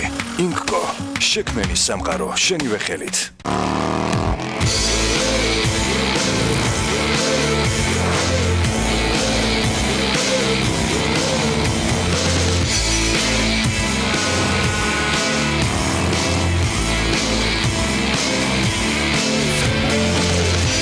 აირჩიე მაგთის ახალი პაკეტი მარტივი 5 და მიიღე სრული მობილური მომსახურება. ულიმიტო საუბარი მაგთის ქსელში, ულიმიტო SMS-ი და 1000 მეგაბაიტი მობილური ინტერნეტი. მარტივი 5, მარტივი კომუნიკაცია. მაგთი ხარისხია. ჩუდო წარმოგიდგენთ იოგურტის ორ სრულიად განსხვავებულ გემოს. წიფებროწეული და სუნდელოვანი ჟოლო. წვნიანი მანდარინისა და არომატული ჯინჯერის სინთეზი განუმეორებელ შეგრძნებას დაგიტოვებთ. ჩემი საყვარელი ჩუდო. უნიკალური ბუნება. ფირუზის ფერისხვა და 300 კილომეტრზე გადაჭიმული ხავერდოვანი ქვიშის სანაპიროები. ჰალკიდიგი, ადგილი, სადაც თავს ნამდვილ ღმერთად იგრძნობთ. სასტუმროები, როგორც ოჯახური, ასევე რომანტიული დასვენებისთვის. 21 მაისიდან პირდაპირი რეისები თბილისიდან ავიაკომპანია ელინეარით. საგზურების ღირებულება 600 ლარიდან. მუზენიდის ტრეველი, მთელი საბერძნეთი, მხოლოდ თქვენთვის. დღეს იმდენი საქმეა. ახლა ფაღარათი ძალიან უდროა. მიიღეთ იმოდიუმი. იმოდიუმის სულ 2 კაფსულა ხელს უწყობს ფაღარათის შეწყვეტას. იმოდიუმი, სულ 2 კაფსულა ფაღარათის დროს. გამოყენებისას გაიცანით ინსტრუქციას გვერდითი მოვლენების შესახებ დეტალური ინფორმაციის მისაღებად მიმართეთ ექიმს. შეხვდით ორეოს. სიახლე ორეო თინს. სითხელე ხას უსვამს გემოს.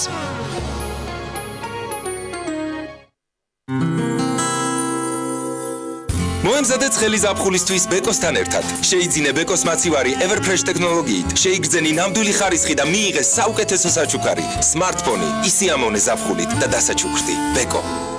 აღმოაჩინე ნამცხვარი მილკას ჯადოსნური სამყარო. დახვდი სიახლეს მილკას Sensations. ნამცხვარი, რომელიც გაგაოცებს ჯადოსნურად. გააცხელე მიკროტალღურ ღუმელში და მოიხიბლები ნამცხვრის მილკა Sensations ნაზი მდნარი შოკოლადის შიგთავსით. მზად ხარ? მის ოჯახთან შესახვედრად.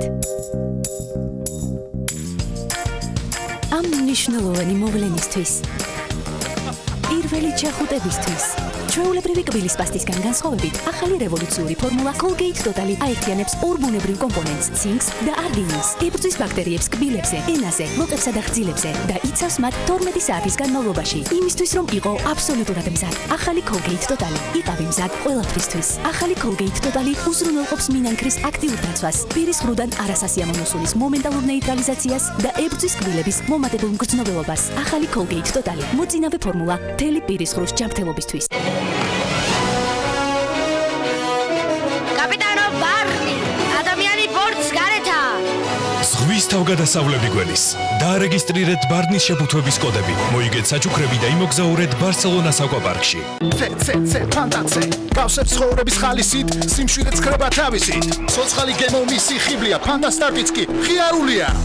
ყველამ ერთად. ახალი ფანტა C ვიტამინი. ჩვენ დღეს უკვე დავიმუხტეთ C ვიტამინით და არაჩვეულებრივი გემოთი. ახლა თქვენი ჯერია. მიდი, გახსენი ფანტა. მოგწინდა? ტიროლი. აღავთო ვანებს გემოთი. რამდენხან შეიძლება გაგრძელდეს სიგრილის გემო? 60 წუთი, მთელი 60 წუთი. დახტის სიახლეს, ტიროლის 60 წუთი. ახალი ხანგრძლივი სიგრილე.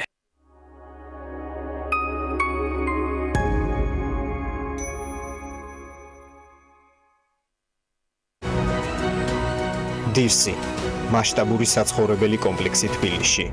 წარმოგიდგენთ. გადაცემის სპონსორია Nova. 200-მდე დასახელების ქართული პროდუქტი. Nova 12 წელი თქვენს გვერდით.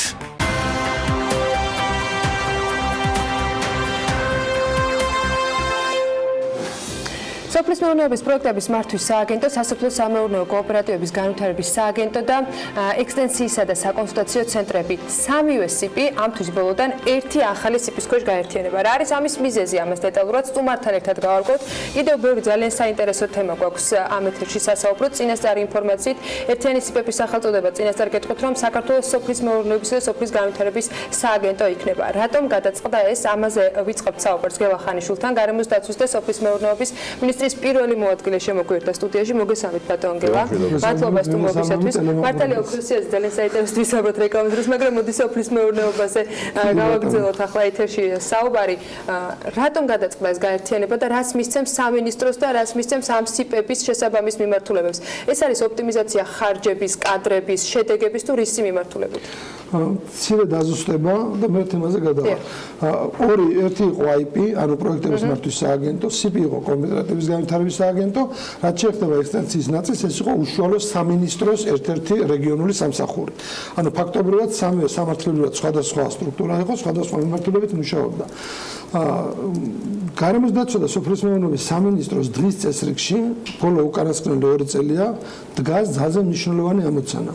ეს არის ევროპულ რესურსების რესურსებზე ხელმისაწვდომობის გაზრდა. თქვენ იცით რომ ჩვენ დაფინანსების ძირითადი წყარო არის ბიუჯეტი, ამასთანავე ჩვენ გვაქვს დონორებთან შემოთავაზება, რომელსაც ასე თქვა სხვადასხვა პროექტებში ვათავსებთ, მაგრამ ეს ყველაფერი აღმავალი საქართველოს სოფლის მეურნეობისთვის არის ძალიან მცირე. აქ არის მარტივი მოდელი. თქვენ არიცით რომ 2012 წლამდე სოფლის მეურნეობაში დაფინანსება პრაქტიკულად ნულის ტოლფასი იყო. 2012 წლის მერე კერძო ბიზნესმა, ბანკმა და სახელმწიფოს თანადგომით 2 მილიარდ ნახევარზე მეტია ინვესტირებული სოფლის მეურნეობაში. ამან გააფართოვა მოთხოვნა რესურსზე, გააძლიერა სოფლის მეურნეობის სეგმენტი, ბიზნეს სეგმენტი 500%-ით არის გაზრდილი სოფლის მეურნეობაში, $1 მილიარდ მივახლდა საექსპორტო პოტენციალი, თუსაც დრო იქნება ამაზე ვისაუბრებ, მაგრამ ამ ყველაფერმა წარმოშვა ახალი საჭიროება, როგორ მოგვეზიდათ საქართველოში უფრო მეტი რესურსი. მეტი რესურსი ბუნებრივი ეს არის ევროპული ფონდები, ბუნებრივი ეს არის ამერიკული ფონდები, ანუ ჩვენ უნდა გვქონოდა ისეთი სტრუქტურა, რომელიც გაევლიდა ევროპულ აკრედიტაციას, შესაბამისობაში იქნება ევროპის საგადამხდელო სტრუქტურებთან და შესაბამისად მოვიზიდავთ რესურსებს. ჩვენ გავიარეთ არაერთი კონსულტაცია, ყავდა არაერთი ექსპერტი ჩამოყვანილი ფაოსგან, UNDP-სგან, სხვადასხვა ჩვენი კოლეგა დონორი ორგანიზაციებისგან, რომელთა რეკომენდაციების შედეგად და ჩვენი შიდა მსჯელობებით მივედით ასეთი გადაწყვეტილება, რომ ის სტრუქტურული ერთეულები, რომელიც უშუალოდ მუშაობდა ფერმერებთან, რომელიც ახორციელებდა სხვადასხვა მიმართულების დაფინანსებას, ჩამოყალიბებულიყო ერთ მოქნილ IP-ს მექანიზმად, რათა ჩვენ რამოდენიმე სამთავრობო დასახული პროგრამა უფრო მარტივად შეგვესრულებინა. პირველი, თქვენ იცით რომ საქართველოში არის დაახლოებით 800,000 ფერმერი, პირობითად ეგრეა დაყოფილი და მცირე მიწიანობა განაპირობებს ასე დიდ სიმრავლეს, მაგრამ პროექტებში მონაწილეთა რიცხვი სამწუხაროდ არის მხოლოდ 32,000. ანუ ჩვენი ამოცანა მაქსიმალურად იყოს ინკლუზიური, მაქსიმალურად ყველას შევეხოს ჩვენი პროექტები, ამიტომ გვჭირდებოდა ისეთი სტრუქტურა, რომელიც იქნებოდა გამჭვირვალე ღია, შესაძლებლობა იქნებოდა ყველა პროექტზე ემუშავა და იქნებოდა შესაძლებლობა ყველა რაიონულ ცენტრში ქონოდა თავისი წარმომადგენლობა, რომელიც ახლო მივიდოდა მოსახლეობასთან და მიაწვდიდა პროექტების შესახებ ინფორმაციას და შესაბამისად იქნებოდა იქ ინფორმაცია არ არის თუ პროექტები შედარებით ვერ არის მორგებული, მაგრამ ინფორმაციის შეღწევადობა რაიონებში და საყოველთაობა და ინკლუზიურობა იყო საკმაოდ სუსტი. ამიტომ ჩვენ პირველი ამოცანა, რომ ყოფილიყო IP, რომელიც ევროპულ სტრუქტურებში რეგისტრაციას გაევლიდა, რეკომენდირებული იყო, რომ სამივე ერთად ყოფილიყო სამზე არ გვებრძოლა გავლაზე, ამიტომ გაერთიანდა და გაერთიანების შიგნით ჩვენ გავაერთიანეთ აბსოლუტურად არსებული სტრუქტურები. არანაირ ეკონომიაზე აქ არანაირ ეფექტზე ძებნა არ ყოფილა. არც ადამიანური რესურსის გამოყენება მოხდება. ამ ეტაპზე ჩვენ არაფერი პირიქით შეიძლება ადამიანური რესურსი გაიზარდოს და ესეც იქნება, მაგრამ თუ ეკონომია იქნება სულ სხვა სისტემით და იმასაც ვიტყვი, პირველი ამოცანა იყო ჩამოყალიბებულიყო ევროპული ტიპის ორგანიზაცია, ევროპაში ფერმერი დაფინანსებას ღებულობს სპეციალური საფინანსო ორგანიზაციიდან შესრულებულ სამუშაოზე, იქამდე ჩვენ გვჭირდებოდა შუალედური ეტაპი და სწორედ ეს შუალედური ეტაპი არის ახალი სააგენტო, რომელსაც სააგენტო შეიქმნა 1 ივნისიდან, დაახლოებით ერთ თვეში ახალი სტრუქტურის გამოყალიბებისთანავე ჩვენ დავიწყებთ ინსპექტირებას ევროპელი კოლეგების მიერ, სერტიფიცირებას და ფაქტობრივად ვფიქრობთ, რომ მომავალი წლებში ჩვენ მივიღებთ აღიარებას და ამ აღიარების ფარგლებში გავზრდით ხელმოსაწვდომობას ევროპულ ფულზე.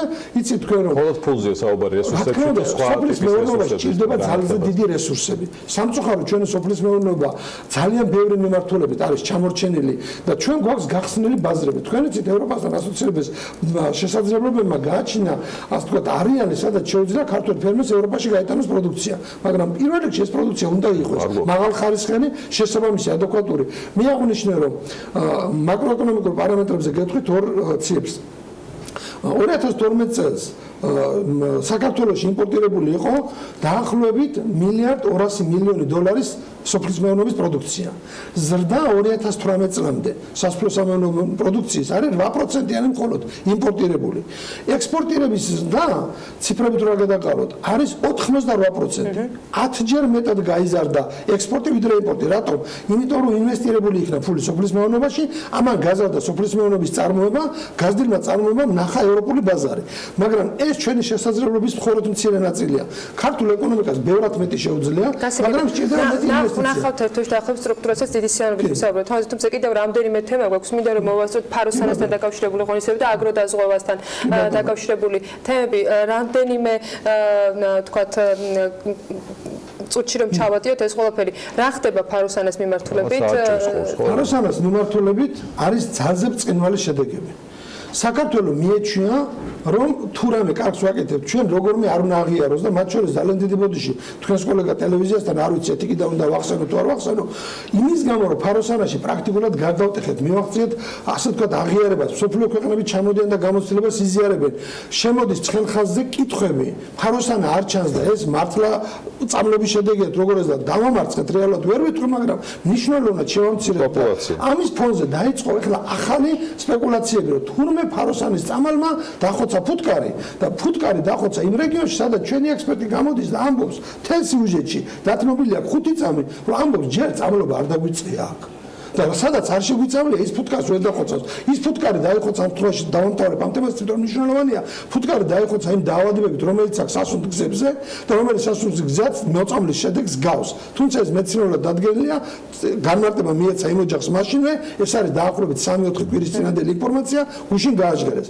აზიურ ფაროსანასთან გვაქვს ბრწყინვალე შედეგები აზიურ ფაროსანაზე მივახციეთ იმას რომ მოსახლეობისთვის ფაროსანის გამოსვლის პერიოდი რომელიც იყო ყველაზე მტკივნეული პრაქტიკულად უმტკივნეულოდ ჩაიარა ჩვენ ახლა ჩავატარეთ პირველი მოიზრდა და გაანადგურეს ეფექტი რომ შენობიდან გამოსული უკვე ის ფაროსანა ადგილზე გაგვანადგურა ნაკლები ფაროსანა გამოვიდა სადგურებზე რომელიც ძალიან მცირე რაოდენობით გამოვიდა ჩვენ მოიზრდა და გაანადგურეს სქემით რომ დავიწყეთ დამუშავება ეს სქემა რომ წარმოვიდგინოთ ფერომონი იქიდება არაყვავილოვან სცენარეზე რომ ფუტკარი და ყველა სხვა მწერი სასარგებლო არ მივიდეს მასზე და ფერომონი იზიდავს მხოლოდ და მხოლოდ აზიურ ფაროსანას რომელსაც ხდება მე ამხის კონკრეტულად დამუშავება ეს არის ბიფეტრინის შემცველი პრეპარატით რომელიც 2 კვირა მუშაობს ეს იყო პირველი ასე ვთქვათ ტალღა რომელთან დაიწყეთ მუშაობა მიმდინარე წელს მეორე ტალღა დაიწყო გუშინ უკვე სამეგრელოში ეს არის თერმული ნისლის დამუშავება ეს ორთქლი რომელსაც გამოდის და ხედავთ ფაქტობრივად საყოფაცხოვრებო სივრცეში აზიური ფაროსანა არის ძალზე მნიშვნელოვნად შემცირებული ახლა ველოდებით თუ რა მოხდება ტყის სიკვდილში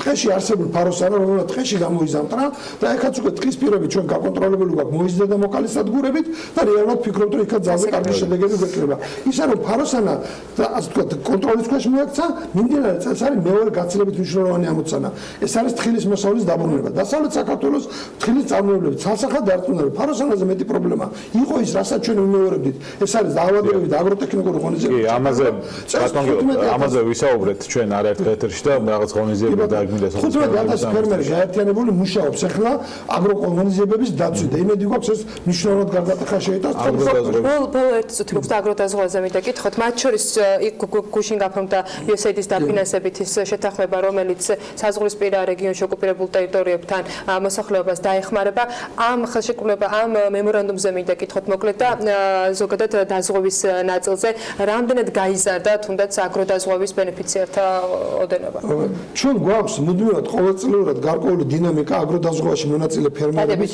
და სამწუხაროდ გასული წელი არ იყოს დადებითი და რატომ აქაც მიწის რეგისტრაციას დაკავშირებულ საკითხებს ჰქონდა ჩვენთვის მნიშვნელოვანია ფერმერი რომელსაც აღიარებული აქვს მიწა არეგისტრირებს გრძელვადიან პერსპექტივაში წინა საკითხთან დაკავშირებულ თემებია ჩვენ ვღებულობთ შესაბამის გადაწყვეტილებას რომ ფერმერი დარეგისტრირდეს დაზღვევა ვისაც ჰქონდა დღეს გორში არის საინტერესო ღონისძიება მაგასთან დაკავშირებით იღებს ანაზღაურებას და არის ბრწყინვალე ასე ვთქვათ კოლეგიალური მუშაობა სადაზღვევო კომპანიებთან ჩვენი ტკივილი არის და ჩვენ ვცდილობთ რომ მაქსიმალურად მეტმა და მეტმა ადამიანმა დააზღვიოს იმიტომ რომ სხვა მექანიზმი სოფლიოში არ არსებობს ის მემორანდუმი როდესაც გუშინ გაფორმდა ამერიკის მთავრობა და ამერიკელი ხალხი ისე როგორც სხვა ღონისძიებების დროს აქაც გვერდში დაუდგა ჩვენს მოსახლეობას რომელიც არის საზღვრის ასე ვთქვათ ოკუპირებული ტერიტორიის მიმდებარე ცხოვრობენ და ამ სიტყვამ დაუდევლად გაანადგურა მათი ფართობები იქნება მათზე დახმარება მაგრამ ეს დახმარება არ არის მნიშვნელოვანი დახმარებაზე მნიშვნელოვანია იყოს დაზღვევა იმ დონეზე რომელიც დაცული იქნება ჩვენი ფერმერი საზღვრის პირასაც სხვაგანაც და შევძლებთ ჩვენ რომ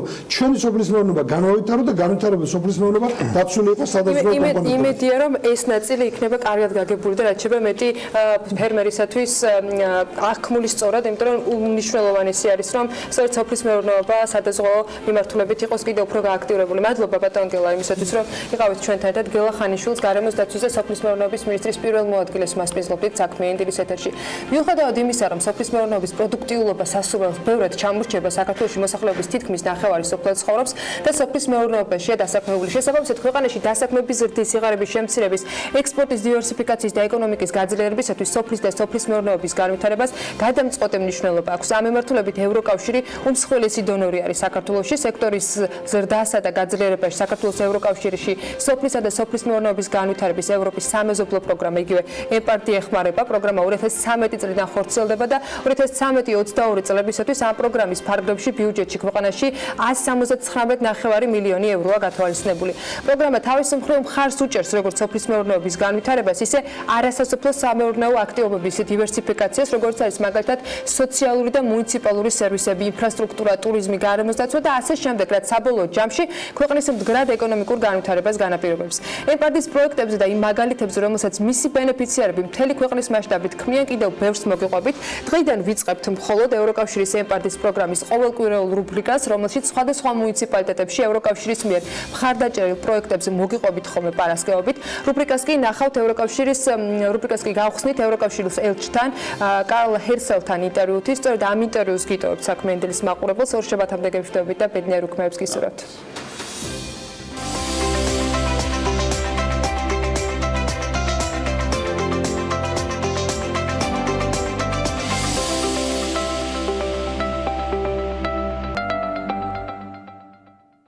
როგორ ასრულებს საქართველო ასოცირების შეთანხმებით და ღრმა და ყოვლისმომცველი თავისუფალი სავაჭრო სივრცით ეგრეთ წოდებული DCFTA-ით გათვალისწინებულ მოთხოვნებს. გვესმის, რომ ხანგრძლივი პროცესია, მაგრამ ხანდახან სხვადასხვა ანტრეპრენერებთან ინტერვიუსას, ბიზნეს ასოციაციის წარმომადგენლებთან ან სახელმწიფო სტრუქტურების თუ პარლამენტის წევრებთან შეხვედრებისას მაქვს შეგრძნება, რომ არავის არ აქვს ზუსტად გააზრებული რა შესაძლებლობებსა და საშუალებებს გვაძლევს თანამშრომლობის ეს სქემები, როგორც ადგილობრივი ბაზრისთვის, ასევე ზოგადად ბიზნეს გარემოსთვის. როგორ იყენებს საქართველო ამ შესაძლებლობებს? მოდით განვიხილოთ ეს საკითხი.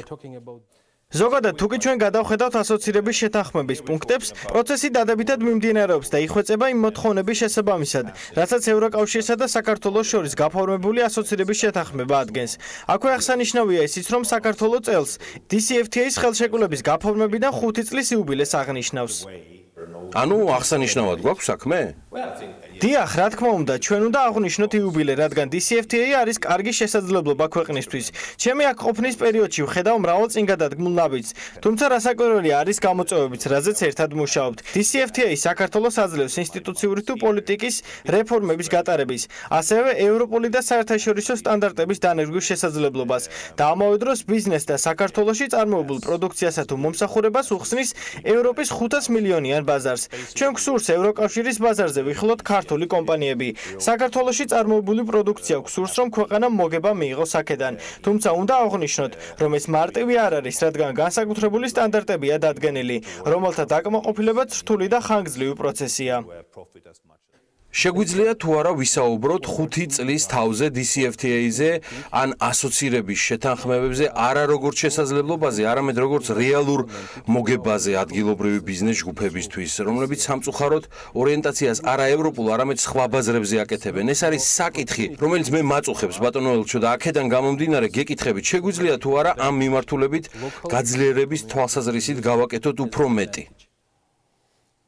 თუ გადავხედავთ იმ პროექტებს, რომლებსაც ჩვენ ვაფინანსებთ, ვხედავთ, რომ პოტენციალი მაღალია. ევროკავშირის ბაზარზე ექსპორტის შესაძლებლობები ნელ-ნელა იზრდება. იქმნება საწარმოები, ვითარდება მცირე და საშუალო ბიზნესი. იწარმოება უფრო მაღალი ხარისხის პროდუქცია, რომელიც პირველ რიგში ადგილობრივი ბაზრისთვის და საქართველოში მცხოვრები მომხმარებლისთვისაა მნიშვნელოვანი. ასევე მნიშვნელოვანია საერთაშორისო ბაზრების ექსპორტის გასაზრდელადაც.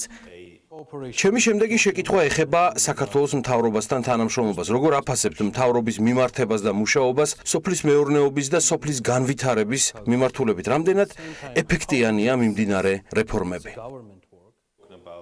ეს არის დიდი სექტორი. საქართველოს მოსახლეობის თითქმის ნახევარი სოფლად ცხოვრობს და სოფლის მეურნეობით არის დაკავებული. ევროკავშირის მხარდაჭერით და მთავრობის ძალისხმევით საქართველოს უკვე აქვს სოფლის მეურნეობის, ისევე როგორც სოფლის განვითარების გრძელვადიანი სტრატეგია. ამასთან საერთაშორისო გამოცდილების გაზიარებით იზრდება სექტორში კომპეტენციაც. კვლავაც ვაგრძელებთ მსჯელობას და მუშაობას სექტორის მეტად განვითარებისთვის. ჩვენ მზად ვართ მხარდაჭერისთვის. პარალელურად ვაგრძელებთ მოლაპარაკებებს თუ როგორ შეიძლება განვითარდეს პროცესები საქართველოში. საქართველოში. ასევე უნდა აღვნიშნო, რომ ეკონომიკური განვითარებისთვის მნიშვნელოვანია დეცენტრალიზაცია. ფიქრობ, ეს პროცესი სწორი მიმართულებით მიმდინარეობს. მთავრობის მხრიდანაც მიღწეულია შეთანხმება. დეცენტრალიზაციის მხრივ ძალიან დიდი მნიშვნელობის მატარებელია ადგილობრივი განვითარების ჯგუფების მხარდაჭერა. ამ ეტაპზე საქართველოს 12 მუნიციპალიტეტში ჩამოყალიბებულია ადგილობრივი განვითარების ჯგუფი, რომლებსაც მხარს უჭერთ და ევროპულ გამოცდილებას უზიარებთ. საინტერესო იქნება თქვენი აზრი ყველაზე მეტად რომელ ისტორიებზეა გასამახვილებელი ყურადღება. უახლოეს მომავალში ჩვენს მაყურებელს და მიმდევრებს ექნებათ ფანტასტიკური შესაძლებლობა მოისმინონ რამდენიმე ისტორია და ამბავი იმისა, თუ როგორ განავითარეს წარმატებული საქმიანობა სოფლად ცხოვრებმა ადამიანებმა. მანამდე მე გთხოვთ მოგვიყვეთ ევროკავშირის უპრეცედენტო მხარდაჭერის შესახებ საქართველოს მიმართ. მე ვგულისხმობ ემპარდის პროგრამას, რომელიც ჩვენს ქვეყანაში 2013 წლიდან ხორციელდება. რამდენად გაზარდა ტრენინგებმა და საკონსულტაციო პროგრამებმა ჩვენი პროდუქტის კონკურენტუნარიანობა, რომელიც ჩვენთვის საკვანძო საკითხია. გთხოვთ გითხარით, რა იყო გადამწყვეტი მომენტები და მიღწევები ამ პროგრამაში. ენპარდის პროგრამამ, რომელიც უკვე 7 წელია ხორციელდება, უზარმაზარ წარმატებას მიაღწია. თუმცა ვთვლით, რომ მიდგომები უნდა შევცვალოთ და ბალანსი დავიცვათ, რათა შევინარჩუნოთ უკვე მიღწეული შედეგი. ჩვენ ბევრი გავაკეთეთ ფერმერული მეურნეობების მხარდასაჭერად და გასაძლიერებლად. შევქმნით 1300-ზე მეტი სასოფლო-სამეურნეო კოოპერატივი. მათ დავეხმარეთ როგორც ტექნიკურად, ფინანსურად. მუშაობთ პროდუქციის ხარისხის კონკურენტუნარიანობის სასამაღლებლადაც. თუმცა მომავალში მეტი აქცენტი სოფლად ეკონომიკური საქმიანობის დივერსიფიკაციაზე გვინდა გავაკეთოთ. აქცენტით ადგილობრივი მოსახლეობის ჩართულობაზე. ამ მიმართულებით იმუშავებს ჩვენს მიერ დღეისთვის მხარდაჭერილი 12 ადგილობრივი განვითარების ჯგუფი. დღევანდელი მდგომარეობით საქართველოში უკვე 400-მდე პირდაპირი ბენეფიციარი ყავს. მათ მიიღებული აქვთ გრანტი, რომლითაც სხვადასხვა ეკონომიკური საქმიანობების განვითარებას ახდენენ და ზოგადად ადგილობრივ ეკონომიკურ ზრდას უწყობენ ხელს. დღევანდელი მდგომარეობით საქართველოში უკვე 400-მდე პირდაპირი ბენეფიციარი ყავს. მათ მიიღებული აქვთ გრანტი, რომლითაც სხვადასხვა ეკონომიკური საქმიანობების განვითარებას ახდენენ და ზოგადად ადგილობრივ ეკონომიკურ ზრდას უწყობენ ხელს. აღსანიშნავია ისიც, რომ სოფლის განვითარების ინიციატივებით უკვე 1000 ადამიანი დავასაქმეთ. 10,000-მა ადგილობრივმა მცხოვრებმა კი ამ პროგრამით საკუთარი ცხოვრების პირობები გაიუნჯობესა. ცხადია, ამ ყველაფრით სრულ სურათს ვერ დავინახავთ, მაგრამ ეს რიცხვები გარკვეულ ინდიკატორად შეგვიძლია გამოვიყენოთ. ჩვენ ძალიან ამაყები ვართ მიღწეული შედეგით, რომლისთვისაც ძალიან აქტიურად ვითანამშრომლებთ მთავრობასთან და ჩვენს პარტნიორ ორგანიზაციებთან. ინტერვიუს ბოლოს კი ნება მომეცით ჩემი პირადი მოსაზრება დავაფიქსირო ემპარდის პროგრამის შესახებ. ემპარდის ამოქმედებიდან 7 წლის თავზეც მისი წარმატება ყოველ წელიწადს აღნიშვნის ღირსია. ეს პროგრამა არა მხოლოდ დიდ საქმეს აკეთებს საქართველოსთვის, არამედ კონკრეტული ხელშესახები შედეგების და წარმატების ისტორიების გენერირებას ახდენს. ჩვენ მოხარულები ვართ, რომ შესაძლებლობა გვექნება გავაშუქოთ ბევრი ასეთი წარმატების ისტორია.